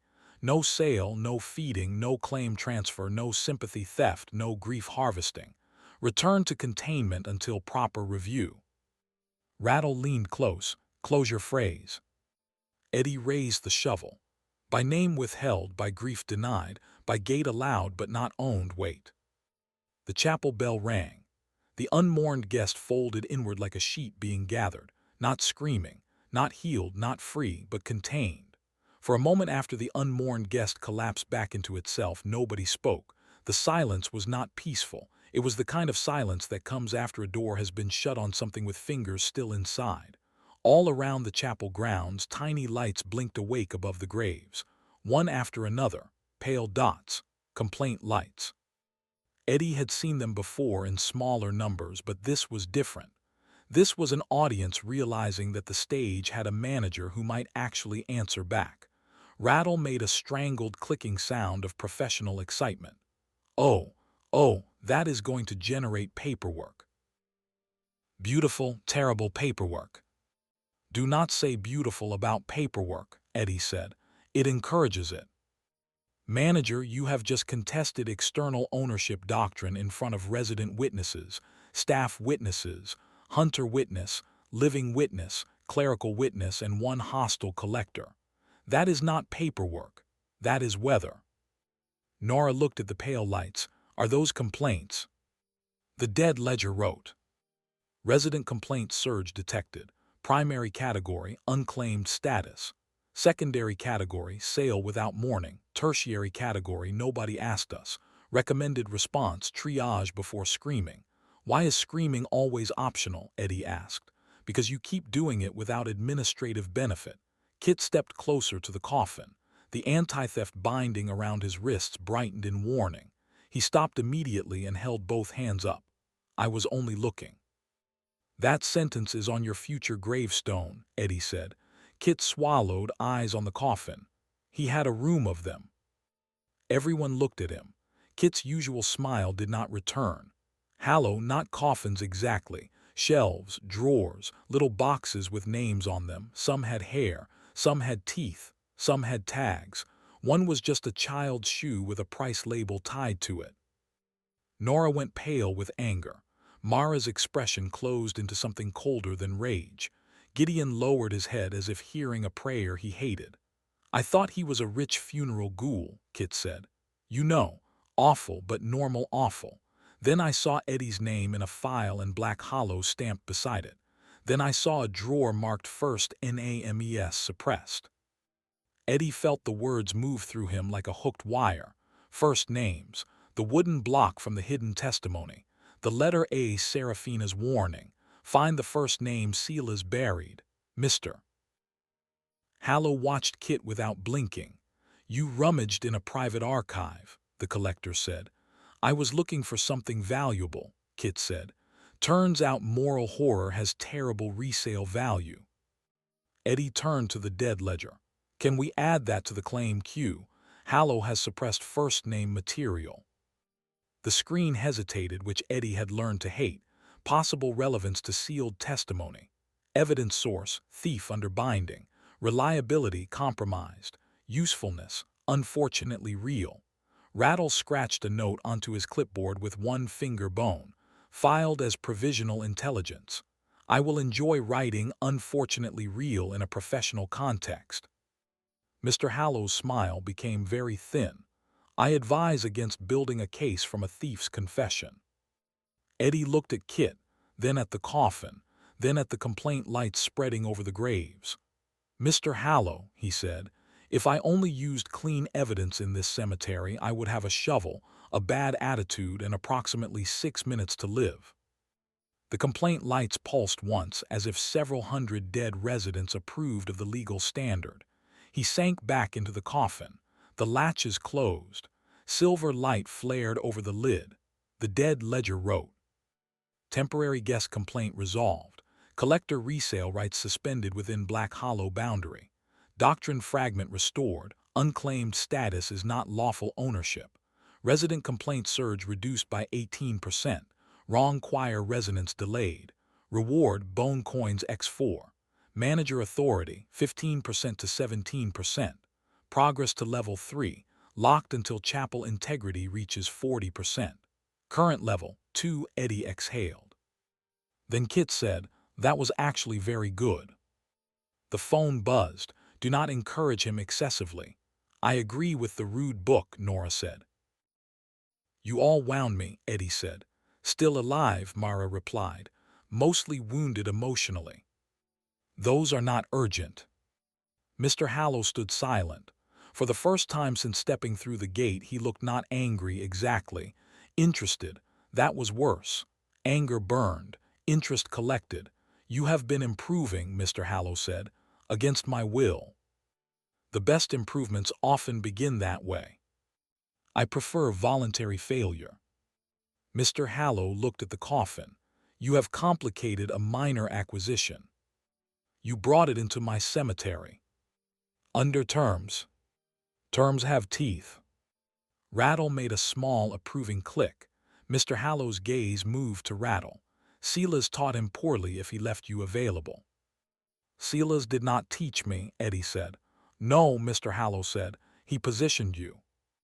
That landed harder. The chapel grounds seemed to listen. Eddie kept his face steady. "You have a file on me." "I have files on most assets that may become interesting." "I am not an asset." Mr. Hallow looked at him for a long moment.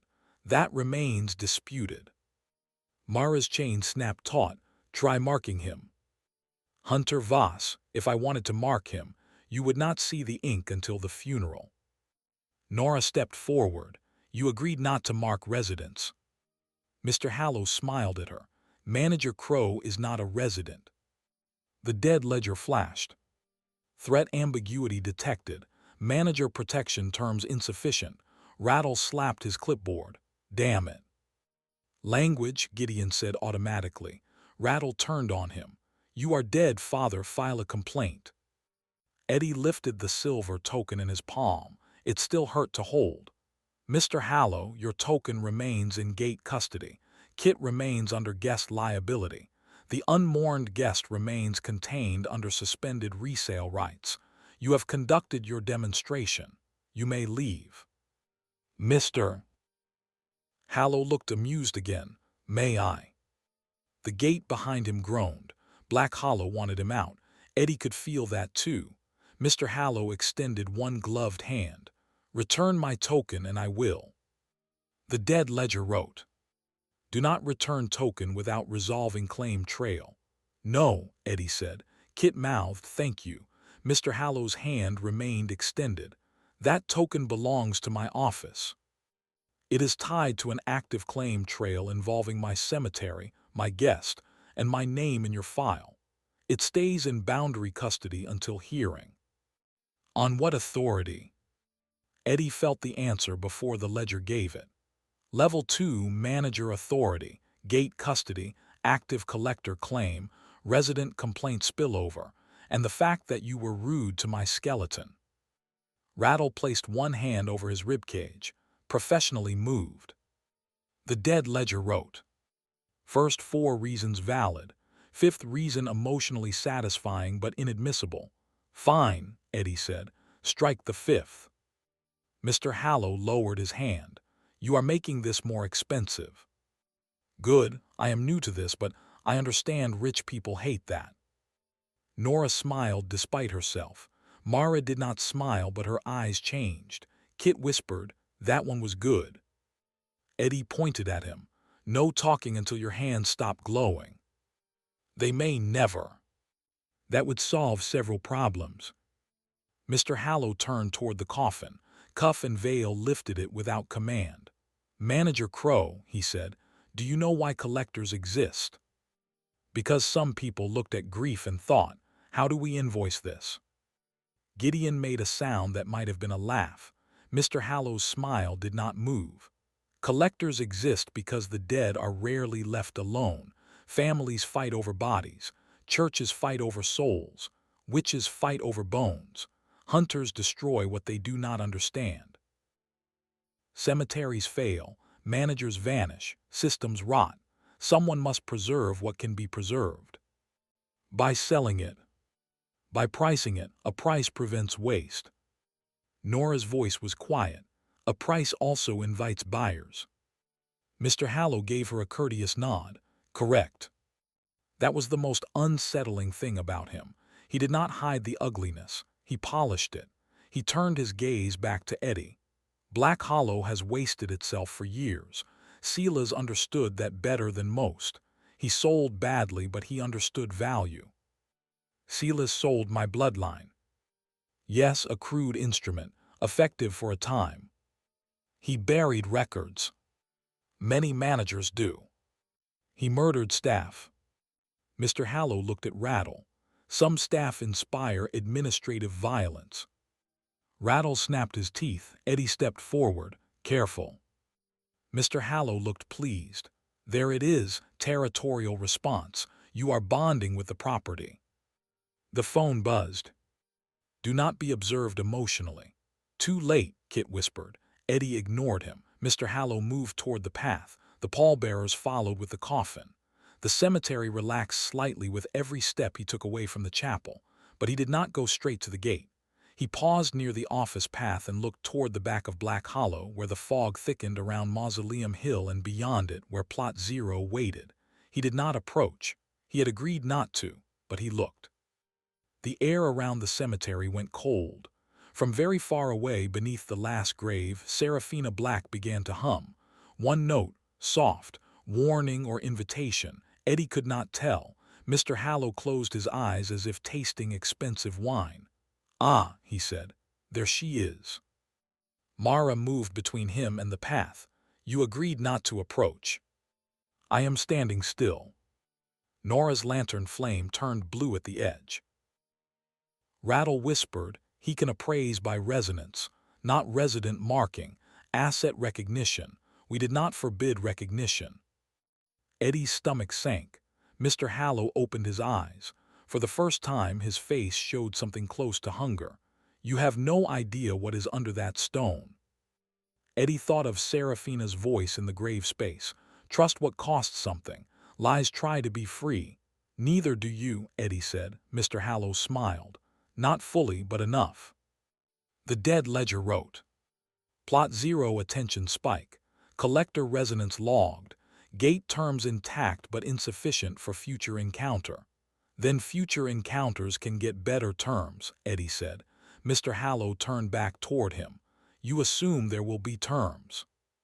You assume there will be a gate. The ravens above the front arch screamed. Stone should not scream. Everyone turned. The silver token in Eddie's palm split open, not broke, opened like an eye. Inside was a tiny black needle wrapped in paper so thin it looked like skin. The dead ledger flashed. Hidden message capsule detected. Source, Silver Hearst token. Unauthorized embedded notice. Kit blinked. I did not know it did that. For once, Eddie said, I believe you. The paper unrolled in the rain and remained dry. Silver letters formed. Notice of preliminary appraisal Black Hollow Cemetery status. Contested estate, active manager, prior claim dispute, sealed asset present, rare dead inventory suspected. Interested parties may submit claims, bids, objections, writs, liens, recovery petition, purchase intentions, bloodline challenges, hunter cautions, infernal reviews, witchline reclamations, and funerary rights reservations before midnight. Filed by Hallow & Co., licensed collectors. Nora whispered, he notified everyone. Myra's face went hard. He just painted the cemetery on a target board. Rattle's bones made a dry clattering sound. No, worse, he invited paperwork. The dead ledger wrote. External notice disseminated. Expected claim pressure increase, severe. Possible arrivals. Thorn claim, Quill legal review, Hunter counterwrit, Wren testimony, unnamed Silas proxies, Death Office observer. Kit looked around. Death Office observer sounds bad. Gideon said, they dress well. That is rarely a comfort. Eddie turned toward Mr. Hallow. The collector gave him a small, apologetic bow that did not apologize for anything. You smuggled a notice inside the token. The token is my property. It was in boundary custody. And your gate opened it, efficient. Eddie's grip tightened on the shovel. Mara took one step forward, but Eddie lifted a hand. No, not yet. He wanted to hit Mr. Hallow. That was precisely why he should not. Hallow collected reactions. Violence would be another receipt. Eddie looked at the notice, then at the token, then at the gate. Ledger, he said, can Black Hollow respond? The phone buzzed. Response possible. Risk, formal escalation. Everything is formal escalation now. Draft response. Mr. Hallow's eyes brightened. Rattle stepped beside Eddie. Careful, a response creates standing. Do we want standing? We want standing without kneeling. That sounded rehearsed. I was a clerk. All good lines are rehearsed. Eddie looked at Nora, living witness. She nodded once. He looked at Mara, hunter witness. Yes. He looked at Gideon. The chaplain lifted 2 fingers, dead witness. He looked at Rattle. Assistant clerk, Rattle said, nearly vibrating. Kit raised his glowing hands. Morally questionable friend. Guest liability witness, the ledger wrote. Kit beamed. I have a title. Do not get attached, Eddie said. The paper floated before him. Eddie spoke slowly. Black Hollow Cemetery acknowledges receipt of preliminary appraisal notice. Black Hollow rejects any claim, bid, lien, writ, challenge, petition, review, reclamation, reservation, or fashionable theft attempt that assumes unclaimed status equals ownership. Assumes prior manager authority outranks current gate. Assumes sealed assets are available for valuation. Assumes living witnesses are decorative. Assumes hunters are tools. Assumes witches are buyers without debt. Assumes infernal reviews can bypass resident complaints. Assumes Sela's Crowe speaks for this property. Or assumes Eddie Crowe is an asset. The gate trembled. The raven screamed again. The dead ledger wrote. Response accepted. Quality, legally aggressive. Suggested closing phrase required. Eddie raised the silver token. By gate, by complaint, by witness, by current manager, all claims wait at the threshold. The notice burst into black ash. For a moment, silence. Then the cemetery answered. Every gate bell rang at once. Not just the front gate, bells under the chapel, bells in mausoleums, bells buried in graves, bells that had not rung in decades, bells no living hand had ever touched. The sound rolled across Black Hollow and out into the road. Mr. Hallow's smile faded, only slightly, but Eddie saw it. The dead ledger wrote. Counter notice filed, claims rerouted to threshold hearing. Emergency claim queue opened. Manager authority, 17% to 18%. Boundary reputation, unstable but no longer silent. New feature unlocked, claim queue. Warning, you have angered professional claimants. Kit leaned close. Is that good? Eddie watched Mr. Hallow. No, he said, but it was necessary. Mr. Hallow adjusted one glove. Very well, he said. Then we proceed properly. The way he said properly made Rattle mutter something that sounded like a prayer for better filing cabinets. Cuff and Vale carried the coffin toward the gate. The gate opened without Eddie touching it. Mr. Hallow stopped just inside the threshold. You may keep the token until the first hearing, he said. Mr. Mallory may remain under your guest liability. He is more trouble than his resale value suggests. Kit looked relieved, then offended. How low is my resale value? Mr. Hallow looked him over. Sentimental damage. Rude. Accurate, Nora said.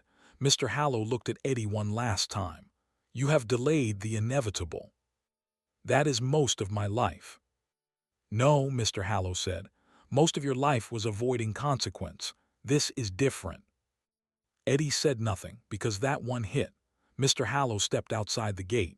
Rain touched him again and fled. Cuff and Vale placed the coffin into the silver hearse. The unmourned guest did not speak. The rear door closed without a sound. Kit exhaled so hard he almost folded. The anti-theft binding around his hands dimmed but did not vanish. The dead ledger wrote, "Guest liability remains active. Anti-theft binding remains active. Recommended duration until trust improves. Estimated duration bleak." Kit read over Eddie's shoulder. "That book has a cruel sense of time." "That book knows you," Eddie said. Mr. Hallow entered the driver's seat. Before the door closed, he looked back toward Plot Zero again. "Tell the woman under the last grave," he said, "that collectors remember unpaid departures." The door shut. The hearse rolled backward into the mist. Its headlights remained visible long after the vehicle should have vanished. Then they blinked out. For 3 seconds Black Hollow was quiet. Eddie almost believed they had survived the night. Then the front gate bell rang, not the deep warning clang from before. A polite ring, smooth, expensive, like a contract clearing its throat. Everyone turned. A black envelope slid through the gate bars and hovered in the air. The seal was green wax pressed with a thorn, Vivienne Thorn. Before Eddie could reach for it, a second envelope appeared beside it. Red-black wax, a quill mark. Lilith. Mara cursed softly. A third notice snapped into existence on the gate, stamped with a hunter's sigil Eddie did not recognize. Then a fourth. Then a fifth. The dead ledger wrote, "Claim queue active. Incoming threshold matters, 9. Estimated additional arrivals before midnight, 17. Primary threats, overlapping. Secondary threats, social. Tertiary threats, romantic liabilities." The first 9 matters unfolded themselves above the wet path in a neat vertical line. Each envelope hovered at a different height, which made Eddie feel judged by stationery. Rattles snapped into clerk posture so quickly one of his ribs clicked out of place and back in. Queue items visible. Manager may authorize summary identification. "Will that make them worse?" Eddie asked. "Almost certainly." "Then why would I do it?" "Because not identifying problems has been Crowe's preferred management style, and he is currently a legal infection inside your office drawer." Point identify. The first envelope turned, showing Vivienne Thorne's green wax seal. Beneath it, script wrote itself in elegant black lines. Threshold matter 1, Vivienne Thorne. Subject, external deed challenge, which line access, Elspeth Thorne consent damage, invitation to negotiate before midnight. Risk, charm, money, bloodline leverage, professionally applied perfume. Kit leaned toward Eddie. Professionally applied perfume is a legal risk. Mara said for him, yes. Nora did not look amused. For him, extremely. The second envelope opened its red-black wax eye. Threshold matter 2, Lilith Quill. Subject, Sela's residual objection, infernal filing window, emergency retainer still declined, future favor offer still poisonous. Risk, contract seduction, loophole predation, smile weaponized. Eddie rubbed his face. Why does my legal system keep insulting my personal judgment? Because it has evidence. The third matter was stamped with a hunter mark shaped like a broken arrow through a skull. Threshold matter 3, hunter interest unnamed cell. Subject, Voss writ irregularity, unauthorized necropolis level 2 activation, possible order to neutralize current manager if containment fails. Risk, blades, fire, moral certainty. Mara went very still. "That is not my writ," she said. "No," the dead ledger wrote. "It is adjacent." Mara's jaw tightened. Adjacent hunters are worse. They think mistakes are proof of discipline. The fourth envelope was gray, stamped with a municipal seal Eddie did not recognize and immediately distrusted. Threshold matter 4, Parish Boundary Office. Subject, historical land tax, discontinued road access, complain about unauthorized fog. Risk, boring until fatal. Kit looked relieved. Finally, normal crime. Rattle made an offended noise. Municipal boundary offices are never normal crime. They are where evil goes when it gets a pension. The fifth matter smelled faintly of old roses and cold ash. Threshold matter 5, Agatha Wren residual testimony. Subject, unpaid promise, witness debt, conditional apology. Risk, emotional inconvenience. Eddie stared at that one longer than the others. He had expected Mrs. Wren to be a problem. He had not expected her to become a category of problem that could apologize. That felt unfair. Dead clients were supposed to remain safely angry or safely gone. Complicated guilt was a luxury Eddie had not budgeted for. The sixth envelope was black and unsealed. No wax, no mark, just a blank surface that seemed deeper than paper. Threshold matter 6, plot 0. Subject not available. Risk do not answer alone. Behind them, deep under the cemetery, Serafina laughed again. The seventh matter bore a chalk-white symbol of a spade over a closed eye. Threshold matter 7, Brotherhood of the Last Spade. Subject, inquiry into current manager competence, offer of labor in exchange for burial priority. Risk, helpful men with shovels and doctrine. That sounds useful, Kit said. Gideon, who had drifted closer without anyone noticing, said, "Helpful men with shovels have filled many graves they did not dig for themselves." Kit nodded, less useful. The eighth envelope rang like a tiny bell. Threshold matter 8, Bellwether and Sons funeral arbitration. Subject, recovery of unpaid preparation fees from Sela's Crowe era, disputed storage of 3 embalmed witnesses, 1 missing tongue. Risk, commercial politeness. Eddie looked at Rattle. Commercial politeness is bad. You just met Mr. Hallow. Right, terrible. The ninth and final matter did not unfold. It simply rotated until everyone could see the seal, a silver wheel pressed into black wax. Threshold matter 9, Silver Hearse preliminary appraisal. Subject, Black Hollow asset valuation, current manager valuation, plot 0 valuation withheld. Risk, everything Mr. Hallow did not say. The 9 envelopes settled into a circle above the path. Eddie stared at them, then at the graves watching from the dark, then at the people who, through a chain of increasingly stupid decisions, now appeared to be his staff, witnesses, liabilities, friends, and pending causes of death. Kit gave a small wave.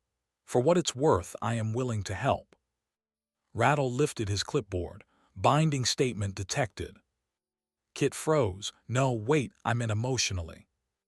The dead ledger wrote, Guest Kit Mallory has volunteered assistance. Scope, to be determined by manager.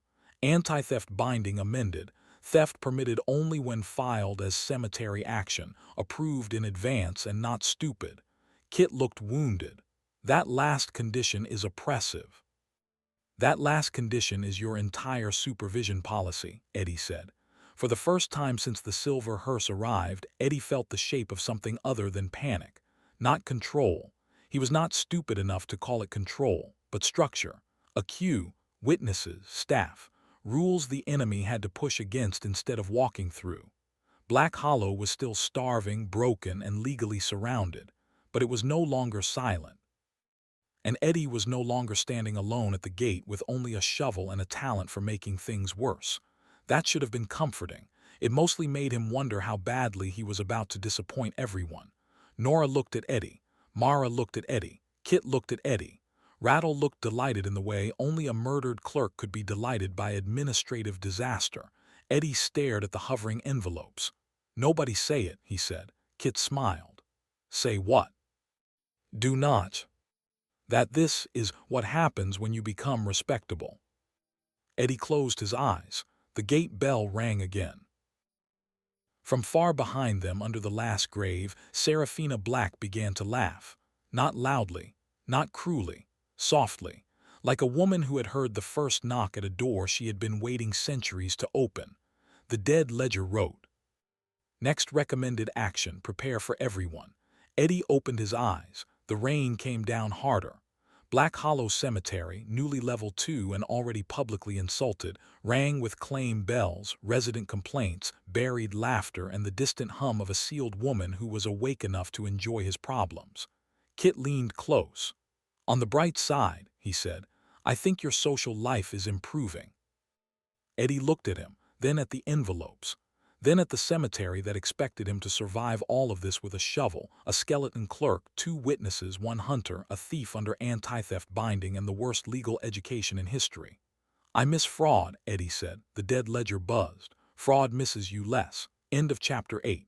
Mr. Hallow has made his claim and every debt is moving toward the same gate.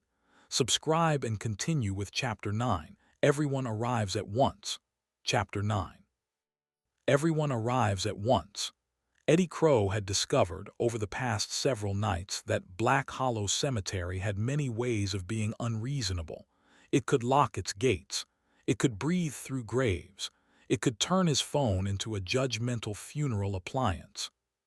It could send dead women, living witnesses, hunters, witches, demon lawyers, collectors, skeleton clerks, dead chaplains, and old friends with stolen tokens into his life with the casual cruelty of a universe that had found a boy with a shovel and decided to test the structural limits of sarcasm. But the claim Q was, by far, the rudest thing it had done to him so far. The Q hovered above the desk in the caretaker's office like a vertical wound made of text. It shimmered in white letters, red stamps, black notification boxes, and small ticking icons that looked like clocks but behaved like teeth. Every few seconds, one of the claims rearranged itself, slid higher, slid lower, split into subclaims, attached a memorandum, or made a polite little sound that Eddie had begun to hate on a moral level. He stood in front of it with his coat half-buttoned, his hair still wet from the rain, grave dirt on his jaw, and the manager's shovel leaning against his shoulder like the world's least comforting staff of office. Kit Mallory sat on the floor beside the stove, wrapped in a blanket that had been found in a cupboard, and had immediately offended everyone by smelling like damp wool and old apologies. His left cheek was bruised, his right sleeve was torn, and his smile remained exactly as smug and punchable as Eddie remembered it. Archibald Rattle, newly reinstated skeleton clerk, sat at the small side table with a quill clenched between finger bones, sorting complaint slips with the weary precision of a dead civil servant who had waited decades to be disappointed by management again. Father Gideon Marsh stood near the chapel register, hands folded over his black cassock, which looked damp despite his being dead. He watched the queue with the expression of a man reading sins in alphabetical order. Nora Quinn stood by the window in her yellow raincoat, storm lantern at her feet, iron poker in one hand. She had the fixed calm of someone who was not calm at all, but had decided panic could wait until after the obvious disaster. Myra Voss leaned against the wall near the door, arms crossed, blades visible, eyes sharp enough to cut glass. She had said nothing for nearly 3 minutes, which Eddie had learned was not peace. It was ammunition being loaded. Outside, beyond the rain-streaked window, Mr. Hallow's silver hearse waited at the front gate. Its headlights glowed through the fog. Its engine did not run, its presence did. The dead ledger wrote across Eddie's phone, claim Q active. Incoming threshold matters, 9. Current manager competence under review. Eddie looked at the phone. I contained the coffin, filed the counter notice, delayed a collector, reinstated a skeleton, and did not let Kit get eaten. That should count as competence. Correction, that counts as paperwork surviving contact with personality disorder. Kit raised one hand from the floor. For the record, my personality is charming. Rattle did not look up. Your charm has been filed under low-value hazardous residue. Kit pointed at him. I don't know what you are, but I hate your tone. Temporary assistant complaint clerk, Rattle said, and my tone has seniority. You are a skeleton with a pen. And yet, Rattle said, sorting another slip, I remain more employed than you. Kit opened his mouth, reconsidered, and looked at Eddie. I preferred your old friends. You were my old friends, Eddie said. Exactly, better standard. Nora turned from the window. The silver hearse is still there. Yes, Eddie said. I noticed. It's subtle, like a rich man threatening a funeral. Myra pushed off the wall. Hallow won't wait long. Collectors don't come to negotiate unless they already own half the room. Comforting, Eddie said. It wasn't meant to be. The cue chimed. A new claim rose to the top. VIVINNE Thorn external claimant / which line interest matter. Unresolved purchase offer, bloodline access, Elspeth Thorne consent damage required attendance. Immediate or before midnight risk. Elegant. Eddie stared at the final line. Risk elegant. The ledger buzzed. Certain threats require aesthetic classification. Mara's eyes shifted toward him. Nora's did too. The office became, somehow, smaller. Kit looked between all three of them and smiled with the sudden joy of a man who had discovered someone else's trapdoor. Vivienne Thorne, he said. Why does that sound like the kind of name that gets men murdered in silk sheets? She is a witch, Nora said. That does not answer my question. Myra looked at Eddie. You know her. Define know. Wrong answer, Nora said. I met her as a claimant, Eddie said, very professionally. The ledger chirped. Romantic liability resonance detected. Eddie slapped the phone face down on the desk. The phone vibrated against the wood. Face-down placement does not constitute legal denial. Rattle dipped his quill. Would you like me to open a liability ledger? No. Preemptive liability ledgers reduce later screaming by 12%. Archibald. Yes, manager. If you open that ledger, I will put you back in the cupboard. Rattle paused, threat recorded. Do not record that. Too late. The cue chimed again. Lilith Quill, infernal solicitor / residual interests of Sela's Crowe matter. Bloodline collateral review, counter notice, emergency retainer option required attendance. Immediate risk. Contractual, attractive, litigious. Nora slowly turned. Mara slowly turned. Kit put both hands over his mouth, delighted. Eddie lifted one finger.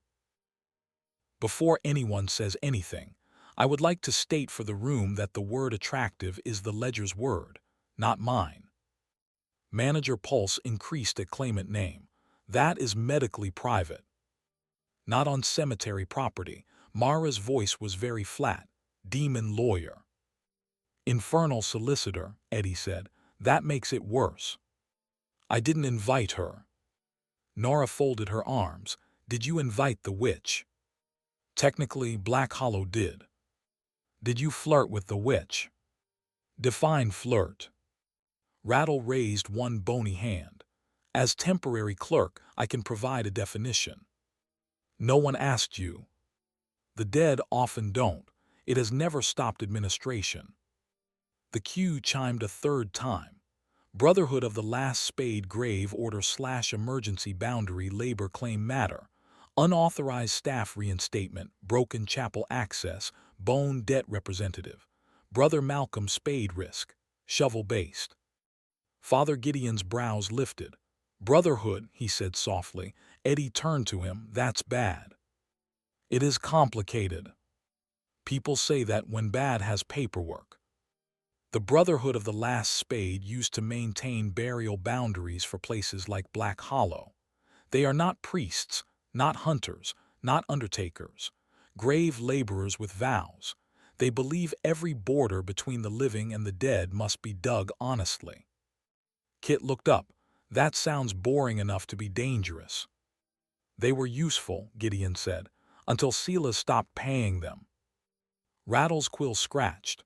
Correction. Sela's converted their payment into chapel debt, buried their complaint under category mud, and set 3 members to digging their own appeal trench. Father Gideon closed his eyes briefly. Mara said, how many enemies does one dead manager need? The office grew cold. From the locked drawer marked SILAS only came a faint knock.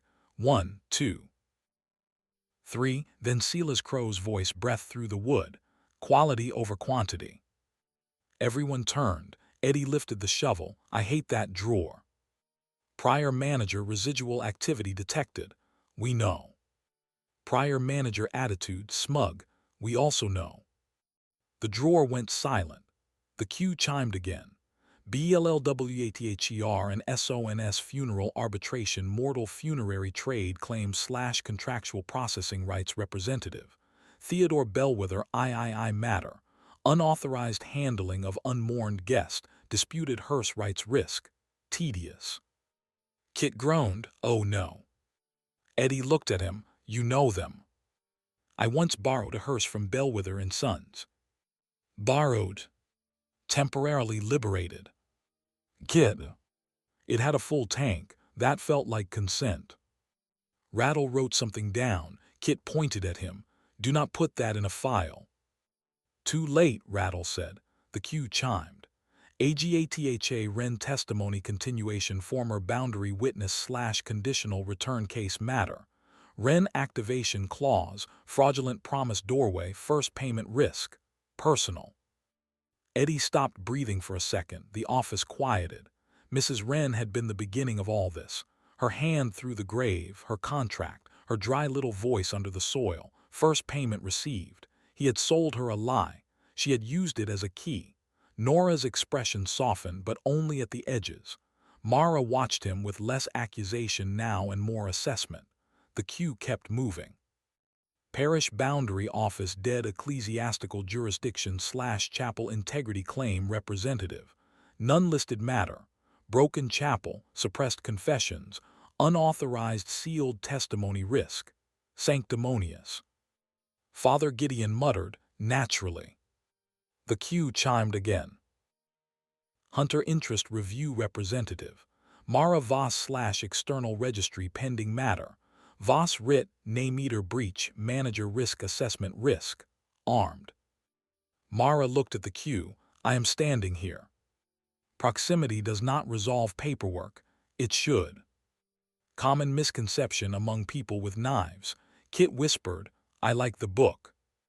Mara looked at him. Kit leaned back. I respect the book. The cue chimed again.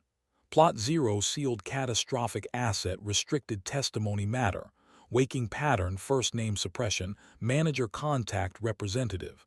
None permitted risk, classified. The room changed, not much. The lamp flame bent toward the window. The black ink in the open dead ledger pulled itself into a thin line. The little stack of claims slips on Rattle's table curled at the edges as if warmed by an invisible breath. Outside, far beyond the office under the last grave, a woman began to hum. Soft, sweet, unbearably patient. Nora whispered, she's still doing that. Eddie said nothing. Mara watched him. The ledger typed across his phone, though the screen still lay face down. Do not answer. Seraphina's voice moved through the window glass, not loud enough for anyone to claim it had spoken and clear enough that everyone heard. Hello, Eddie. Kit sat up. Please tell me the cemetery is flirting with you. Rattle's skull turned toward Eddie. Father Gideon sighed. Nora closed her eyes. Mara smiled without humor. Eddie picked up the phone and read the final line as the claim queue settled into a single red notification. Threshold congestion critical. Recommendation, establish temporary threshold court. Eddie looked at the words, then at the window, then at the door, then at everyone in the room. Court, he said. Right. Brilliant. Because if there is one thing missing from this haunted cemetery, it's a place for everyone to yell at me in a legally binding way. Correct, the front gate bell rang. It did not ring like iron this time. It rang like silver cutlery striking bone china in a room full of people who were pretending not to be enemies. Rattle gathered the slips. Father Gideon crossed himself with 2 fingers that had been dead for years. Mara drew a blade. Nora picked up the lantern. Kit pulled the blanket tighter around his shoulders. For the record, he said, if there is a court, I plead charming. Eddie took the manager's shovel. The dead ledger wrote, everyone has arrived. Try not to make policy with your mouth. Eddie opened the door. Rain came in sideways. Too late, he said. Black Hollow Cemetery waited for trial. The path from the office to the front gate had changed. It no longer looked like a path. It looked like a corridor cut through fog. Gravestones lined both sides in tight, irregular ranks, and every inscription faced inward toward Eddie as he walked. Names glimmered under rain. Dates flexed. Epitaphs rearranged themselves into accusations, blessings, warnings, and once, on a crooked little stone near the fountain, the words nice hair, which Eddie considered unnecessary under current conditions. The broken chapel crouched on the right, its cracked steeple leaning into the storm. A faint gold line ran around its foundation. Eddie had restored enough of the complaint station to make the building useful, not enough to make it trustworthy. A chapel with half its roof missing and a resident dead chaplain was not a place of comfort. It was a place where comfort had once worked and then been badly managed. Behind him came the others. Mara moved first, because Mara considered anything in front of Eddie an ambush, and anything behind him an embarrassment waiting to happen. Nora walked beside her with the lantern held high, though Eddie noticed she angled the light toward him every few steps, as if checking that he had not been swallowed by his own decisions. Kit shuffled in the blanket, trying to look casual and failing because the blanket had small embroidered lilies, and because fear had made his ears pink.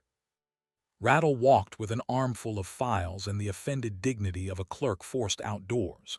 Father Gideon brought up the rear, whispering something that might have been a prayer or an administrative objection to God. At the gate, the silver hearse waited. Mr. Hallow stood beside it beneath a pale umbrella. He wore the same immaculate black suit, the same gloves, the same expression of gentle grief professionally distanced from its subject. Morris Paul stood behind him with a measuring tape draped around his neck. Cuff and Vale, the faceless pallbearers, flanked the hearse like two men-shaped pauses. Beside them, new arrivals had gathered at the threshold. Vivian Thorne stood under a black umbrella edged in red thread, her coat sleek as oil, her red gloves bright in the gray rain. She looked exactly as Eddie remembered, beautiful in the way expensive knives were beautiful, designed to be admired before they opened you. Lilith Quill stood a few feet away, dry despite the rain, holding a slim black case and wearing a smile that suggested she had already found 3 loopholes in the weather. Near the left gatepost stood a broad man in a mud-brown coat with a shovel across his back and a short iron spade at his belt. His beard was black, his head shaved, his boots caked with old cemetery soil. Around his neck hung a cord tied with 3 small bones and a wooden token shaped like a spade. Brother Malcolm Spade, presumably. Next to him stood a thin, nervous man in a morning suit too formal for mud, with a folded top hat under one arm and a leather portfolio hugged to his chest. His mustache was narrow. His eyes were wet. He looked like the sort of man who could make a receipt feel judged. Theodore Bellwether, Eddie guessed. And there at the edge of the fog, half visible, stood other shapes. Not fully people, not fully claims, a parish clerk made of candle smoke, a hunter registry seal hovering like a small iron eye, a thin old woman-shaped shimmer that smelled faintly of tea and dried roses, Agatha Wren. Eddie felt her attention before he saw her. The gate did not open. The claimant stood outside. The cemetery stood inside. The rain fell between them like a curtain that had no intention of helping. The dead ledger buzzed. Threshold court requires declaration. Eddie whispered, any advice? Do not make promises, useful. Do not accept gifts, also useful. Do not kiss counsel, claimants, collectors, witnesses, or sealed assets during active proceedings. That feels targeted. It is, Nora coughed. Mara said, proceed, manager. The word manager sounded different when Mara used it. Less like a joke, more like a blade being handed to him hilt first. Eddie stepped to the center of the gate. The iron bars were closed between him and the claimants. He raised the shovel. Black Hollow Cemetery recognizes threshold congestion, he said, because the words had appeared on his phone and sounded official enough to frighten people who enjoyed paperwork. All claims, appraisals, objections, offers, writs, testimonies, purchase attempts, funeral arbitration matters, residual management interests, sealed asset communications, and aggressive opinions will be heard under temporary threshold court. Rattle cleared his throat. With clerk supervision, Eddie added. Rattle nodded once. No claimant may cross without terms. No claimant may remove resident, record, soil, bone, memory, debt, testimony, boundary material, staff, guest, manager, witness, assistant clerk, chapel fixture, gate hinge, or emotionally vulnerable idiot without active ruling. Kit raised a hand behind him. Does emotionally vulnerable idiot mean me or you? Yes, Eddie said. The gate shivered. The dead ledger wrote across the air in pale script. Temporary threshold court established. Authority basis. Manager level 2/resident complaints portal/gate terms/claim queue. Current enforceability, unstable but extremely loud. Mr. Hallow smiled. How enterprising. Lilith Quill's smile widened. How adorable. Vivienne Thorne tilted her head. How temporary. Mara muttered, I dislike all of them. Nora said, get in line. Brother Malcolm Spade spat into the mud outside the gate. The spit smoked. About time someone called a court, he said. His voice sounded like gravel and old work songs. This place has been avoiding honest digging for too long. Theodore Bellwether raised one trembling finger. Bellwether and Sons would like to register that we object to the phrase emotionally vulnerable idiot if it is not clearly defined for billing purposes. Kit whispered, I hate him already. Eddie pointed the shovel at the first claim on the queue. We hear claims by danger order, he said. Rattle leaned close. That is not a recognized sorting category. It is today. I can create a column. Create a column. Rattle looked almost happy. Danger order column established. The gate bell rang once. The first claim rose. Silver Hearse appraisal/preliminary collection pressure claimant. Mr. Hallow matter. Stolen token, unmourned guest, rare asset survey. Eddie faced the collector. Mr. Hallow, he said, you first because you are already here and because your hearse is making the gate look expensive. Hallow placed one hand over his heart. Manager Crowe, I appreciate your efficiency. Good, appreciate it from outside. I have not come to force your hand. The dead ledger buzzed. Lie, elegant. Hallow did not look offended. I have come to observe whether Black Hollow can manage its own liabilities. Your friend stole a token belonging to my house. Your cemetery detained an asset from my demonstration coffin. Your claim counter notice interfered with a preliminary appraisal. The asset was a parasitic dead thing, asking if anyone came to its funeral. A commercially significant parasitic dead thing. That sentence makes me want to nationalize death. Morris Paul made a note. Hallow continued. Return the token, release the asset for professional containment, and permit a limited survey of Plot 0 and the Seala's drawer. I will withdraw active collection pressure for one night. Behind Eddie, the SILAS-only drawer knocked in the office, though the office was nowhere near them. 1, 2, 3. Vivienne's gaze flicked toward the sound. Lilith's did too. Seraphina's hum under the cemetery changed by half a note. Eddie felt the entire court lean toward him.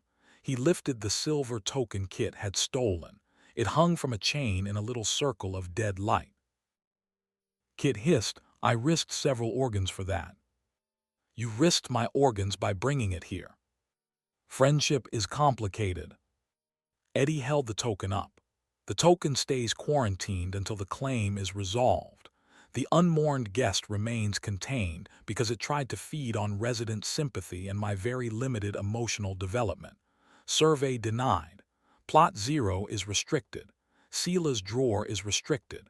You may submit written appraisal concerns to the clerk. Rattle lifted a stack of blank forms. Hallow's eyes sharpened. You misunderstand leverage. No, Eddie said. I just inherited a cemetery that eats people for missing deadlines. My relationship with leverage has matured. The gate groaned. The dead ledger typed. Counterposition accepted for hearing. Silver Hearse claim delayed. Collector pressure increased but contained. Hallow bowed slightly. Then I will wait. You do that quietly. Cuff and Veil did not move. The second claim rose. BLLWATHER and SONS funeral arbitration claimant. Theodore Bellwether III matter. Commercial rights, unauthorized guest handling, historical burial processing. Theodore Bellwether stepped forward with a little cough.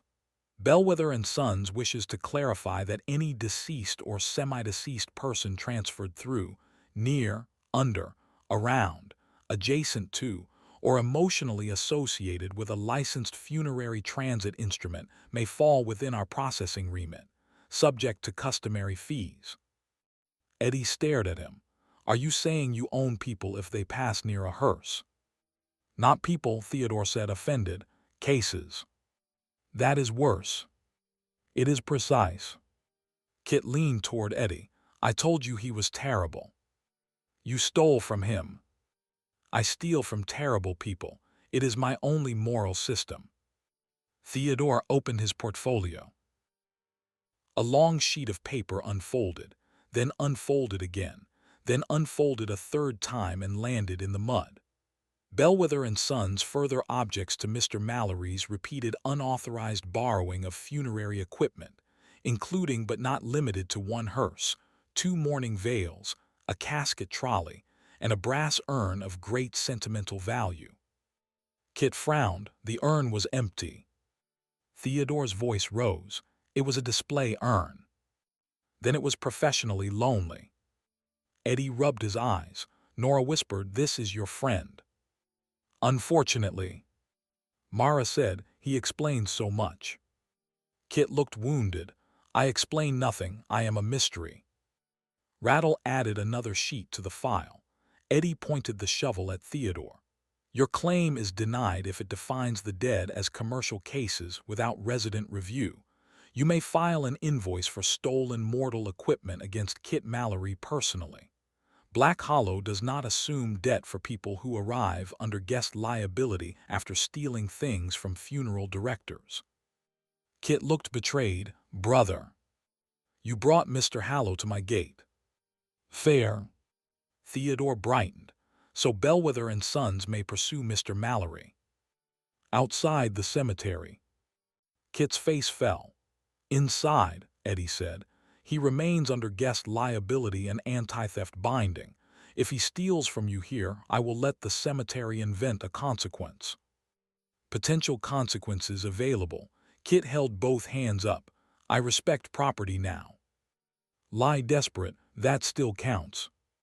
The gate accepted the ruling with a metallic click. Funeral arbitration claim redirected. Kit Mallory personal debt, external. Guest liability remains active. Theodore looked relieved, then horrified, then relieved again. We will require a copy. Rattle said, naturally. The third claim rose. Brotherhood of the last spade claimant. Brother Malcolm spade matter. Chapel debt, unpaid boundary labor, unauthorized staff reinstatement. Brother Malcolm stepped closer to the bars. Unlike the others, he did not smile. He looked past Eddie at the cemetery, at the graves, at the chapel, at the mud around the stones. His face tightened not with greed but with old anger. Silas Crowe hired my order to dig honest lines here, he said. We set boundary trenches. We turned wrong soil. We marked the dead that had no names and the names that had no dead. He paid the first year. Then he paid in promises. Then he paid in curses. Then he buried 3 of my brothers standing upright under the south hedge, and called it a misunderstanding. No one joked. Even Kit lowered his eyes. Brother Malcolm's hand tightened on the shaft of his spade. Your skeleton clerk was on the complaint list, he said. The dead priest was on the confession list. The witch line was on the consent list. The first name was on the child list. Silas buried everything that made him look small. Eddie felt the words hit the court. The first name, the child list. The letter A in his pocket seemed to grow heavier, although it was not a physical thing anymore. A testimony fragment, a beginning without a person. Father Gideon stepped forward. Brother Malcolm, he said. The gravedigger looked at him.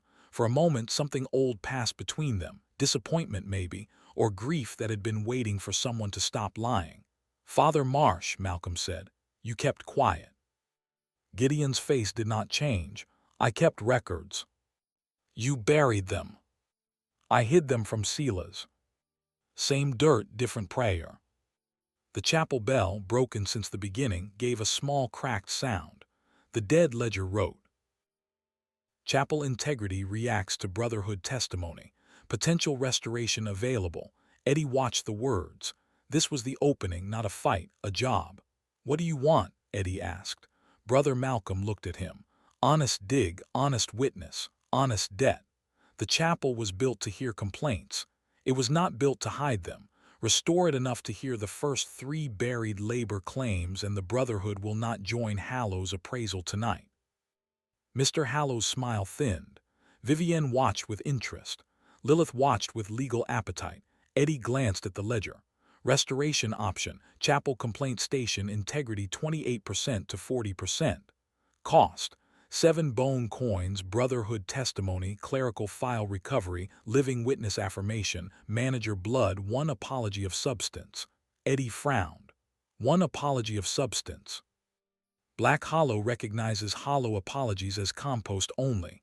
Kit whispered, "You are doomed." Eddie counted his bone coins. 7, of course, all of them. He thought about asking if there was a cheaper option. The cemetery's silence made it clear there was, and that it would be worse. He turned to Brother Malcolm.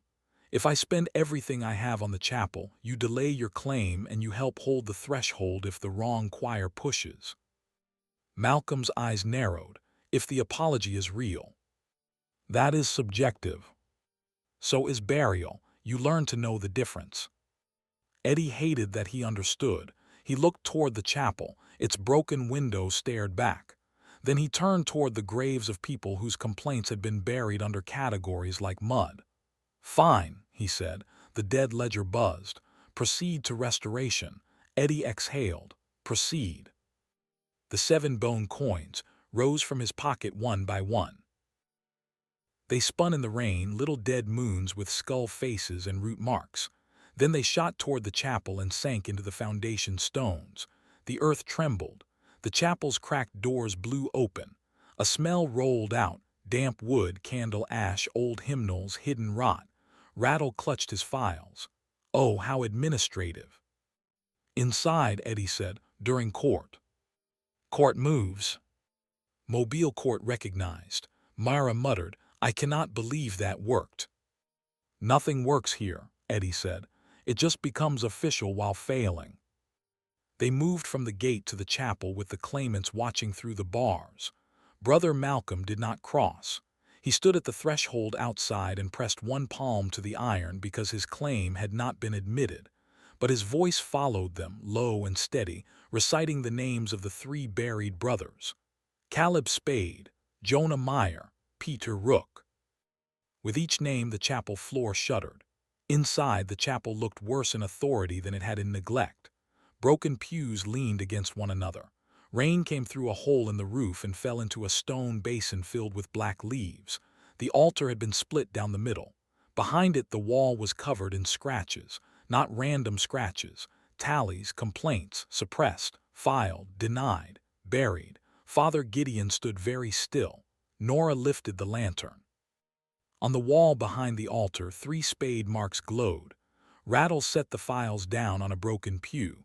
The ledger displayed instructions on Eddie's phone. Chapel complaint restoration step 1, clerk recitation. Rattle straightened. His bones clicked. "Complaint records suppressed under prior manager Sela's Crowe," he said. His voice lost some of its dry bite, became older, more formal. Auxiliary complaint clerk Archibald Rattle testifies that boundary labor claims were received, miscategorized, and buried to prevent chapel escalation. The first spade mark brightened. Step 2, chaplain confession. Father Gideon closed his eyes.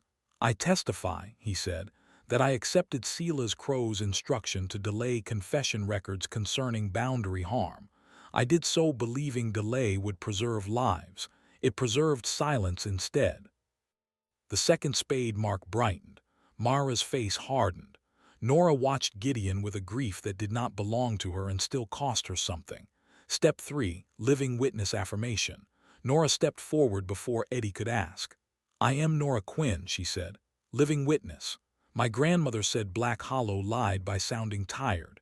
She said tired men could still hurt people. I affirm the complaint was hidden, not resolved." The third spade mark brightened. Step 4, manager apology of substance. Eddie looked at the wall. "To who?" he asked. Incorrect question. He swallowed, of course. He looked at the scratches, the spade marks, the chapel floor, the broken pews, the men outside the gate, the clerk beside him, the chaplain who had preserved silence and called it protection. Then he thought of Mrs. Wren, of selling comfort he did not have, of calling it accounting. He lowered the shovel. "I am sorry," Eddie said. The chapel did nothing. Rattle winced. Kit, who had slipped in and was leaning near the back, whispered, "That sounded like when you apologized to a casino table." Eddie shot him a look. Kit raised both hands, the ledger typed, "Substance insufficient." "Yes, thank you." Eddie took a breath. The rain fell through the broken roof.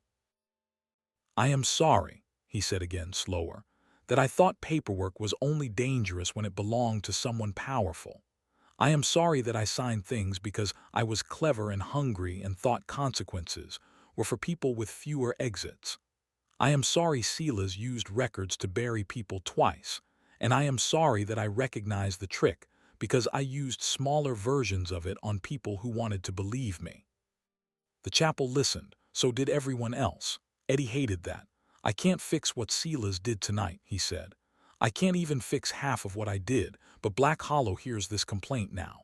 Not under mud, not under delay, not under whatever rotten little category makes murder look like management. By name, by debt, by soil, let the buried labor stand as debt owed, not debt erased." The 3 spade marks flared. The chapel bell rang. This time it did not crack. It sounded once clear and deep, and the entire cemetery answered. Gravestones hummed. The gate shuddered. Fog pulled back from the chapel. A line of pale fire ran along the broken altar and sealed half the split. The dead ledger wrote, "Chapel Complaint Station Integrity, 28% to 41%. Threshold Court Jurisdiction Stabilized. Necropolis Level 3 Requirements Met." Eddie stared. The phone continued. "Necropolis Level 3 Unlocked. Feature Unlocked. Threshold Court Authority. Feature Unlocked. Limited Grave Command. Resident Hearing Slots Expanded During Crisis. Manager Authority, 18% to 23%. Bone Coins, 0. Kit clapped once. The entire chapel looked at him. He lowered his hands. Sorry felt big. Mara stepped closer to Eddie. "You just leveled the cemetery during a trial." "I noticed." "Do not let it go to your head. It is already too crowded up there." Nora touched his sleeve, just once. "That apology was not terrible," she said. "High praise. For you, very high." Outside, Brother Malcolm bowed his head. "Debt heard," he said. The Brotherhood claim slid down the queue. Not resolved, delayed, useful enough. Then Vivienne Thorne began to clap, slowly, beautifully. From outside the gate, her red gloves made a soft sound against the rain. "That was almost noble," she said. Lilith Quill smiled beside her. "Terribly inconvenient." Mr. Hallow looked at the chapel with the expression of a collector watching an object increase in value. Theodore Bellwether wiped his eyes with a handkerchief, then tried to pretend he had not. The court moved back to the gate, but Black Hollow was different now. Eddie felt it under his boots. The cemetery no longer merely watched him. It waited for him. Not kindly, not obediently, but with a little more recognition, as if it had finally decided he might be more than edible. The next claim rose before anyone could breathe. VIVINNE Thorne External Claimant / which line interest matter. Purchase offer, bloodline access, Elspeth Thorne consent damage. Vivienne stepped to the bars.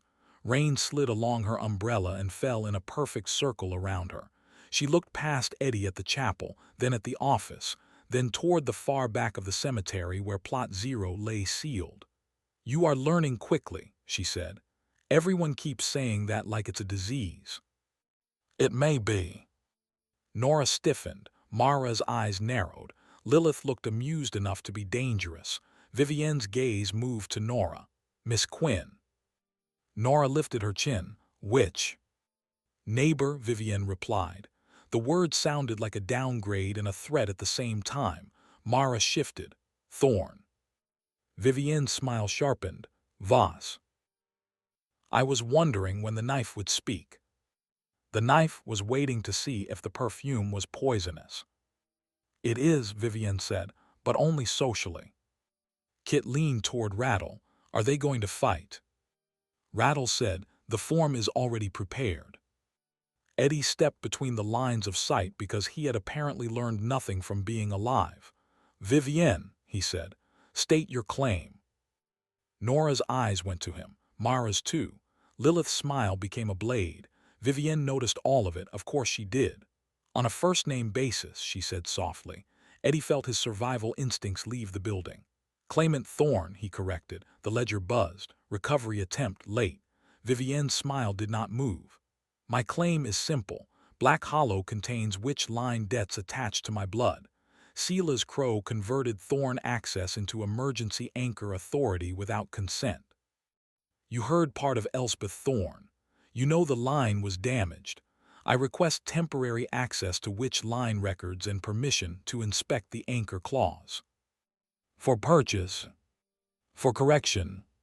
Truth partial. Eddie watched her. And plot 0. Vivienne's eyes did not flicker. Plot 0 is connected. Seraphina's hum under the cemetery stopped. The silence that followed was worse. The dead ledger typed. Plot 0 attention intensified. Lilith clicked her tongue. Careful. Some sealed assets dislike being included in other people's sentences. Vivienne did not look at her. Some solicitors mistake proximity to contracts for ownership of meaning.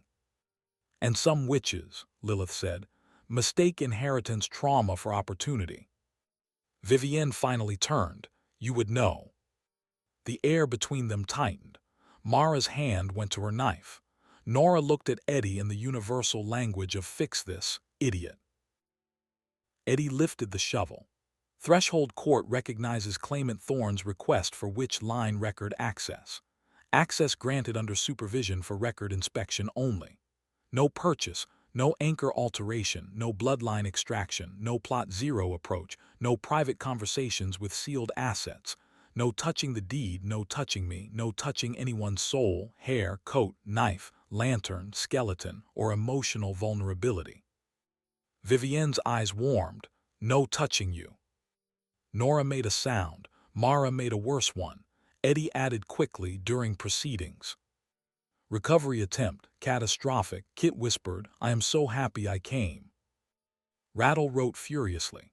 The gate opened a hand's width. A red thread extended from the witch line marker far inside the cemetery and tied itself around Vivienne's gloved wrist. Vivienne stepped through. The gate closed behind her. Nora watched the thread. Mara watched Vivienne. Lilith watched Eddie. Mr. Hallow watched the gate. Brother Malcolm watched the ground. Father Gideon watched the chapel. Kit watched everyone because Kit had the instincts of a thief and the attention span of a trapped squirrel. The ledger wrote. Which line supervised access granted? Romantic liability density, unsafe. Eddie muttered, I know. Do you? Nora asked. Not as well as I should. Vivienne walked past him. As she did, she leaned just close enough that only Eddie heard. You look better with authority, she said. Eddie kept his eyes forward. You look worse with permission. Her smile flashed. There he is. Mara's knife made a tiny sound, leaving its sheath by 1 inch. Eddie moved on quickly. The next claim rose. Lilith Quill, infernal solicitor / Sela's residual interests matter. Bloodline collateral review, emergency retainer, counter notice. Lilith stepped to the gate. Unlike Vivienne, she did not need an umbrella. Rain reached her and decided to be elsewhere. Mr. Crowe, she said. Ms. Quill. How formal. Are we pretending not to know each other now? Nora's head snapped toward him. Mara's eyes closed briefly, as if asking a private god for patience. Vivienne, already inside, turned with open interest. Eddie felt Kit's delight radiating from 10 feet away.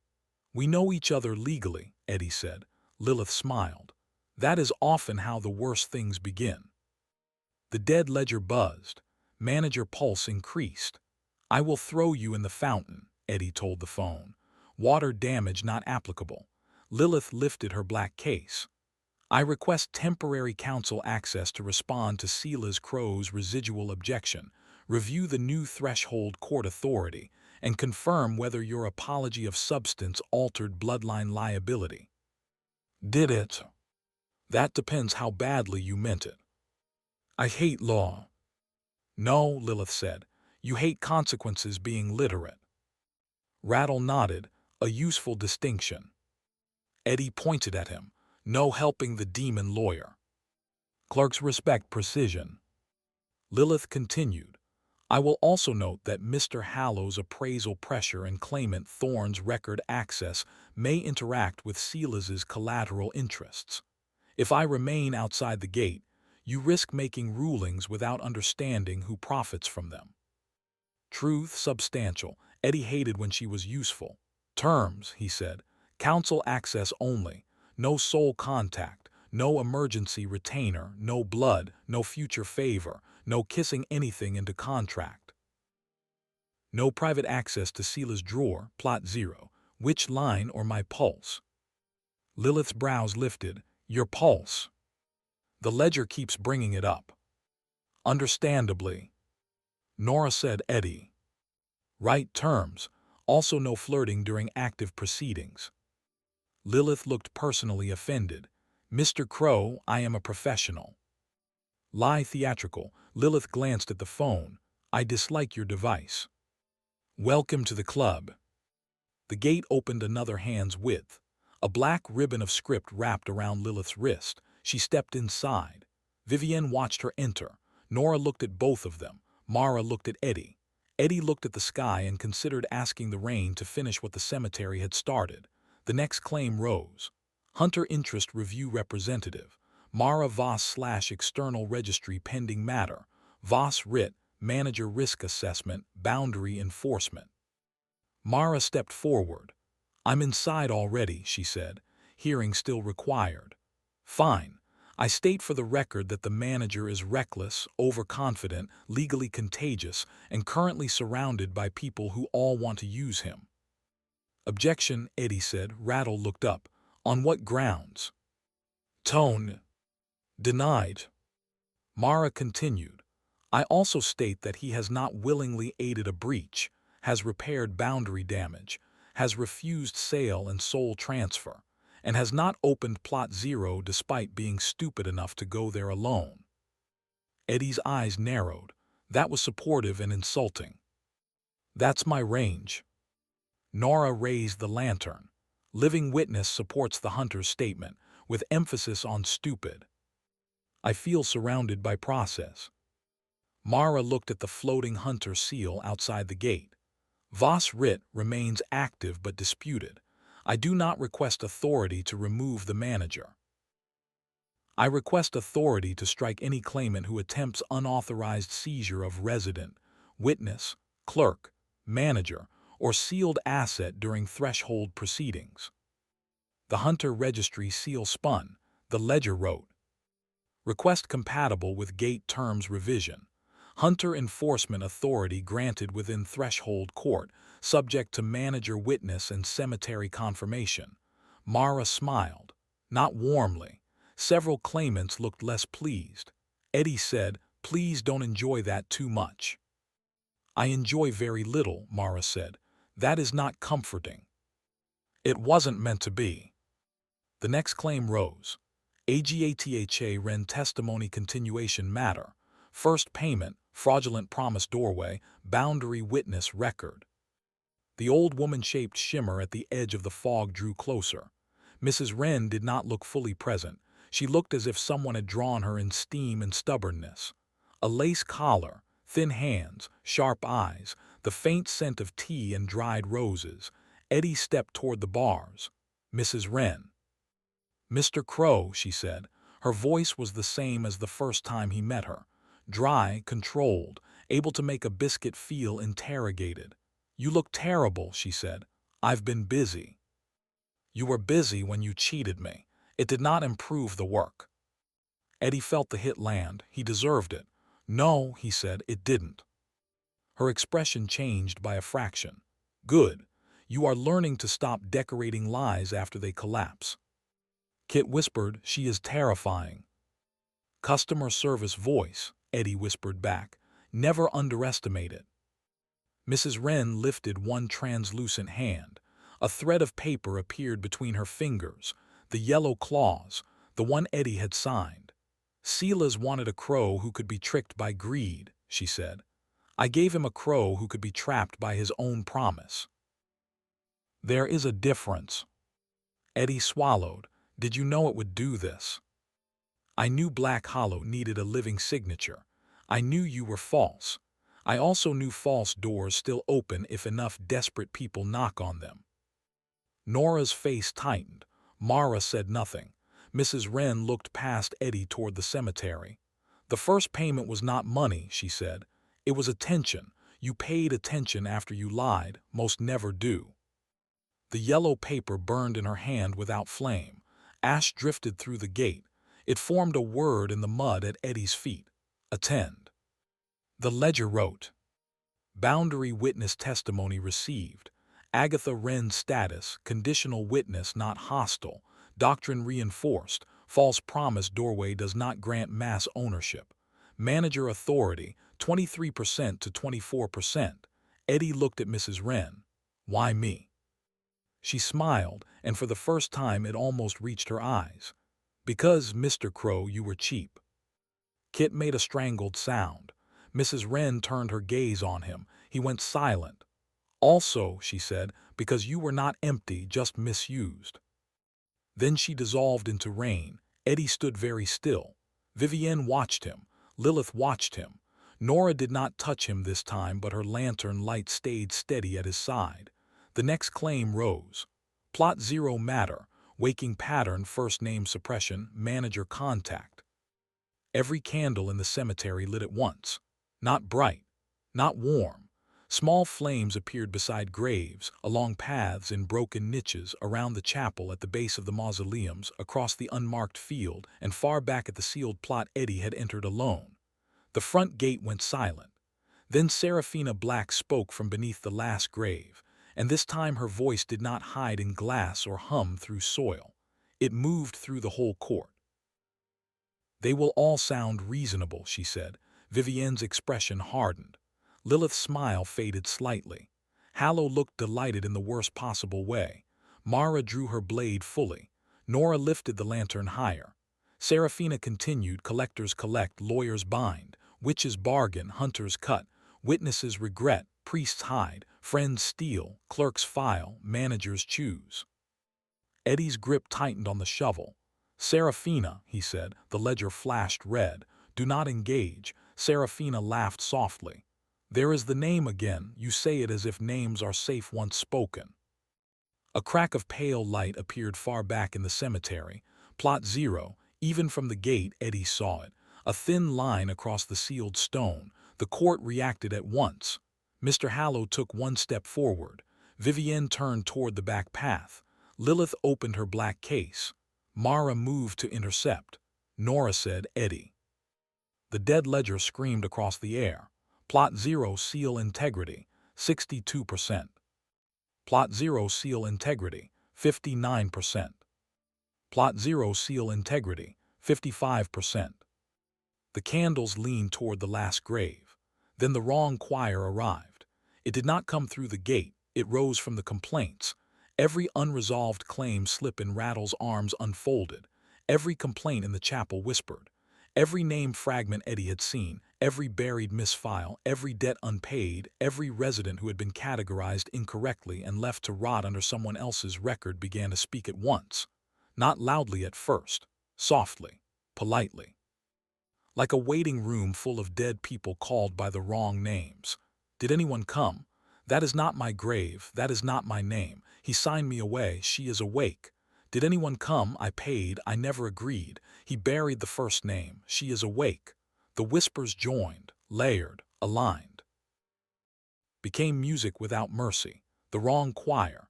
The fog inside the cemetery thickened into human shapes. Men with no faces and names carved backward across their chests.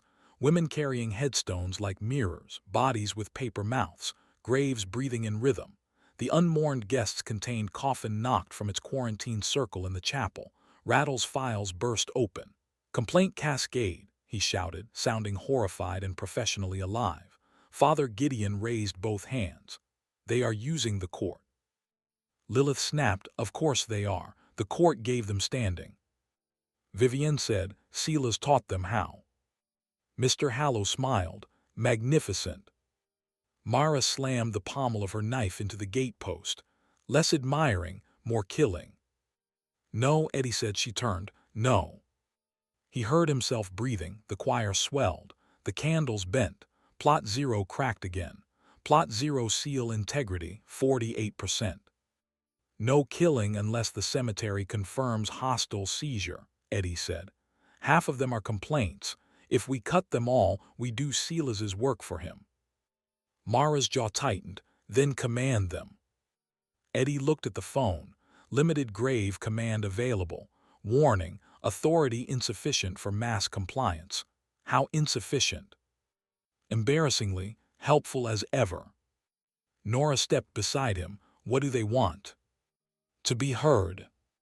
Then make them line up. Eddie looked at her.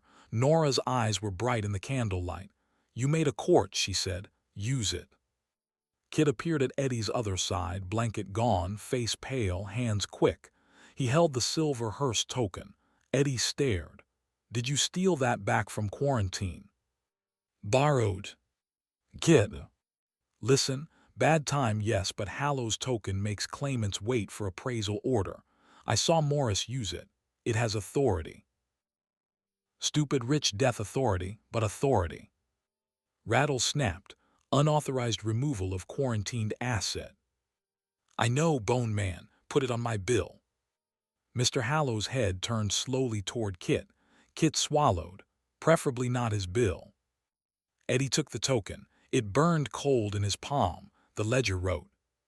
External authority detected. Silver hearse token may impose appraisal Q order on disputed assets. Use not recommended. Why? Collector contamination risk. The choir pressed closer. Did anyone come? That is not my name. She is awake. Eddie looked at Hallow. The collector watched him with open hunger, of course. If Eddie used the token, Hallow's authority entered the court. If he did not, the choir would rush plot 0. Vivienne stepped closer. I can bind the witch line and slow the outer claims. Lilith said, I can freeze Silas's residual objection for 12 minutes. Mara said, I can hold the path. Nora said, I can witness. Rattle said, I can sword if you make them stop screaming. Father Gideon said, I can open suppressed confession categories. Brother Malcolm called from outside the gate, and I can dig a line if you admit the brotherhood under labor terms. Theodore Bellwether raised a finger. Bellwether and Sons can provide temporary Q ropes. Everyone stared at him. He looked wounded. We do funerals. Lines are important. For one insane second, Eddie almost laughed. Then he did. Not because it was funny, because it was perfectly black hollow. The end of the world had Q ropes. Fine, Eddie said. Everyone works. Nobody owns. Nobody removes. Nobody opens plot 0. Nobody takes advantage of the 18-year-old with the shovel and the obvious sleep deprivation. Lilith opened her mouth. That last one especially means you, Eddie said. She smiled, spoil sport. Vivienne's eyes glittered. Mara lifted her blade. Nora raised the lantern. Rattle stood on a broken stone and lifted his quill like a sword. Eddie raised the silver hearse token in one hand and the manager's shovel in the other. Black Hollow Cemetery recognizes all unresolved complaints as claims, not a mob. All claims wait at threshold. All names lined by damage. All bodies remain in assigned soil until review. All voices speak through the complaint station, not through plot 0. By gate, by name, by queue, by soil, stand down and be heard. The token flashed silver. The shovel flashed black. For half a second, Hallow's smile widened. Then Eddie added, and no external collector authority outranks current manager command inside the gate. Hallow's order is borrowed, not accepted. Appraisal structure without ownership. Q without collection. The smile vanished. The ledger thundered across the air. Doctrine conflict engaged. Manager command combined with threshold court. External appraisal authority limited. Complaint Q imposed. The wrong choir hit the command like a storm hitting glass. The glass held. Barely. The shape staggered. The whispers broke apart into separate voices. Complaint slips snapped into ordered rows in the air. Bellwether's emergency cue ropes unrolled from his portfolio and stretched between gravestones, glowing faintly with funeral parlor dignity. Brother Malcolm's spade struck the mud outside the gate, and a line of dark soil rose like a low wall. Vivienne's red thread raced along the witch line, pinning several pale shapes that had tried to crawl toward Plot Zero. Lilith drew a circle of black legal script around the Seela's drawer's distant influence, and the knock of the old manager faded to furious tapping. Mara moved through the fog like a blade given legs, striking only the shapes that lunged for living throats. Nora stood beside the chapel door, lantern high, and every time a complaint tried to split into a scream, the light pulled it back into words. Rattle sorted faster than physics respected. Name damage, body absent, debt unpaid, consent damage, false witness, collector interference, bellwether embarrassment. Theodore objected faintly. Category stands, Rattle shouted. Kit ran between stones, tying cue ropes, dodging paper mouths, and shouting, "I am helping. This is what helping looks like when you have crimes instead of training." Father Gideon opened the chapel register and black pages tore free, turning into windows of confession. The first window showed a hand writing a name beginning with A, then Silas's hand crossing it out. The second showed a woman's face in profile, not Seraphina. Younger, tired, furious. Lena Crowe, Eddie's breath caught. The third window showed a cradle. Then the page burned. The wrong choir screamed. Plot Zero answered. Plot Zero seal integrity, 41%. Seraphina's voice cut through the court. Eddie. It was not a command, that made it worse. He turned toward the far grave. Mara shouted his name. Nora did too. Vivienne's red thread snapped tight. Lilith's legal circle cracked. Hallow lifted his cane. Brother Malcolm's soil line broke. The choir had found one voice, not many now. One. A childlike sound without a child attached to it, a first name cut down to its first breath. A. Eddie felt the sealed testimony fragment inside him answer. A, the first name Silas buried. The beginning of the record. The beginning of whatever had happened before Eddie was born. The choir surged toward Plot Zero. Eddie slammed the shovel into the ground. No. The word rolled through Black Hollow. Not loud, not clever, not funny. Manager command. The cemetery answered. Every gate hinge, every grave nail, every chapel stone, every unmarked route, every complaint slip, every bone coin debt, every repaired boundary, and every witness who had paid something to be heard leaned into him. For 1 second, Eddie felt Black Hollow not as a place under his feet, but as a body standing with him. Hungry, broken, old, his. The dead ledger wrote in letters as tall as the gate. Emergency grave command recognized. Wrong choir delayed. Plot Zero breach prevented, temporary. Manager authority 24% to 31%. Necropolis level 3 progress to level 4 38%. Plot Zero seal integrity 39%. Time remaining 1 night. The choir fell back, not defeated, organized. The complaint slips hovered in ordered lines from the gate to the chapel. The dead shapes dissolved into fog and waiting stones. The candles stayed lit. Eddie staggered. Nora caught one arm. Mara caught the other. For once, neither of them let go immediately. Vivienne watched the contact. Lilith watched Vivienne watching. Kit watched all of it with the expression of a man who had wandered into a play during the third act and realized the actors had knives. The claim queue contracted into a single black notice. Threshold court adjourned until final night. All major claims delayed, not resolved. Wrong choir preparing unified petition. Plot Zero seal failing. Recommended action. Reach Necropolis level 4 before dawn, then level 5 before consumption. Eddie stared at the final line. Before consumption, he said. Correct. You've been waiting all night to say that. Yes, outside the gate, mister. Hallow stepped back and tapped his cane once against the mud. The silver hearse door opened by itself. A remarkable hearing, he said. I will return for the final valuation. Bring snacks, Kit called weakly. Hallow looked at him. Kit hid behind Nora. Vivienne's red thread loosened from her wrist but did not vanish. "Midnight," she said to Eddie.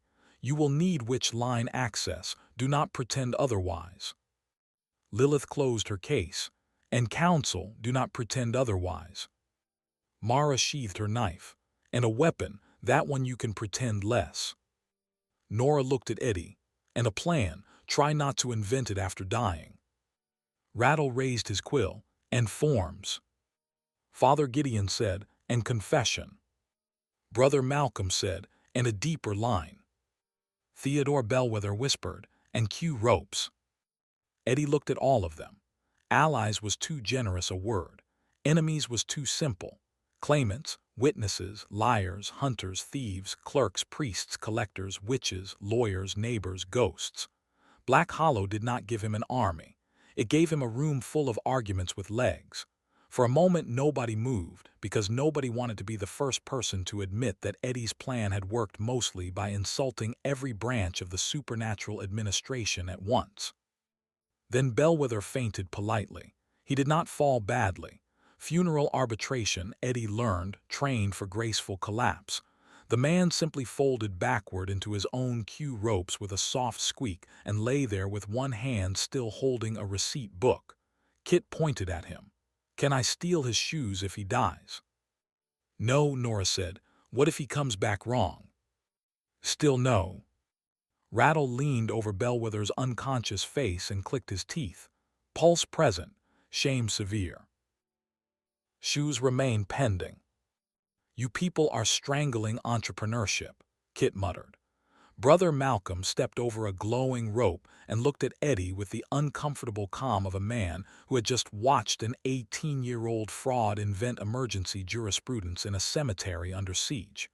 "You understand what you did?" "No," Eddie said, "but I am developing confidence in pretending afterward." "You made them wait," Malcolm said. "The dead, the collectors, the claims, the hungry things." He looked toward the red-lit fog around Plot Zero. "Even that. Waiting is not winning." "No," Malcolm agreed, "but hunger hates being made to queue." That seemed to impress Rattle more than any miracle. The skeleton clerk scribbled it down. "Potential office motto, needs punctuation." Mara wiped black residue from her blade and gave Eddie the sort of look that made him stand straighter before he remembered standing hurt. "You used Hallow's token without giving Hallow ownership." "I did." "That was reckless."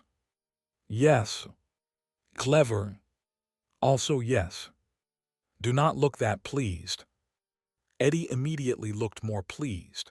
Nora stepped in front of him and lifted the lantern until its blue-edged light caught the mud on his face, the blood at his knuckles, and the grin he had not earned but was wearing anyway. "You are bleeding again." "I'm beginning to think that is part of the uniform." "It is not." "Have you checked the handbook?" The dead ledger buzzed. "Manager uniform requirements currently under review. Blood discouraged but historically common." Nora stared at the floating notice. "Do not encourage him." Encouragement not detected. Mockery ongoing. Vivienne approached slowly, red thread still looped around 2 fingers. She stopped close enough that the scent of smoke and cinnamon cut through rain, grave mud, and panic. Eddie noticed because his body had apparently decided to remain alive by cataloging all nearby threats, including attractive ones. "You bound a court with a stolen collector's token," she said. "Borrowed." "Stolen." "Borrowed under emotional pressure. From a collector who may skin contracts for leisure." "Theft sounds judgmental when you say it in a nice coat."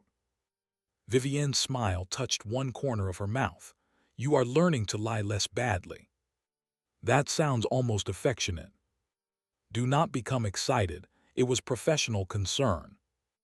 Lilith drifted beside her, folder tucked against her hip, eyes bright with all the worst kinds of interest.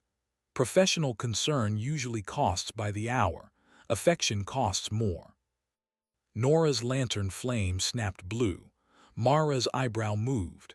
Kit, who had the survival instinct of a rat in the mouth of a kicked trumpet, whispered, "This is the part where I hide behind the monk again." Brother Malcolm did not look down. I am not cover. You're wide and holy. That's cover with branding. Eddie lifted both hands. Can we please postpone all discussions involving affection, billing, knives, witchcraft, hidden motives, and my personal death until after the cemetery stops trying to become an angry choir?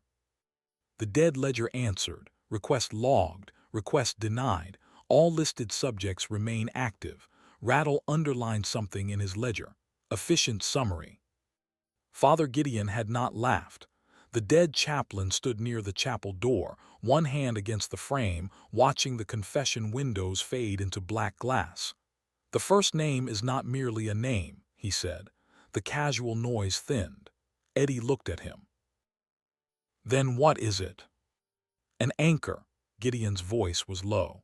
A name given before a child learns to lie, before debt, before nickname, before chosen mask. A first name can be used to claim origin. If Silas buried yours, he did not hide you from enemies. He hid you from yourself. The far candles around plot 0 burned a little brighter. Eddie tried to answer with something sharp. Nothing came. That annoyed him more than fear. Nora saw it. Of course she did. She lowered her voice. Eddie. I'm fine. That sentence has done more crimes than Kit. Hey, Kit said, some of my crimes are charming. Mara stepped closer, not gentle exactly, but near enough that Eddie could feel the heat of her shoulder through the rain. If Silas buried a name, we dig it up. You make that sound simple.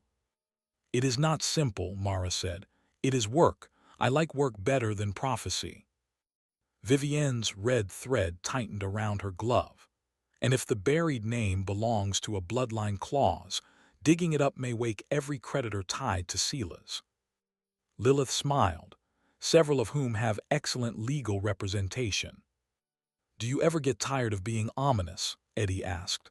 No, it pairs well with black. The chapel bell, absent and unseen, tolled once. Rattle's skull snapped toward the broken tower. Complaint station requests final night scheduling confirmation. Bellwether woke with a gasp. I object to being unconscious during scheduling. Your objection is noted, Rattle said, and ignored for efficiency. Eddie looked from one face to another. Not an army, not friends, not exactly. But if Black Hollow was going to hand him a room full of arguments with legs, then maybe his job was not to make them agree. Maybe his job was to make them stand in the same direction for one night. He tapped the shovel against the wet stone. All right, he said. Final night assignments. Nobody likes anyone. Excellent. We can use that. Rattle sort claims by what they want to eat first. Gideon, find every confession window that mentions Silas, Lena, or a name beginning with A. Malcolm. Dig me a line deep enough to make hunger ask permission. Bellwether, make the queue ropes less fainting prone. Kit, don't steal anything unless I say so. Kit brightened. So there is a universe where you say so. A tragic one. Nora, I need the lantern on complaints, not on me. Then stop being the problem standing closest to the complaints. Mara, anything that tries to turn a hearing into a throat, cut it. Vivienne, supervised witch line only. Lilith, suspend whatever Silas tries to file before he files it. Lilith's smile sharpened. You are beginning to sound like a manager. Eddie looked toward plot 0, where Seraphina's hum had returned beneath the soil. Don't insult me before the finale, he said. I still have standards. Under the farthest grave, Seraphina began to hum again. This time the tune had words inside it. The first one was almost a name. Almost. The candles around plot 0 burned red. The dead ledger delivered the last notice of the night. Final night preparation window open. Objective, become more than food. Eddie leaned on the shovel, rain running down his face, Nora's lantern on one side and Mara's blade on the other, while Kit tried to look useful. Rattle filed the apocalypse, and the woman under the last grave sang the cemetery awake. He looked at the glowing notice, then at the gate, then at the candles, then at everyone waiting for him to say something brave, clever, stupid, or all three. Right, Eddie said. Good news. They stared. He smiled the smile that had sold 73 fake afterlife protection plans and somehow, impossibly, had not died yet. Fraud was practice. The graveyard laughed, not kindly, but with him. End of Chapter 9. One Night Remains. Subscribe and stay to the end because Chapter 10 decides whether Eddie becomes the manager or the cemetery eats him alive. Chapter 10. Level 5 or Buried Alive. Eddie said it because everyone was staring at him, because the graveyard had laughed, because the candles around Plot Zero were burning red, because the claim queue above the office desk had stopped looking like paperwork and started looking like weather, and because if he did not say something stupid, he might say something honest. Honest things were dangerous. Honest things had weight. Honest things were how you ended up responsible for 1,742 dead residents, one breathing sealed grave, a former manager who had apparently sold your bloodline before your birth, a collector in a silver hearse waiting at the gate, a witch with a purchase claim, a demon lawyer with perfect cheekbones and a worse contract, a hunter who looked at you like she was deciding whether to save you or punch sense into your skull. A living neighbor holding a lantern like she could make the dark behave through personal disappointment, a skeleton clerk who wanted forms signed during an apocalypse, a dead chaplain with a conscience he had misplaced and found again under pressure, and Kit Mallory, who was currently picking mud out of his sleeve as if the end of the world had inconvenienced his wardrobe. So Eddie grinned. Fraud was practice, he said again, because repetition sometimes made lies sound like strategy. The dead ledger hovered above the cracked office desk in a stack of white notices, black stamps, and red warnings. The room smelled of rain, candle wax, wet wool, old paper, cold iron, Nora's storm lantern, Mara's blade oil, Vivian Thorne's smoke and cinnamon perfume, Lilith Quill's expensive hellish ink, Father Gideon's grave-damp cassock, Rattle's dust, and Kit's general moral failure. Outside, Black Hollow Cemetery hummed under the rain. Not sang. Not yet. Humming came from the last grave. Plot Zero. Serafina Black had started it at the end of the threshold court, and now the tune moved through the ground like a woman dragging one finger along the underside of the world. The claim queue flashed. Final night preparation window open. Time remaining 1 night. Necropolis level 3. Manager authority 31%. Progress to level 4 38%. Plot Zero seal integrity 39%. Wrong choir, delayed, not prevented. Sela's Crowe residual activity, active by substitution. Silver hearse appraisal pressure escalating. Which line claim pressure supervised. Infernal legal objection, suspended, not dismissed. Hunter registry risk branding, postponed. Resident complaints screaming internally. Kit squinted at the last notice. Can paperwork scream internally? Rattle clicked his jaw. All paperwork screams internally. That is why departments exist. Brother Malcolm Spade tightened both hands around his grave order shovel. He was a big man in a mud-black coat, shaved head beaded with rain, eyes calm in the way only dangerous religious men and tired undertakers managed. How far are we from level 5? The dead ledger replied immediately. Distance to level 5, legally insulting. I hate when it does that, Eddie said. Mara Voss leaned against the wall beside the door, crossbow folded in one hand, knife at her belt, wet dark hair tucked behind one ear. Translate. The ledger obliged with visible resentment. Required milestones. 1. Reach Necropolis level 4. 2. Establish verified managerial ownership. 3. Defeat, dismiss, delay, or bind all final night hostile claims. 4. Resolve Sela's Crowe's residual substitution attempt. 5. Stabilize or contain Plot Zero below 20% catastrophic breach. 6. Prevent wrong choir from rewriting the primary death record. 7. Make at least one decision not based on running away. The room went quiet. Everyone looked at Eddie. Eddie pointed at the last line. That one feels targeted. Nora Quinn, still wearing her yellow raincoat, lifted the storm lantern a little higher. Its flame had turned blue at the edges. It's accurate. You could pretend not to enjoy that. I could, Nora said, But the night is busy. Lilith Quill smiled from the corner by the filing cabinet, her black folder tucked beneath one arm. She looked like she had been invited to a funeral and planned to bill the corpse. For what it is worth, Mr. Crowe, decision number 7 is often where my clients fail. Your clients sell souls. Yes, Lilith said, and most of them still insist they were exploring options. Vivienne Thorne stood near the desk with her red gloves folded around the head of her black umbrella. She had not removed her coat. She had not needed to. Vivienne looked warm because rooms made themselves warmer around her if they valued structural integrity. The cemetery wants declaration, she said. It wants you to become more than a temporary problem. That's a beautiful thing to say to someone who has been awake for several hundred disasters, Eddie said. Then hear the uglier version. Vivienne's eyes moved to the red candlelight bleeding through the window. Black Hollow will not survive another temporary manager. Sela's made it sick. You made it loud. Tonight decides whether it becomes a cemetery again or a feeding pit with legal stationery. Theodore Bellwether III, funeral arbitration representative and owner of the most nervous mustache Eddie had ever seen, raised one pale hand. His cue ropes lay coiled over one shoulder like obedient snakes. A feeding pit with legal stationery is technically classified under 2 separate regulatory bodies. Rattle turned his skull. Which ones? I would rather not say while standing inside one.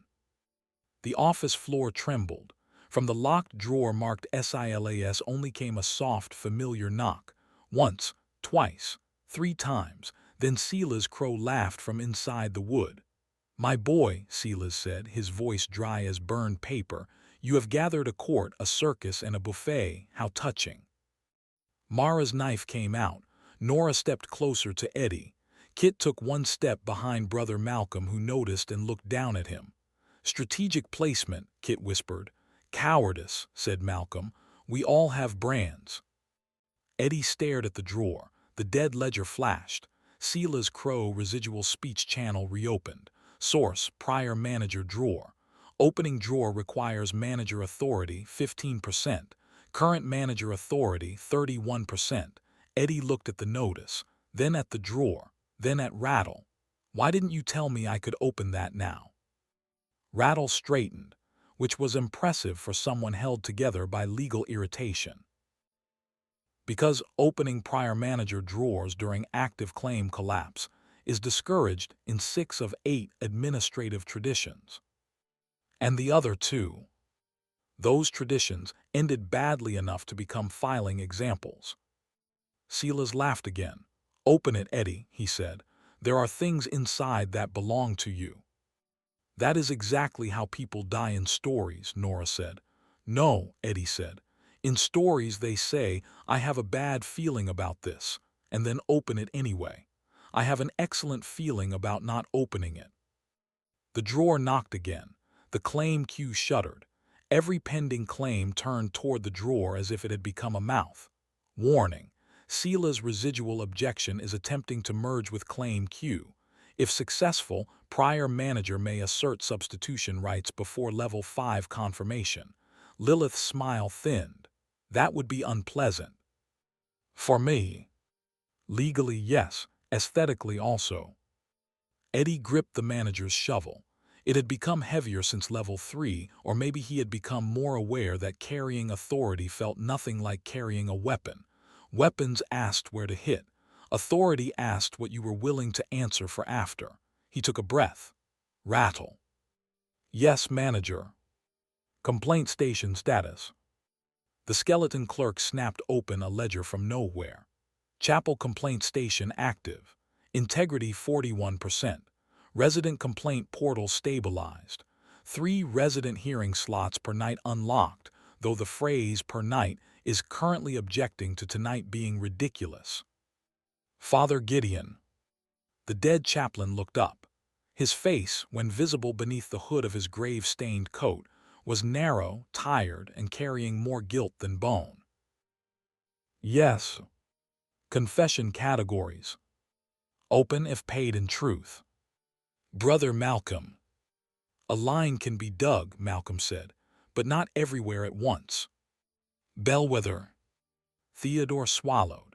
Q ropes can hold claimants at a threshold if a manager gives recognizable court authority and if no one eats the ropes. Does that happen? More often than funeral arbitration admits. Kit pointed at himself.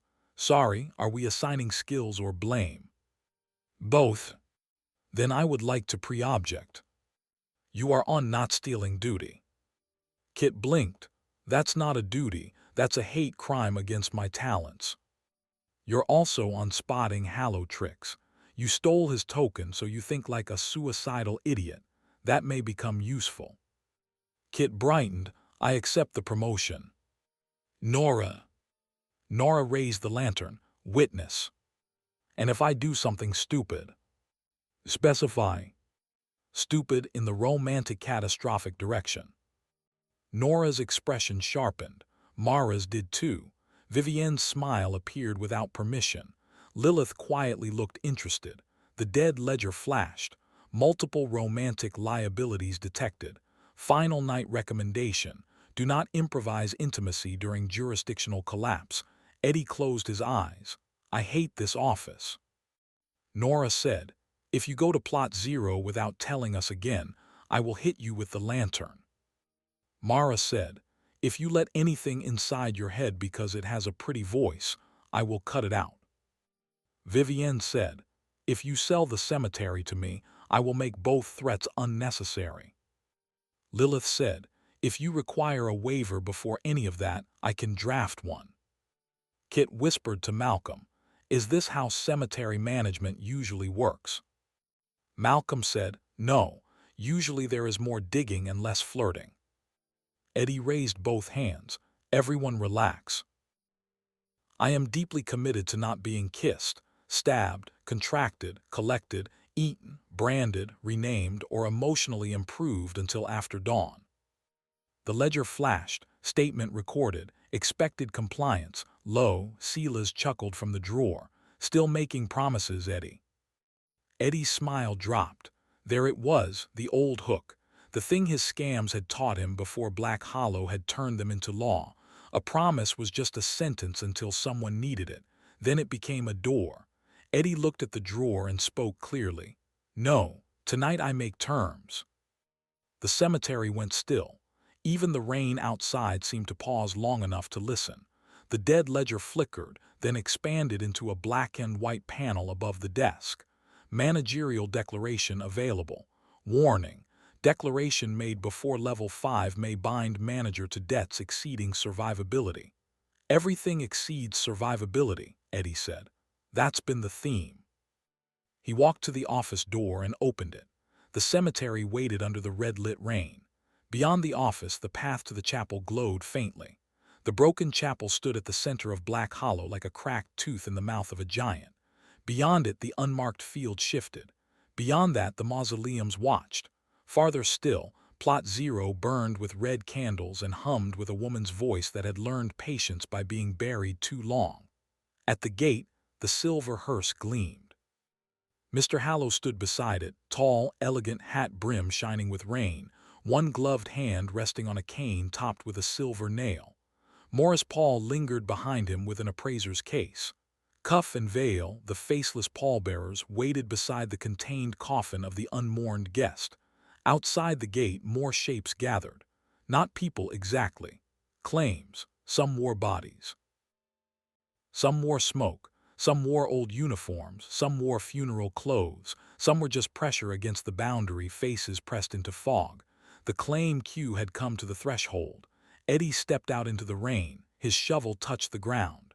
Black Hollow answered beneath his boots. Not warmly, but it answered. Temporary threshold court is back in session, Eddie said. And tonight nobody jumps the queue. Theodore Bellwether I made a sound that was half terror, half professional delight. Oh, he whispered, that's a recognizable phrase. Rattle's quill scratched across air. Temporary threshold court reconvened. Recognized by Dead Ledger, Chapel Complaint Station, Resident Complaint Portal, Gate Terms, One Terrified Funeral Arbitrator. Mr. Hallow smiled from the gate. Manager Crowe, he called. How dramatic. You drove a silver hearse to a haunted cemetery in the rain, Eddie shouted back. Do not lecture me about drama. Kit leaned around Malcolm. He has you there. Hallow lifted his cane. I have waited politely. I have complied with preliminary terms. I have allowed your chaotic hearing to proceed. I now renew my appraisal claim over disputed assets within Black Hollow Cemetery. The claim queue flared. Silver hearse appraisal claim renewed. Target assets. Plot 0, Sela's drawer, unmourned guest, wrong dead claim fragments, Manager Crowe classification pending. You are not classifying me, Eddie said. Everything is classified eventually, Hallow replied. The only question is whether the label is written before or after it stops struggling. Mara moved toward the gate. Eddie held up a hand. Not yet. He's threatening you. Yes, but with excellent diction. It buys us time. Vivienne stepped beside Eddie, red gloves bright against the rain-dark cemetery. He will not wait long. Lilith appeared on Eddie's other side, opening her black folder. Neither will Sela's. Drawer inside the office knocked again, hard enough to rattle the window. From far under plot 0, Seraphina's humming rose by one note. The ground beneath the common rose pulsed. Then the dead began to speak. Not one voice, not 42, hundreds, soft at first, then layered, then braided into something almost musical and almost human. Did anyone come who signed my name? I was buried wrong. I paid for rest. She is awake. He sold us. He crossed out the first name. Give us the manager. Give us the ledger. Give us the last grave. The wrong choir rose through the soil. It did not come up like corpses clawing out of graves. That would have been horrible but simple. The wrong choir came through the words, through epitaphs, through carved dates, through funeral cards left under stones, through complaint forms, through every name Black Hollow had failed to protect. Letters slid off gravestones like black rain, names twisted, dates blurred. The claim queue screamed silently and split into columns. The dead ledger flashed red. Wrong choir breached through administrative channel. Primary death record targeted. If rewritten, Black Hollow loses distinction between resident, claimant, manager, and food. That sounds bad, Kit said. Rattle turned his empty sockets toward him. Thank you, Mr. Mallory. Your legal insight is haunting in its precision. Eddie stepped forward. The voices turned toward him. For a second he saw them. Not bodies. Missed shapes made of paper, names, teeth, dirt, and regret. Faces changed every time he tried to focus. Old men with young voices. Women with missing dates. Soldiers wearing priests' names. Servants buried under masters' stones. Monsters registered as mourners. Mourners registered as trespassers. Deaths shaped like ribs. The wrong choir did not want peace. Not anymore. Peace was for individuals. A choir wanted volume. It sang again. Give us the manager. Eddie swallowed, then raised the shovel. No. The word fell badly. Too small, too human. The choir laughed with several hundred mouths. The dead ledger flashed. Manager command available at level 3. Warning, insufficient authority for mass choir dismissal. I wasn't dismissing, Eddie said. He turned back to the office. Rattle, complaint categories. The skeleton snapped into motion. Name damage, debt fraud, body absence, consent damage, claim theft, mourner failure, contract burial, false sanctity, wrongful monster classification, unauthorized resurrection, unauthorized collection, and emotional overreach. Emotional overreach. That one is mostly you. Fine, Gideon, confession windows. Father Gideon closed his eyes. Dark water ran down his dead face. Open. Nora witnessed the words. Nora lifted the lantern. Mara, anything with teeth that becomes physical, you may be yourself. Mara smiled. It was not reassuring. Vivienne, which line don't sell me? Tonight, Vivienne asked. Ever would be nice. Tonight is required. I make no permanent promises during rain. Lilith Sealas, freeze whatever tries to come through that drawer. Lilith's eyes shone, freezing a prior manager's residual objection during final night confirmation may be interpreted as adversarial counsel. Are you objecting? No, she said, I am enjoying myself. Brother Malcolm, dig me a line from the chapel to the gate. Malcolm was already moving. His shovel bit into the mud with a sound like a verdict. Bellwether, ropes. Theodore flung Q ropes with shaking hands. They uncoiled through the rain, glowing faintly with funeral office authority.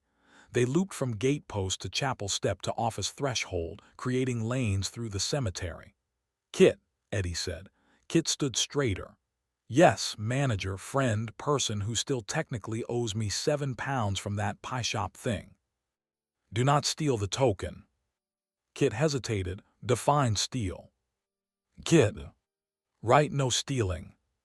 The dead ledger flashed. Lie detected. Kit spread both hands. Aspirational statement. Eddie pointed at him with the shovel. If you touch anything silver, I will let Rattle draft your apology. Kit paled. Monster.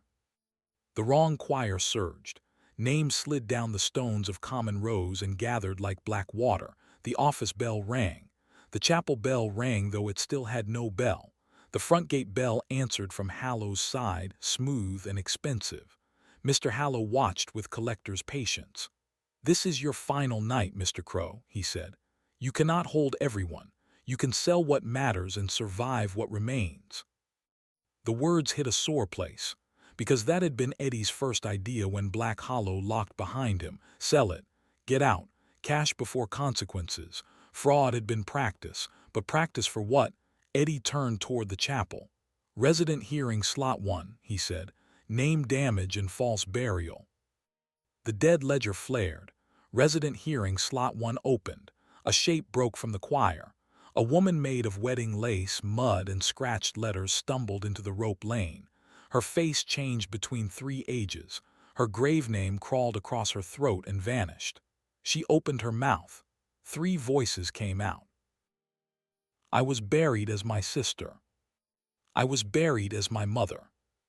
I was buried as nobody. Rattle wrote. Gideon's confession window opened in the chapel wall, showing a coffin lowered under the wrong stone while Sela's Crowe stood nearby with a pen. Eddie felt the cemetery lean toward him. The old instinct rose, say something clever, promise an outcome, make the room believe. Instead he said, I don't know your name. The woman's 3 faces twisted with pain. But I can stop them using the wrong ones, Eddie said. Temporary correction, until full record recovery. By name withheld, by wrong name rejected, by soil not surrendered, wait under your own absence. The manager's shovel struck the ground. The rope lane shivered. The woman's changing faces steadied into one blur instead of 3. Not peace. Less wrong. The ledger flashed. Temporary correction accepted. Resident complaint stabilized. Progress to level 4, 41%. Level 4 remained locked. Additional requirements. Managerial ownership threshold unresolved. Of course, Eddie muttered. The wrong choir hissed. Another shape came forward, larger, wearing a cracked stone halo. Resident hearing slot 2, Eddie said. False sanctity. Father Gideon flinched before the shape spoke. The figure looked like a saint carved from cemetery mud. Hands folded, eyes hollow. A shining epitaph hung over its head. Beloved holy man. Below the golden words, black letters scratched upward. Thief. Murderer. Silas paid. Gideon whispered, I buried his confession. Eddie turned. The dead chaplain looked smaller suddenly. Silas brought me papers, Gideon said. He said the family needed quiet. He said the chapel needed repairs. He said a confession under stone was still a confession. I told myself buried truth was better than destroyed truth. The saint shape smiled. The choir sang, priest lied, chapel lied, manager lies, give us the record. Gideon stepped into the rain.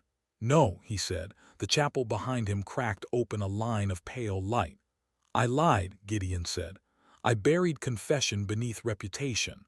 I sold silence and called it mercy. The saint shape screamed. The golden epitaph shattered. The black words fell into the mud. Eddie lifted the shovel. False sanctity removed. Confession category reopened. Resident status pending full review. By confession unburied, by title stripped, by harm not hidden, wait. The shovel struck. The shape folded inward and sank. The ledger flashed. Resident complaint stabilized. Chapel integrity 41% to 47%. Progress to level 4, 54%. Father Gideon Marsh advisory status strengthened. Gideon bowed his head. Rattle, surprisingly, did not make a joke. Then the third hearing opened without Eddie asking. The ground near the chapel split. A child's alphabet block rose from the mud. Just one block. The letter A burned on every side. The air changed. Nora's lantern dimmed. Mara's expression sharpened. Vivienne stopped smiling. Lilith closed her folder.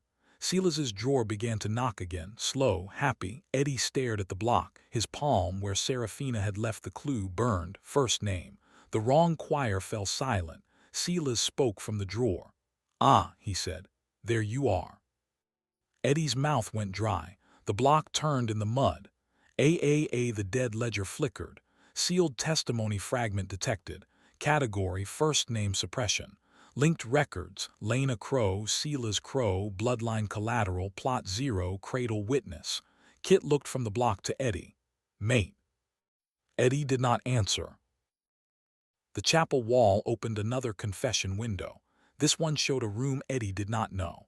A bedroom with white curtains, rain on the glass. A woman with dark hair sitting on the edge of a bed, one hand over her stomach. Lena Crowe, younger than Eddie had ever seen her in memory, pale with exhaustion and fury. Silas Crowe stood by the window in a black caretaker's coat, holding a document. "You need a name," Silas said in the vision. Lena's voice was quiet. "He has one. Not until it is written. Not by you." Silas smiled. It made Eddie hate him in a way that felt clean. Bloodline law does not wait for maternal sentiment. Lena stood. "You will not sign him." "I already signed the future. I only need the first name to make it tidy." On a small table near the bed sat a wooden alphabet block. Lena reached for it. Silas reached first. The vision cracked. Seraphina's humming rose beneath plot 0, threading through the confession like a hand through hair. A name appeared in the air. Alden Crowe. Then Silas crossed it out. Eddie could not breathe. Nora whispered, "Eddie." He heard her, but from far away. Alden. It did not feel like his name. It felt like a room he had never been allowed to enter. A life stolen before he could have memories. A first promise made about him without him. The wrong choir sang softly. "Give us the first name. Give us the manager. Give us the boy sold before birth." Silas's voice turned gentle. "Edward was what remained," he said. "Eddie was what you invented. Alden was what was mine." Mara stepped toward the drawer. Lilith raised one hand. "Do not attack the channel, it may collapse the record." "Then tell me how to kill him without paperwork," Mara said. "That sentence wounds me professionally." Alphabet block rolled toward Eddie's boot. He looked down. He wanted to kick it away. He wanted to laugh. He wanted to say it did not matter because names were just sounds and he had made a career out of wearing whichever one got him through the door. But Black Hollow was built on names. Names pinned the dead down. Names opened claims. Names fed wrong graves. Names made promises doors. Silas had buried Eddie's first door before Eddie had ever reached for it. Eddie crouched. Nora stepped forward. "Don't touch it if you don't have to." "I think I have to." Mara said, "Then don't touch it alone." Nora held out the lantern. Mara laid one hand on the hilt of her knife. Kit shifted closer, pale and trying not to look scared. Rattle raised his quill. Gideon bowed his head. Brother Malcolm's shovel rested in the mud like a second spine.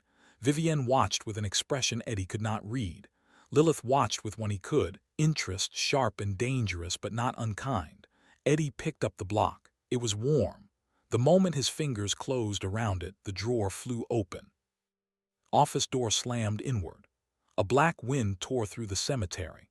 Papers burst from the SILAS-only drawer, hundreds of them spinning into the rain. Contracts, burial records, bloodline agreements, objections, substitution forms, names crossed out in red, names written in black, names written in something darker. At the center of them stood Sela's Crowe, not fully, not flesh. A man-shaped absence in a burned caretaker's coat, face made of ash, eyes made of old ink, smile made of ownership. Manager, Sela said. The dead ledger flashed red. Prior manager, residual manifestation. Substitution attempt active. Target, Eddie Crowe / Edward Crowe / Alden Crowe, suppressed record. If substitution completes, current manager will be reclassified, collateral asset. Sela's extended one hand. The alphabet block pulled toward him.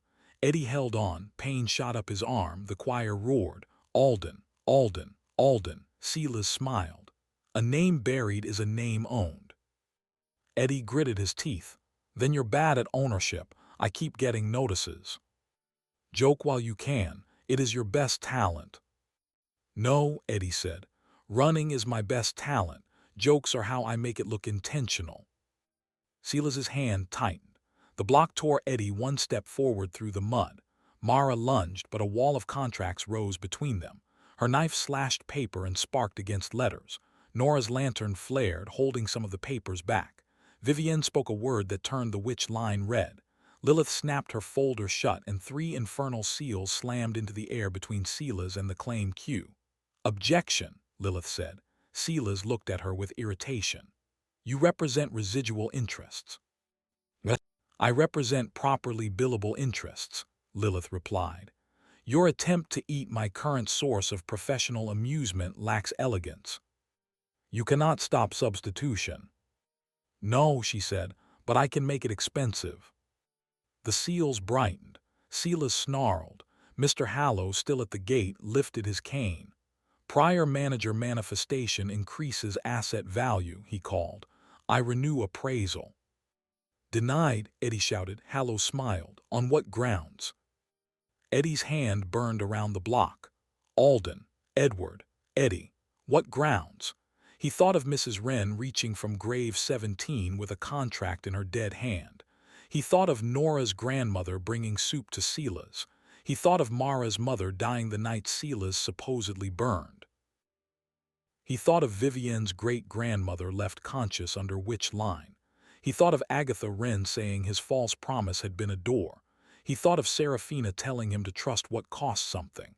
He thought of every lie he had sold because it was easier than being honest about having nothing. He thought of Lena Crowe saying, "You will not sign him." Eddie planted his boots. On the grounds, he said, that I am not an asset. The cemetery shook. Sela's laughed. You are bloodline collateral. Disputed. You are a fraudulent claimant. Corrected. You are a temporary manager. Upgrading. You are a boy with no first name. Eddie looked down at the block, then back at Sela's. Wrong, he said. The word landed differently this time. Not huge, not magic by itself, but true enough to have edges. Eddie raised the block. Alden was the name my mother tried to protect. Edward was the name the world put on paper. Eddie was the name I used to survive. Sela's smile faltered. None of them, Eddie said, belong to you. The manager's shovel lifted from the mud by itself and flew into his free hand. The dead ledger flashed. Claim correction engaged. Legal defense engaged. Sealed testimony engaged. Living witness Nora Quinn. Hunter witness Mara Voss. Clerical witness Archibald Rattle. Confessional witness Father Gideon Marsh. Labor witness Brother Malcolm Spade. Funeral arbitration witness Theodore Bellwether III. Infernal counsel unwillingly impressed. Lilith murmured, "Do not quote that in court." Eddie drove the shovel blade into the ground. By name stolen, by name buried, by name survived, he said, the words coming not from memory but from the cemetery under his feet. No prior manager holds a living name without living consent. The alphabet block cracked. Light spilled from the letter A. Lena Crowe's voice came through the rain, not loud, not alive, but there. Refused. The word hit Sela's like a shovel. His form tore at the edges. The dead ledger flared. Bloodline collateral claim damaged. First name suppression partially reversed. Managerial identity integrated. Progress to level 4, 54% to 87%. Silas's ash face twisted. You think identity saves you? No, Eddie said. But apparently it annoys you, which is close enough for tonight. The wrong choir surged again. It poured toward the chapel, furious now, not singing but shrieking through every complaint, every wrong name, every borrowed grave. Hallow's cane struck the ground outside the gate. The silver hearse's headlights flared. Morris Paul opened his appraiser's case. Cuff and Vale lifted the contained coffin. Vivienne turned toward which line? Eddie. Lilith turned toward the drawer. Now would be an excellent time to become more legally significant. Nora looked at him, level 4 first. Mara said, tell me what to hit. Eddie looked at the cemetery. It was not one fight, it was too many. The wrong choir wanted the death record. Silas wanted substitution. Hallow wanted collection. Plot 0 wanted release or recognition. Vivienne wanted leverage. Lilith wanted clauses. The Hunter Registry wanted risk. The dead wanted hearings. The living wanted Eddie not to be an idiot. And Black Hollow wanted to know whether the boy it had trapped would become a manager before it had to eat him. Eddie laughed. Just once. Right, he said. Let's disappoint everyone equally. He raised the shovel. Temporary threshold court expands to emergency cemetery jurisdiction. All unresolved claims wait at the threshold. All resident complaints sort by harm, not volume. All collection attempts require manager approval, resident status confirmation, and basic manners. Mr. Hallow's smile vanished. Basic manners is not a legal category. Theodore Bellwether I shouted through the rain. It is in older funeral codes, rarely used, beautifully unpleasant. Rattle wrote so fast sparks flew from his quill. Eddie pointed the shovel toward the choir. Wrong choir complaints recognized as mass harm, not mass authority. You don't get to rewrite the cemetery because you are loud.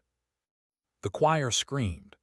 Sila's Crowe residual objection remains suspended pending full body, full confession, and full debt accounting. Silas snarled.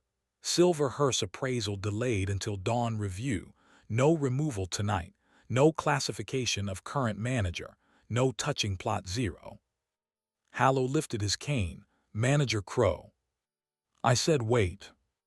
The word struck the gate, not like a shout, like a lock. The silver hearse's headlights flickered. The dead ledger flashed. Emergency cemetery jurisdiction recognized. Threshold court authority expanded. Progress to level 4, 87% to 100%. Necropolis level 4 reached. For 1 second the whole cemetery inhaled. Then Black Hollow changed. The paths lit first, not with pretty magic. With gravelight, cold, pale, practical, the color of candles burning in rooms where nobody lied for comfort. Lines ran from the gate to the chapel, from the chapel to the office, from the office to the unmarked field, from Witch Line to Mausoleum Hill, from the north wall to plot 0. Every grave became part of a map. Every stone turned slightly toward Eddie. The broken chapel's cracked window filled with gray fire. The office roof straightened by half an inch and looked offended by the effort. The manager's key in Eddie's pocket grew hot. The dead ledger flashed. Necropolis level 4 unlocked. Feature unlocked, grave command. Feature unlocked, boundary prioritization. Feature unlocked, resident status freeze. Feature unlocked, undergrave access partial. Manager authority, 31% to 46%. Progress to level 5, 18%. Eddie stared, 18%. The ledger replied, congratulations. You are now less doomed in a more sophisticated manner. Kit exhaled. I hate this place, but I respect its commitment to insult. The choir did not wait. It surged toward plot 0. The red candles around the last grave flared. Seraphina's humming broke into words Eddie could almost understand, and the seal stone cracked loud enough to silence everyone. Plot 0 seal integrity plunged across the ledger display. 39% to 31% to 24%. Vivienne swore in a language that made nearby weeds burn.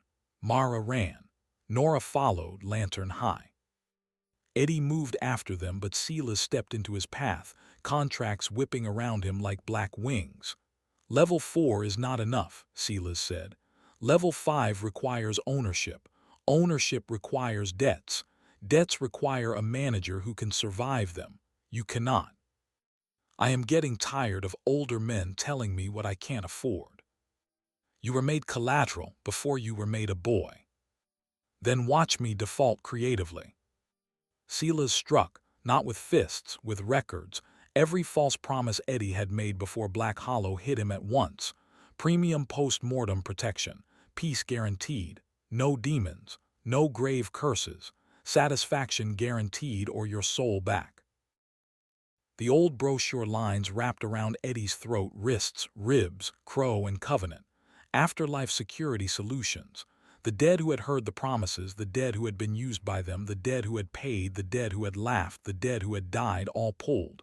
Eddie fell to one knee. The shovel hit mud. Silas stepped closer. Fraud was practice, he said softly. Yes, for being owned by the consequences. Eddie's vision blurred. Nora shouted his name from near plot 0. Mara shouted something less gentle. Kit yelled, Eddie, if you die, I am telling people you owed me money. Rattle cried, manager incapacitation form not prepared. Lilith's voice cut through all of it. Mr. Crowe, she said, legal advice. A false guarantee can only bind you as a guarantee if you continue claiming it as true. Eddie looked up at her. Lilith stood in the rain with one infernal seal burning in each hand, holding Silas's contracts from fully closing. Withdraw the service, she said. Keep the obligation. That sounds horrible. It is honest. Try not to make it a habit. Eddie swallowed against the brochure lines, choking him. He had built his life on getting away from sentences after saying them. Now the only way out was to stand under them. He forced himself upright. Crowe and Covenant was fake, he said. The lines tightened. The protection plans were fake. The guarantees were fake. The shielding was fake. The prayers were stolen and badly improved. The ledger flashed, claim correction deepening. Silas's contracts hissed. Eddie kept going. But the people who paid were real. The fear was real. The dead were real. The damage was real. So no mass attachment, no blank claim. No one gets to use my fake promises to steal Black Hollow's dead. He gripped the shovel. But I accept review, one resident at a time, one wrong at a time, one dead at a time. The lines around his throat snapped. Pain became air. Eddie swung the shovel through Silas's contract storm. The blade did not cut paper, it cut claim. Silas staggered. The dead ledger thundered across the sky. Mass fraudulent attachment permanently blocked. Manager accepts individual debt review. Ownership threshold partially met. Progress to level 5, 18% to 44%. The ground opened behind Eddie. Not a grave, a stair. Black stone steps spiraled downward beneath the chapel, lit by small white flames. Undergrave access. Emergency partial opening. Father Gideon crossed himself. Brother Malcolm looked down into the stairwell and said, with real reverence, deep earth. Rattle peered over the edge. Oh good, a basement. Catastrophes love basements.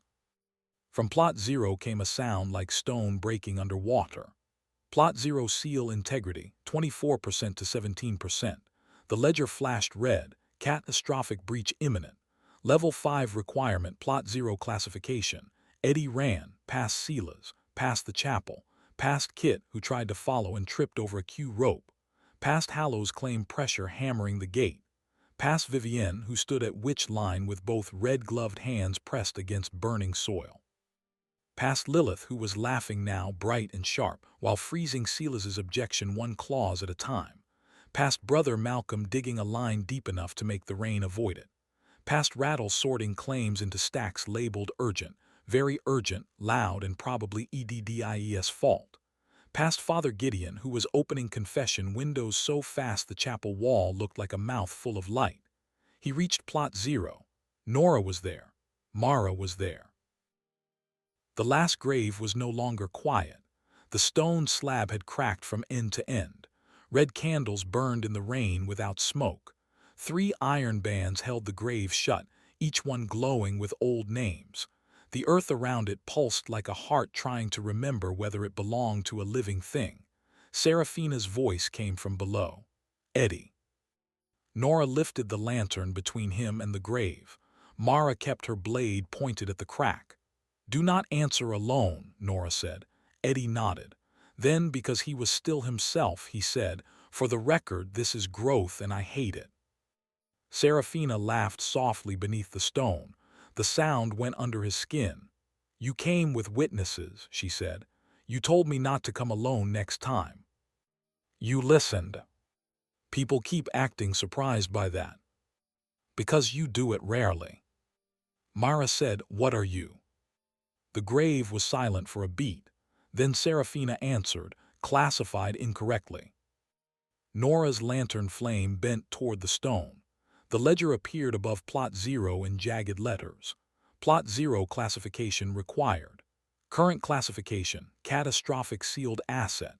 Alternative classifications available: resident, prisoner, boundary key, hostile entity, protected witness, execution remnant, impossible claimant.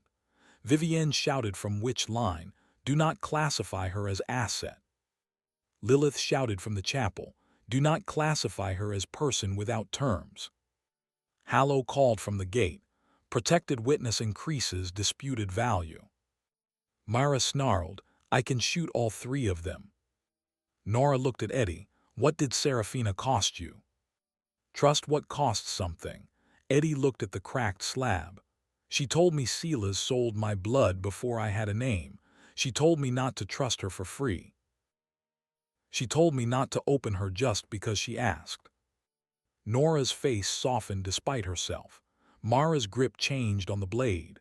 Under the slab, Seraphina said, "I could give you level 5. The red candles flared. Eddie's breath caught. Of course she could. He knew it before the ledger confirmed.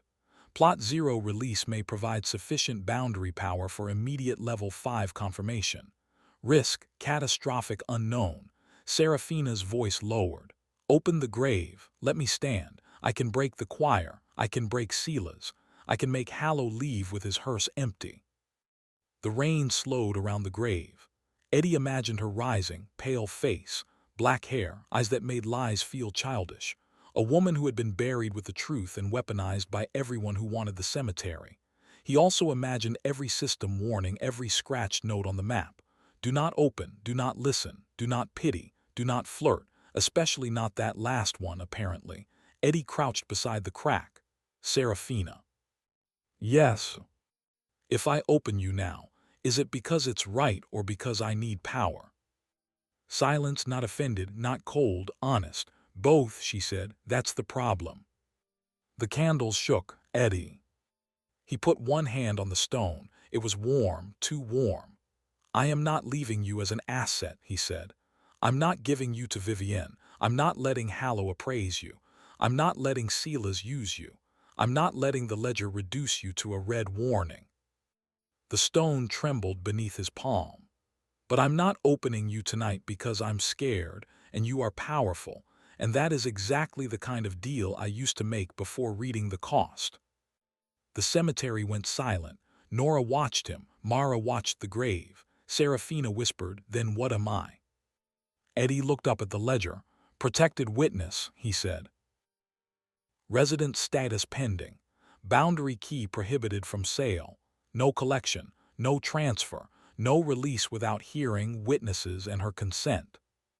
The ledger flickered violently. Classification contested. Plot 0 is sealed catastrophic asset.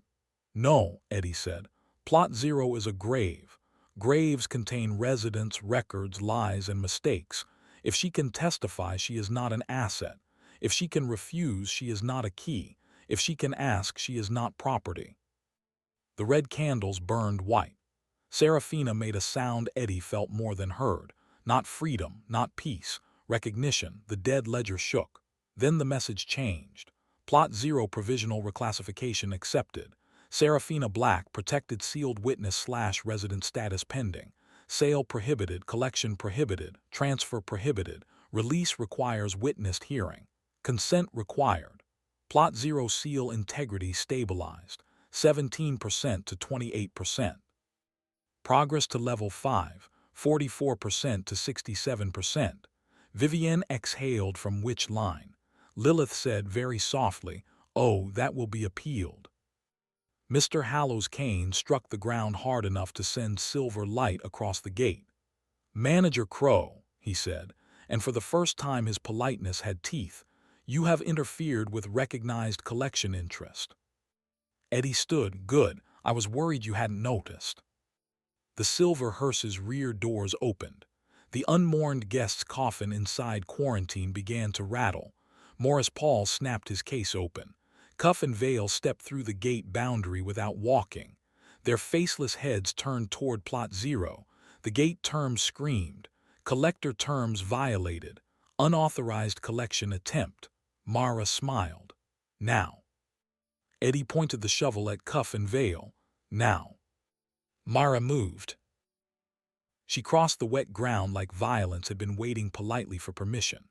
Her blade flashed once, twice, not cutting flesh but severing the silver cords trailing from the pallbearer's hands to the hearse. Cuff turned toward her. Nora's lantern flared, pinning Vale's shadow to a gravestone. Brother Malcolm's shovel slammed into the line he had dug, and the boundary thorn erupted in black roots under the pallbearer's feet. Vivienne spoke from which line, voice rich and terrible. The red soil answered, binding collector footprints in thorn script.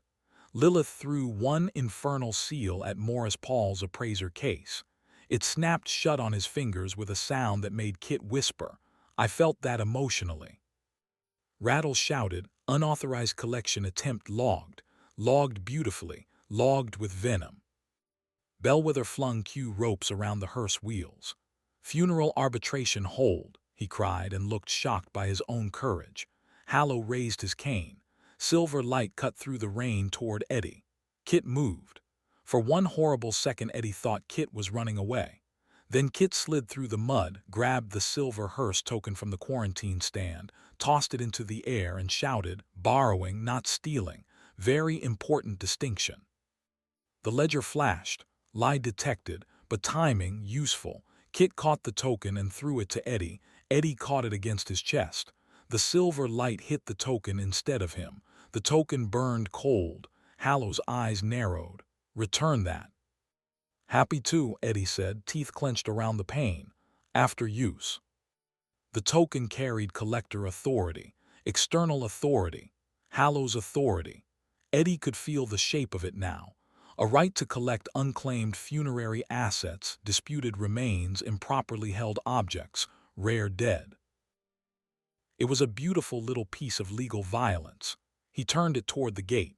"Silver hearse authority recognized only for threshold transportation," Eddie said. "No collection inside Black Hollow without manager approval. No appraising protected residence. No removing disputed remains during active final night court. Your road is outside. My dead are inside." The token cracked. Hallow's smile disappeared completely. The hearse's engine died. The dead ledger flashed. External collector authority limited at threshold. Asset quarantine strengthened. Mr. Hallow collection attempt denied. Progress to level 5, 67% to 79%. Cuff and Vale collapsed into folded funeral cloth. Morris Paul pulled his hand free from the appraiser case and hissed. Hallow tipped his hat by a fraction. "This is not over." "I know," Eddie said. "That's why you keep saying it." The wrong choir gathered for its final push. Denied claims fed it. Delayed claims fed it. Old graves fed it.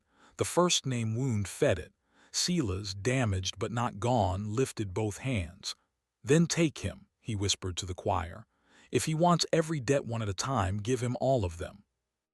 The choir rose over Black Hollow like a storm made of mouths. Eddie could not stop it with one command. Level 4 was not enough. 79% was not enough. The cemetery shook under him. The dead ledger flashed. Final level 5 requirement remaining, verified managerial ownership. Ownership options. 1. Sign deed in blood and accept all debts without limitation. Survival odds, none. 2. Transfer ownership to external claimant.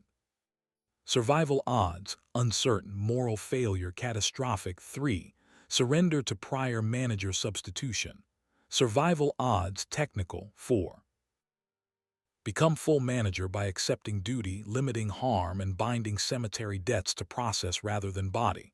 Precedent, none. Eddie stared at option 4. Precedent none, he said. The ledger replied. That means you are making this up. Eddie laughed. There it was. The one thing he was qualified to do, make something up under pressure and sell it like reality depended on believing him. Only this time reality actually did.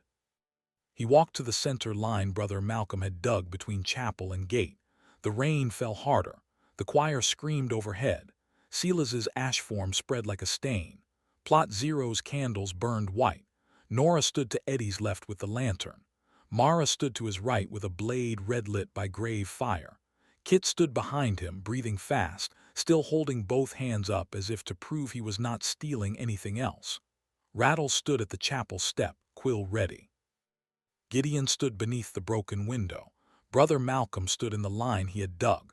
Bellwether held ropes with both shaking hands. Vivienne and Lilith stood opposite each other, witch and demon lawyer, both looking at Eddie as if he were either about to become interesting or dead. Mr. Hallow waited at the gate. Seraphina waited under the last grave. Black Hollow waited everywhere. Eddie took out the Black Hollow deed. It unfolded in his hand like skin, remembering it had once been paper. The terms crawled. Ownership, debts, blood, soil, consumption. His name appeared in 3 forms: Alden Crowe, Edward James Crowe, Eddie Crowe. Silas smiled. Sign, he whispered. Eddie looked at the deed, then at Nora. She did not tell him what to do, that helped. Then at Mara. She nodded once as if saying that if the deed tried to eat him she would stab it on principle. That helped too. Then at Seraphina's white candles, trust what costs something. Eddie pressed the point of the manager's key to his thumb. Blood welled. Lilith inhaled sharply. Careful. Vivienne said, do not give it everything. Silas whispered, you have to. Eddie smiled. That's what the old contract says. He touched blood to the deed. The document opened like a mouth. Eddie spoke before it could bite. I accept management of Black Hollow Cemetery. The deed shook. I accept its residents as residents, not assets. The choir screamed. I accept its wrongs as cases, not blank debts. The deed's teeth hesitated. I accept review, correction, burial, testimony, protection, boundary, complaint, and refusal. The words crawled faster. I do not accept unlimited bodily collateral. I do not accept prior manager substitution. I do not accept sale of protected residence. I do not accept mass claims without hearing. I do not accept the cemetery's hunger as law. The ground beneath him split. Roots wrapped around his boots. Cold climbed his legs. Black Hollow was listening, and it was hungry. Eddie forced the last words out. If the cemetery needs a manager, it gets one. If it needs food, it can file a complaint. For one perfect, impossible second, nothing happened. Then Rattle whispered, oh, that is going on a plaque. The deed burned white. The roots around Eddie's legs snapped. The cemetery roared, not in anger, in recognition. The dead ledger filled the sky. Managerial ownership confirmed.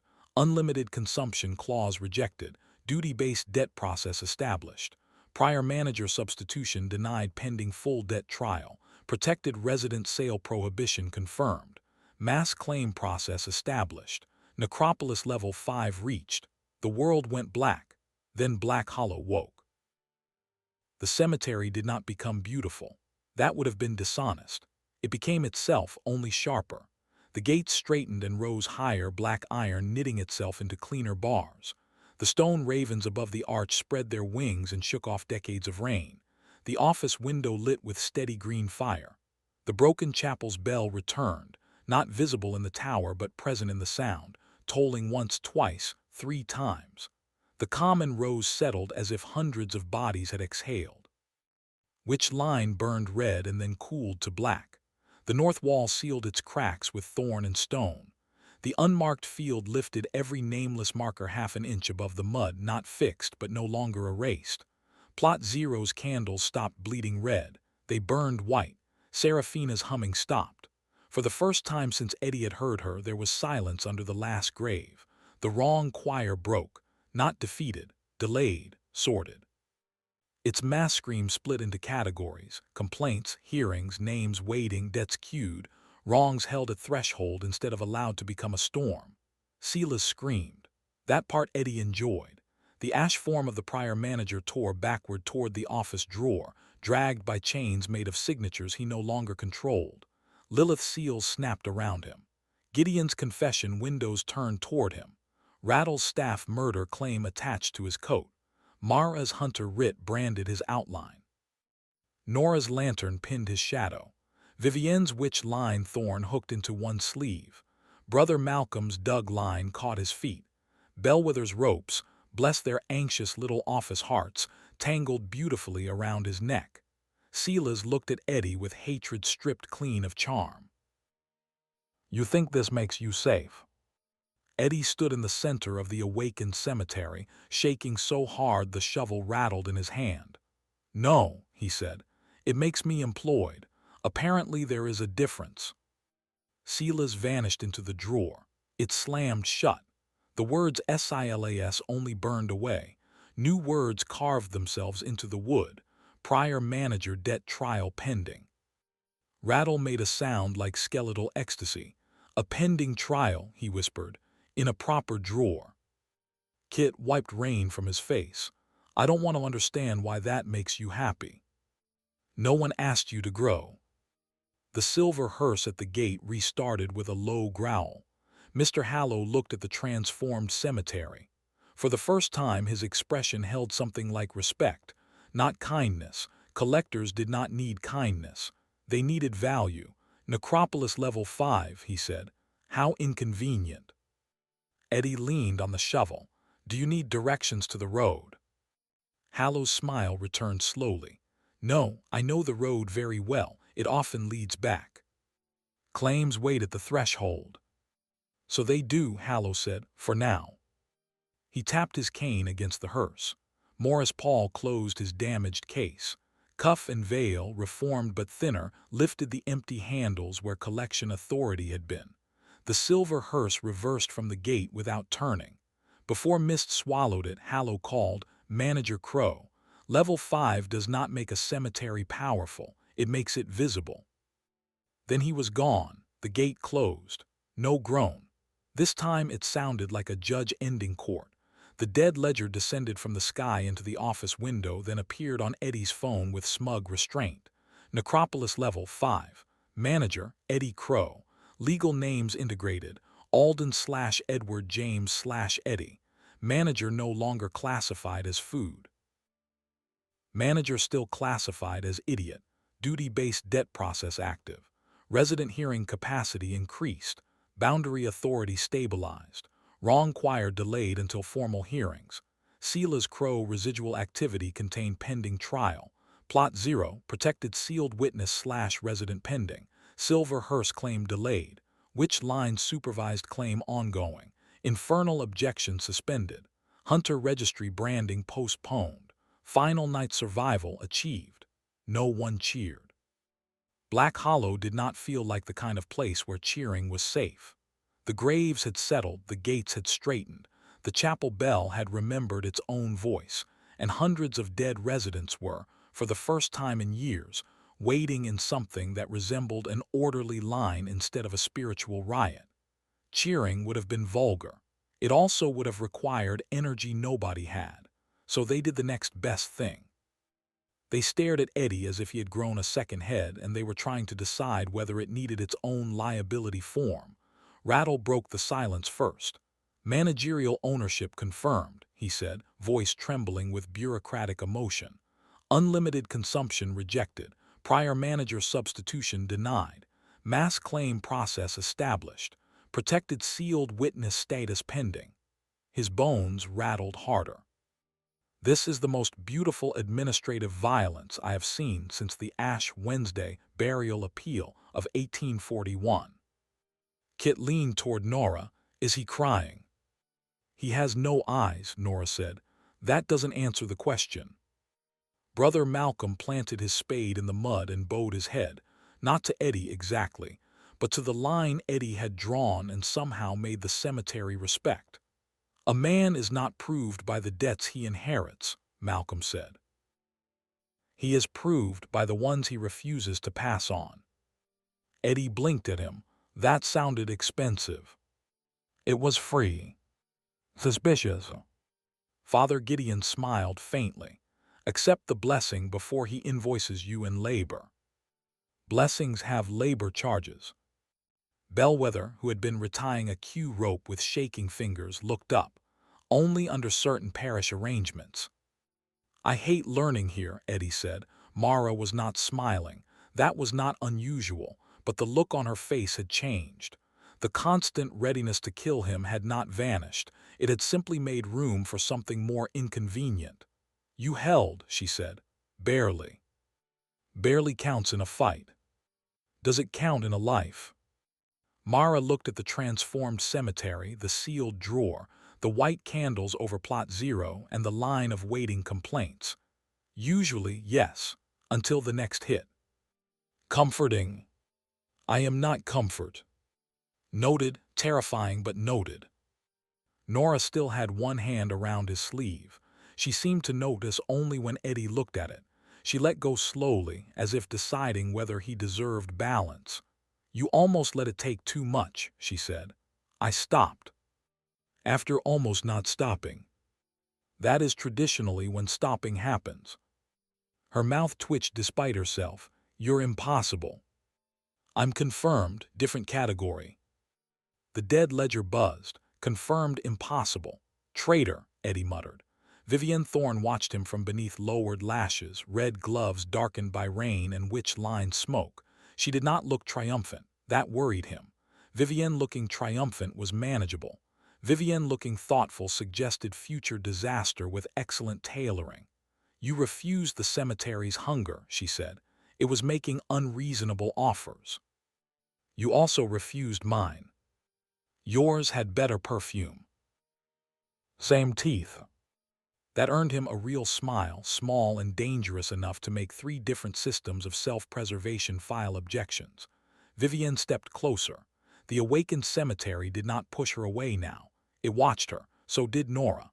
So did Mara. So did Lilith, with the serene cruelty of a lawyer enjoying evidence. Vivienne touched one red-gloved finger to the smear of blood drying on Eddie's thumb. Not enough to take it. Just enough to remind him she could have asked. Do not mistake survival for independence, she murmured. Eddie looked at her hand, then at her eyes. Do not mistake not buying me for losing me. The sentence came out before he could improve it. Vivienne's smile changed. Nora's lantern flared. Mara's jaw tightened. Kit whispered, I heard that and even I know it was dangerous. Lilith laughed softly. Mr. Crowe, your talent for creating future hearings remains unmatched. Eddie closed his eyes. Can death arrive before the consequences of my mouth? Probability increasing, the ledger said. The white candles at plot 0 bent toward him.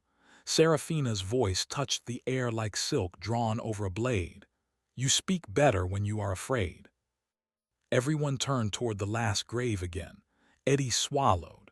I would like the record to show I have spoken extremely well all week. You have spoken often, Seraphina said. Rattle lifted a quill. Accurate distinction. The crack in plot 0's stone glowed brighter for one breath.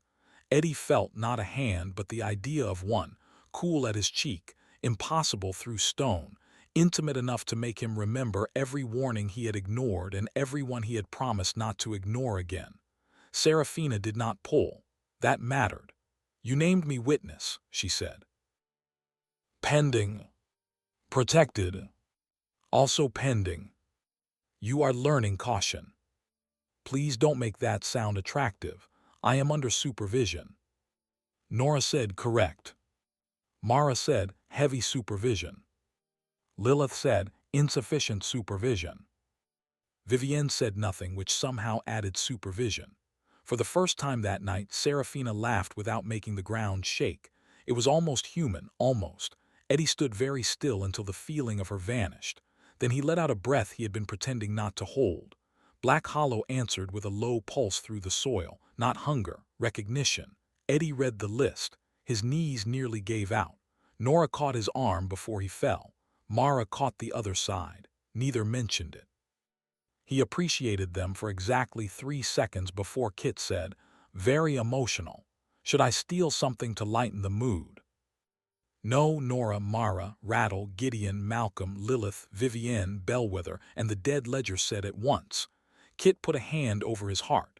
This team has no trust culture. Vivienne stepped closer to Eddie. Rain had dampened the edges of her hair, but she still looked like the storm was paying rent to stand near her. "You refused me," she said, repeatedly, with effort. "And yet you kept my witch line claim alive. I'm an inconsistent disappointment." Her red-gloved fingers touched his coat collar, just lightly enough to make Nora's lantern flame twitch and Mara's eyes narrow. Vivienne smiled. "No, you are becoming harder to buy. That is more dangerous." "Is that a compliment?" "For tonight." She stepped away before the moment could become a worse problem. Lilith approached next, folder tucked under her arm. "I should warn you," she said, "rejecting unlimited consumption clauses, reclassifying a catastrophic sealed asset as protected witness, and establishing duty-based debt process without precedent will create legal consequences across several unpleasant jurisdictions." "Are you saying I need a lawyer?" Lilith's smile was slow enough to be illegal in some churches. "Eventually." Nora said no. Mara said absolutely not. Vivienne said, "How adorable. They believe legal need asks permission." Eddie looked at the dead ledger. "Can we schedule all romantic, legal, violent, and property-based disasters after sleep?" "Sleep request acknowledged, denied. I was not asking you." "That has never stopped me." From the last grave came Seraphina's voice, soft, clear, no longer only humming. "Eddie." Everyone turned. Plot Zero's white candles burned steady. The cracked stone had sealed halfway, but one thin line remained. Not opening, not closing, waiting. Eddie stepped toward it. Nora grabbed his sleeve. He stopped, looked at her, then at Mara. "I'm not going alone," he said. The ledger flashed. Growth detected, possible clerical error. Nora let go. Eddie walked close enough to hear the stone breathe. "You did not open me," Seraphina said. "No." "You did not leave me property." "Also no." "You gave me process." "I know, not very romantic." A faint laugh moved through the stone. "You have no idea what that word means yet. People keep telling me that in increasingly dangerous voices." The crack glowed white. "You chose well enough for one night, Eddie Crowe." He swallowed. "Are you safe?" "No." The answer was immediate, honest. "Are you safer?" A pause. "Yes." That was enough. For tonight it had to be. Eddie nodded. The candles dimmed. Seraphina whispered, "Death will come now." Eddie closed his eyes. "Of course she will." Behind him the office bell rang. Not frantic, not rude, not like the gate bell. This sound was deep, clean, and final enough that every grave in Black Hollow lowered itself by a fraction. The rain stopped, all at once. The fog pulled back from the front gate like a curtain. A woman stood outside Black Hollow Cemetery. She wore black, not funeral black, older black. The kind of black that made every shadow nearby look decorative. Her hair was silver white, pinned elegantly beneath a small dark hat. Her face was calm, beautiful in a way that did not invite admiration so much as accuracy. Her gloves were pale. Her eyes were not cruel, that was worse. She carried no weapon, she did not need one. The stone ravens above the gate bowed their heads. The dead ledger went silent, then very carefully it displayed one line. Higher authority arrived. Lilith lowered her gaze. Vivienne went still. Mara's hand moved toward her blade and stopped halfway, intelligence winning over instinct. Father Gideon knelt. Brother Malcolm bowed his head. Bellwether squeaked. Rattle removed an invisible hat. Kit whispered, "That is not a tax inspector, is it?" Nora whispered back, "No." The woman at the gate looked directly at Eddie. The gate opened without touching itself. She entered Black Hollow Cemetery. No term flashed. No claim appeared. No queue accepted her. She did not wait at thresholds. Thresholds waited for her.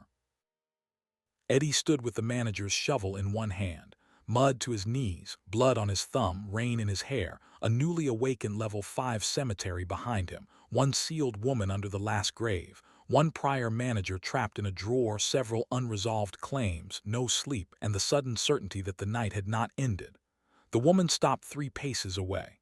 "Eddie Crowe," she said. Her voice was gentle. That made it worse, too. "Lady Morta," Lilith murmured. Death inclined her head by the smallest possible amount. "Necropolis inspection," Lady Morta said. "Unscheduled." Eddie stared at her. The old instinct rose one more time. Joke, run, sell, lie. Instead, Eddie leaned on the shovel, looked death in the eye, and smiled with what little was left of his face. "Welcome to Black Hollow Cemetery," he said. "We're having some management issues." For half a second, Death did not move. Then Lady Morta looked past him at the white candles of Plot Zero, the repaired gates, the trembling chapel, the office with its pending Seala's drawer, the exhausted witnesses, the suspicious allies, the blocked claims, the queued dead, and the 18-year-old fraud who had somehow made a cemetery stop eating him long enough to become responsible for it. And Death smiled. Not kindly, not warmly, but with interest. "So I see," she said. The dead ledger came back to life with one final notice. Primary objective complete. Manager survived. Necropolis level 5 confirmed. Next objective, survive inspection. Eddie looked at the notice, then at Lady Morta, then at everyone behind him.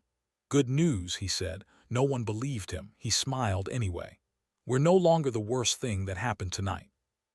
From under Plot Zero, Serafina laughed. From inside the office drawer, Silas screamed. At the gate, Death waited, and Black Hollow Cemetery, awake at last, listened for its manager's next lie. End of Book 1. For Lady Morta's inspection and the next disaster at Black Hollow, subscribe and support the channel. Book 2 begins where Death clears her throat.